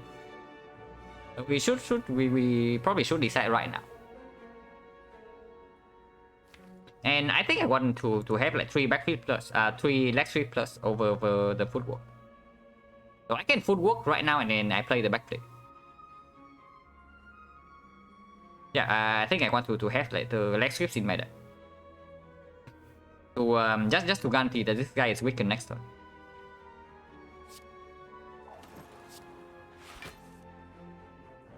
Yeah, we draw 1 more block card and we can discard the burns here. Or we can also hold the concentrate in our hand, it's also possible.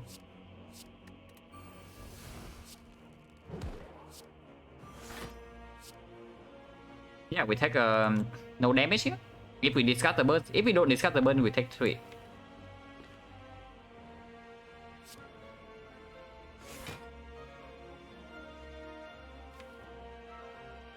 And yeah, I don't want to take 3, right? Especially when after like the nightmare 0 cost leg sweep is in play.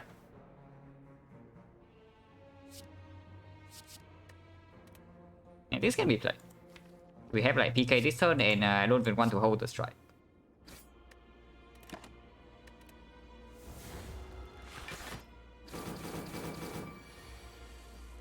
Burn strike on turn 3, the classic. And nightmare's gone now, so this footwork can be played.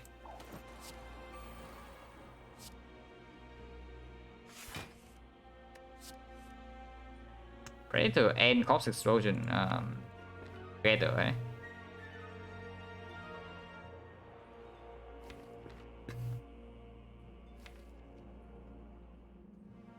Probably play the Corpse because Tools is down now. And this just deals passive damage, this doesn't do anything right now. It is full block. 54 has to be full block, right? Because this is also weakened. Okay. We don't have weaken for this guy 2 turns from now though. When he hits us for a huge amount. But we have piercing whip, so it's probably not bad.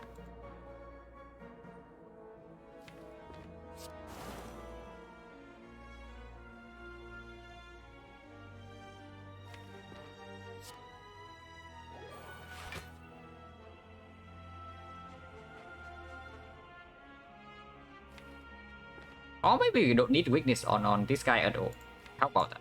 We just leg sweep here to reapply weakness and we play defense. Actually, no. We only waste our turn around. So we had to commit here. Unfortunate.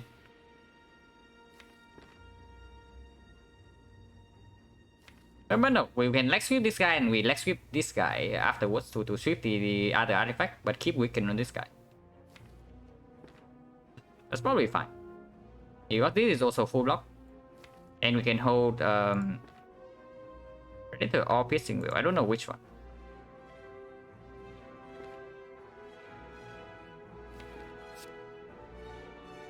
Yeah. Weakness on this guy for the big multi-hit next is more important than weakness on this guy.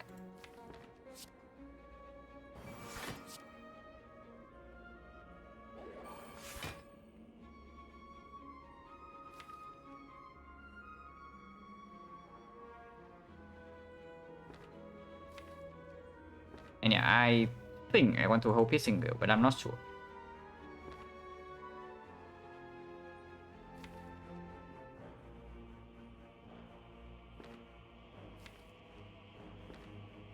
But maybe not, right? Because next turn this guy's not attacking.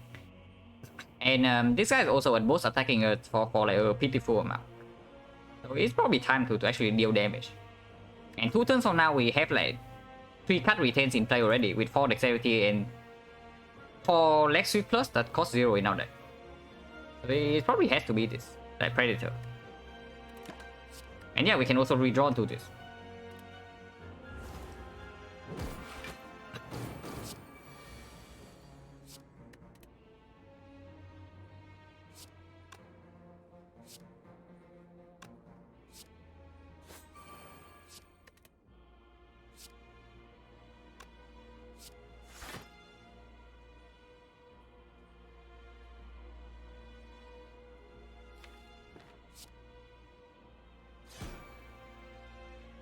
And yeah, we don't need to turn around here.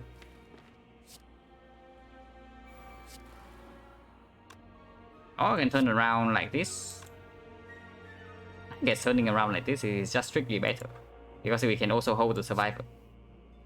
And we get 1 energy for next turn.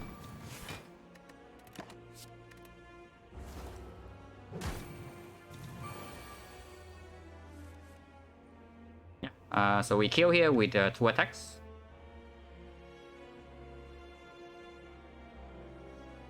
Then we kill with 2 attacks. 16, not Blade Dance. Blade Dance doesn't cut it, but having Blade Dance in hand right now is guaranteed lethal, so I don't want to discard it. I just discard this just in case we draw into nothing useful.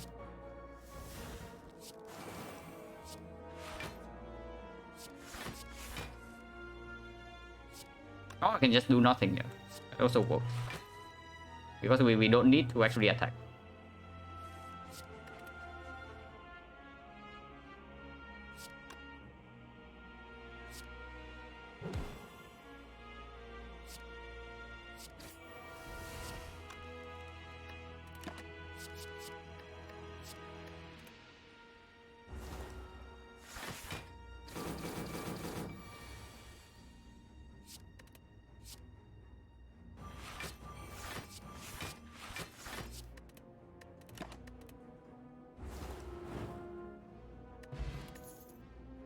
A very fitting relic for the end in this run.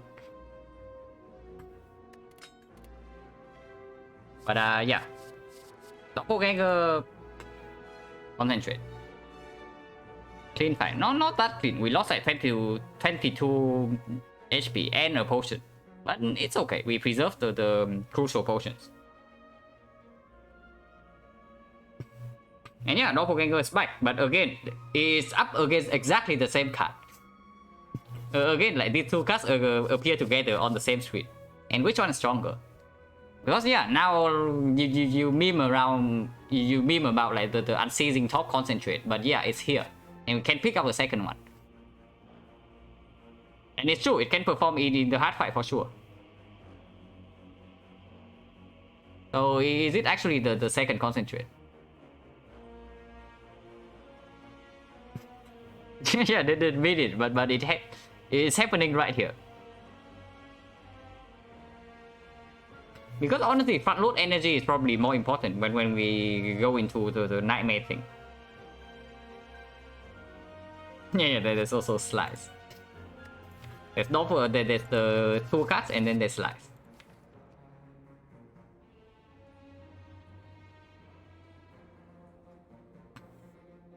Honestly, again, like the evaluation is still the same, right? The effect, the effect like roughly equal. This gives front load, but I actually want this card in my deck.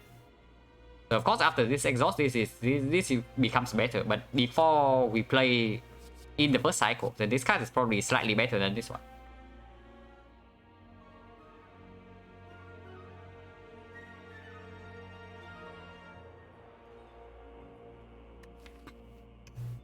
Now the main problem with concentrate is of course we can break our early hand. But with Doppel it's never a break. We draw to Doppel on turn 1 or turn 2, like even if we have nothing else to do, it's not a break. But it just sets up like the turn after.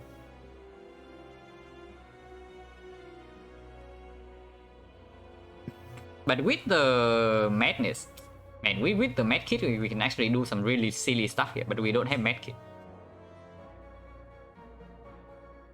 So the heart is just going to stop us in our track. But concentrate help make a faster deck here compared to Doppelganger, not in the first cycle. In the first cycle, Doppelganger is definitely better. But after we play all our powers and the nightmare and stuff, then the second concentrate is actually quite big. Honestly, with the second concentrate, we might not even need to nightmare power. If we have 2 concentrate in the deck, we can actually nightmare a backflip, for example. And that probably give us just as much output, but way more deck consistency. So I think it's still the concentrate here. It makes the first cycle like slightly weaker, but hopefully you can survive somehow with the fairy. I mean, it's not a super good plan, but it's the best we have.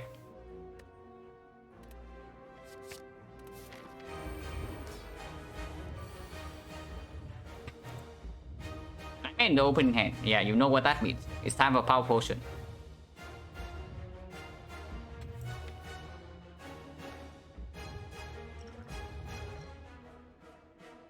Okay, we can have Nightmare After Image if we would like to do so. And yeah, Nightmare After Image with Unceasing Top Concentrate, right? It's actually a real thing. It's not, it's really not a meme. I mean, I wish it's a meme, but it's really not. But both concentrates are in our hand already, so that's bad. Probably still has to be After Image here, because it's just like... we already have the second tools. So the moment we play our tools, the effectiveness this goes down by a lot. But we are playing like a very large amount of cards. So it's just After Image here. And of course we don't play this first. We draw first before we do anything. Okay, this is not too bad, to be honest. You think drawing wheel now is bad, but drawing wheel right now means that we actually have a liquid memories if we need it.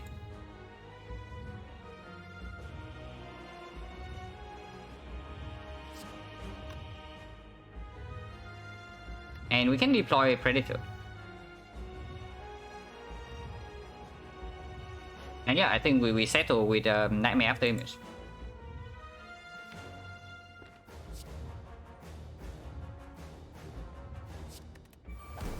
Because it means that we can actually play the After Image right now to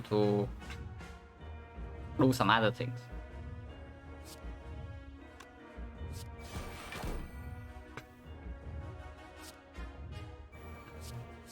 And yeah, it's time.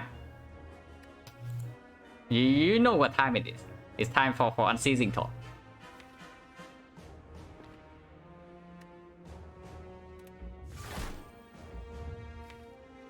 So how much speed of death are we willing to take here? Probably not that much, right? So we can just survive her first and then concentrate.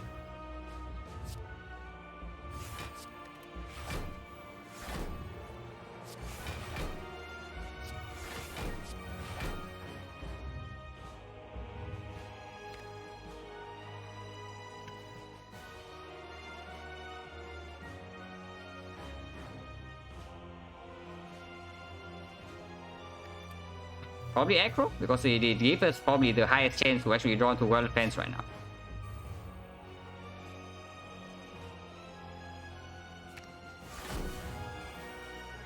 No World Defense, but we have Madness on defense.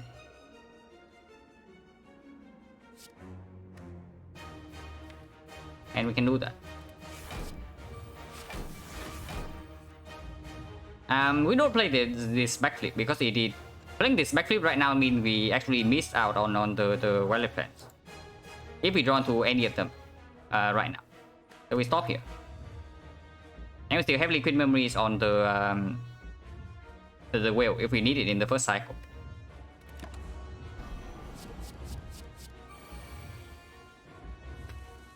Yeah, 4 times 15. No, that's quite a lot of damage. And weakness not in our hand. So yeah, we probably liquid memory is the whale.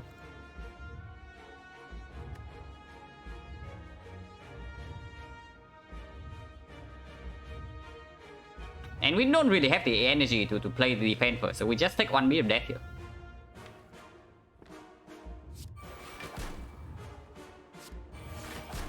And yeah, now the Blade Dance in our deck is actually blocking for a lot.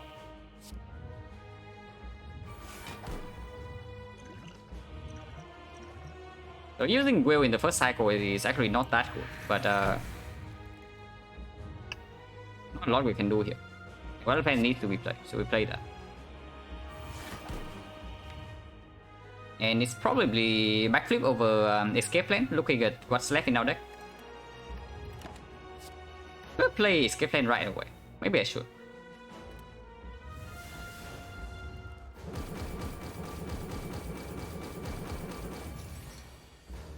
$69.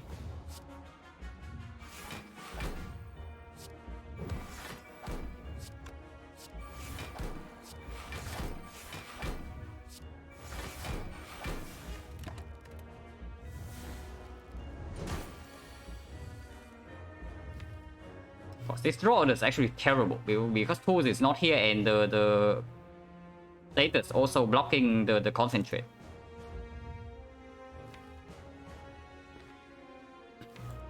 But yeah, we have two. We have three. We have three retain, so we can hold both the Constitution and the leg sweep to strip artifact with this, and then we leg sweep next cycle. But our damage honestly seems to be like too low. I hope it's not too low, but it seems too low to me right now. Hopefully it's not.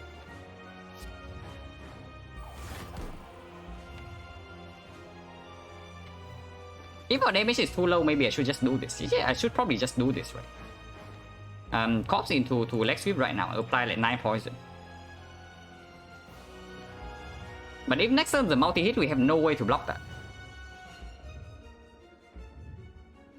That's basically it. Because the draw is like this.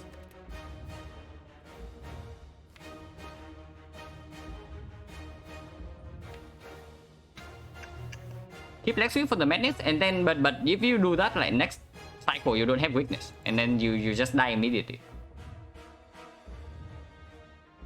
So I'm thinking because it's like +3, right? So the base is 48. How much are we blocking for next turn? Let's see. If we draw into... Let's be optimistic and say that we don't bottom deck this Blade Dance. So how much are we blocking for? 1, 2, 3... 4, 5, 6, 7. So we play 7 cards and we block for 4 more. So +2, so 14, we block for 18. Only 18, so 44. So if it's the single hit, we still live. But if it's the multi-hit, we die without weakness.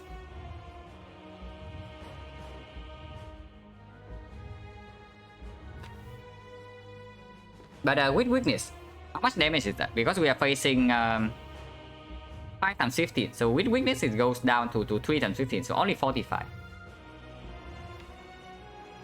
We still do not block if we don't hold the leg sweep in hand.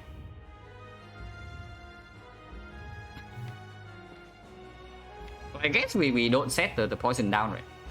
We just keep this to strip artifact and then we play the deck sweep because we actually need a block card in our hand next turn. So we play knee here and then we pass.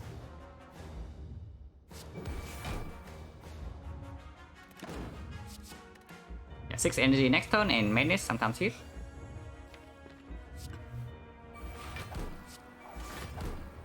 Yeah, we can manage the leg sweep here and we probably should.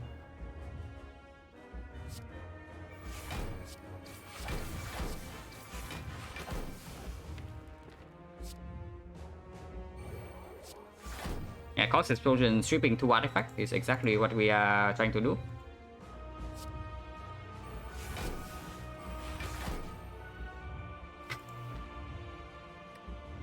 So the real question, so now we have another question. Do we actually keep the Goon in our hand? Do we actually keep this Goon in our hand? Because keeping the Goon in our hand means that we don't reshuffle it.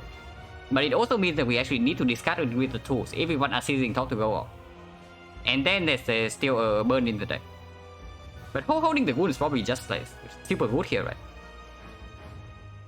Yeah, holding the Goon here gives us a potential to actually have a really big turn next turn, because we only have one card that blocks our Unceasing Talk. It's this burn. So we should keep this.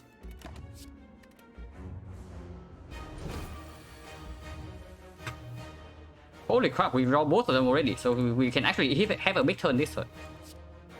That's really good.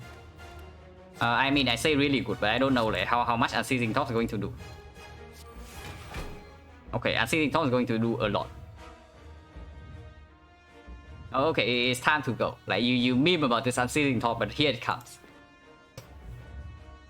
And we don't want to spend energy on any of these garbage, right? So we just discard all of them.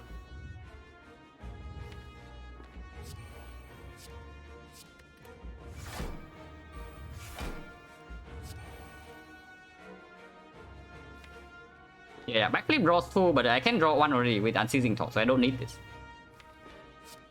And I want to play this, because energy always plays with the top.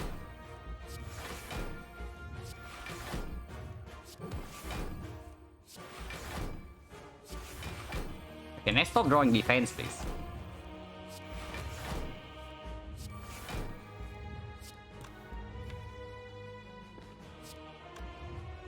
Maybe this can be kept. Because I want to see like, the cards in the draw pile. I want to see these cards.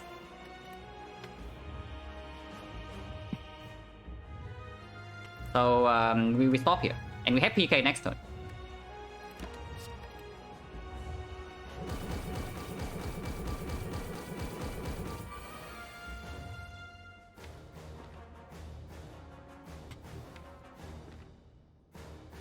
Escape Lane probably gets discarded.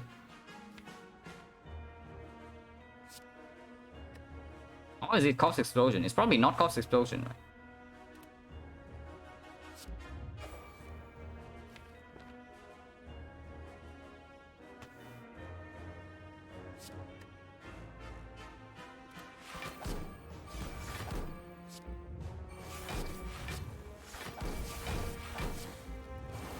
Just kept the ship.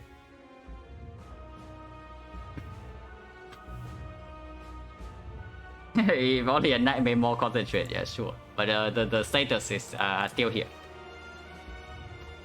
Backflipping now doesn't make any sense, right? So let's keep these two. 5 times 15, that is weakened already, but we get the burn here.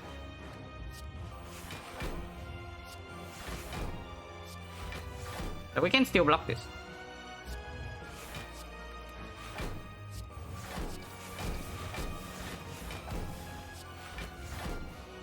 Concentrate is here, and I want to hold it because the wound is coming. And after the wound is down, we can do it the Unceasing Talk thing again.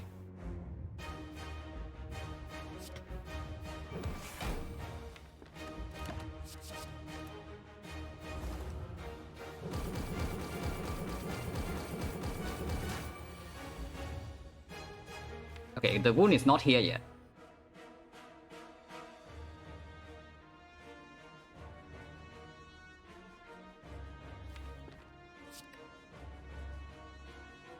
Still need to block this, so maybe Cause Explosion is too much of an energy commitment.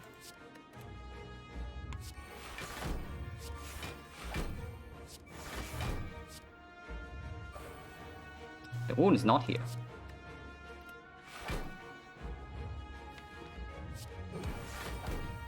Yeah, I don't really care about like PKing the Predator next turn. I want to attack now. And still have the PK for next turn. But yeah, wound is shuffled out of the deck and we have 2 concentrated in hand. So next turn we can go again.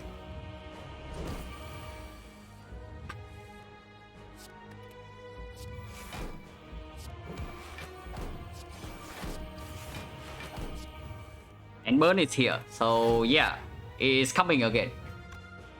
We are doing this. And unseizing top.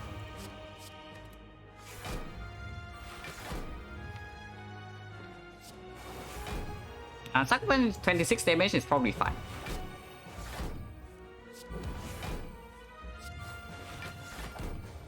What did we lose? Let's try. Okay, so whatever. And we keep this in our hand because we have no energy to play any cards. Yeah, 39. Single hit first, so we should kill this in 2 turns.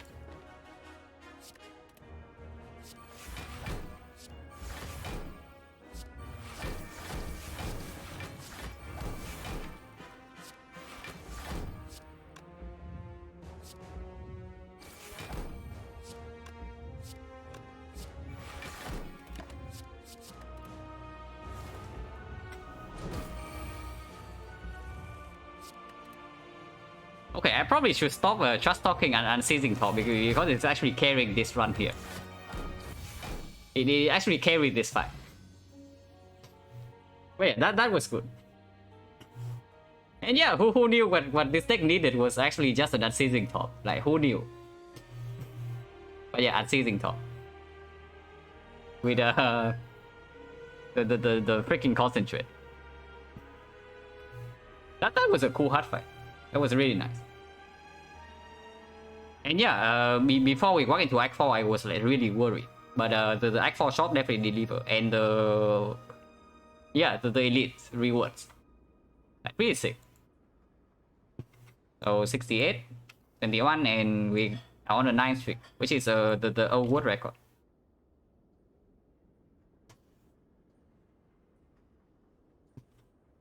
Didn't think this was a win. Yeah, like at the end of Act 3, it was looking like really bleak, right? But we pulled through. Also, yeah, Orichalcum. I don't think it even play. I don't think it played even once. Maybe it played once when I didn't do anything in the turns. Yeah. All the time that the Orichalcum actually gets blocked is when the poison is already killing, and then I just didn't play any cards. So release the fairy. Be free, my fairy. But yeah, this was a cool run. Like, the deck is like exactly as I said near the end of Act 3, right? I said that the deck is actually really good if we just get a leg sweep. And yeah, we got a leg sweep from the Act 4 shop, and suddenly our deck is like, I don't know, 2 times stronger than usual. And then afterwards, of course, Unseating Top goes off, but that's something else. Surprisingly weak run with such an early Toxic Egg Fusion Hammer. But it worked out. It worked out.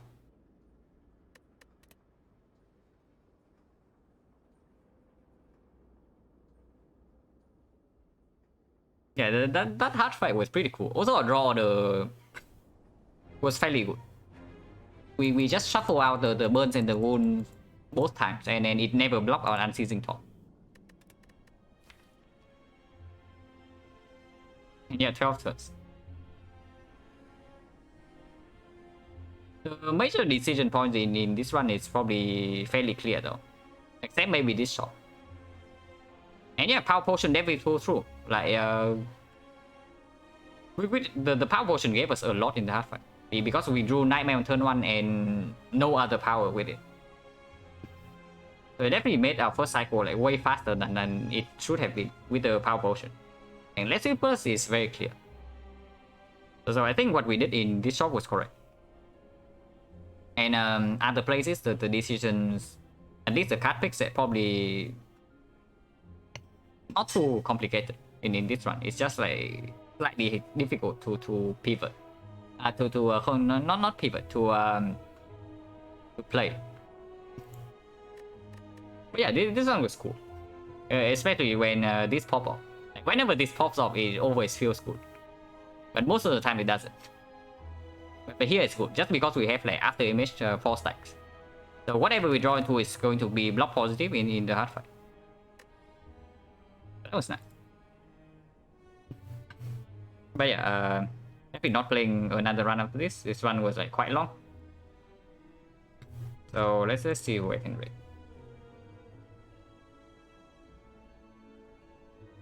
Okay, let's rate Mer again because yeah, Mer is cool and nobody else is streaming like A20. At least no one I know.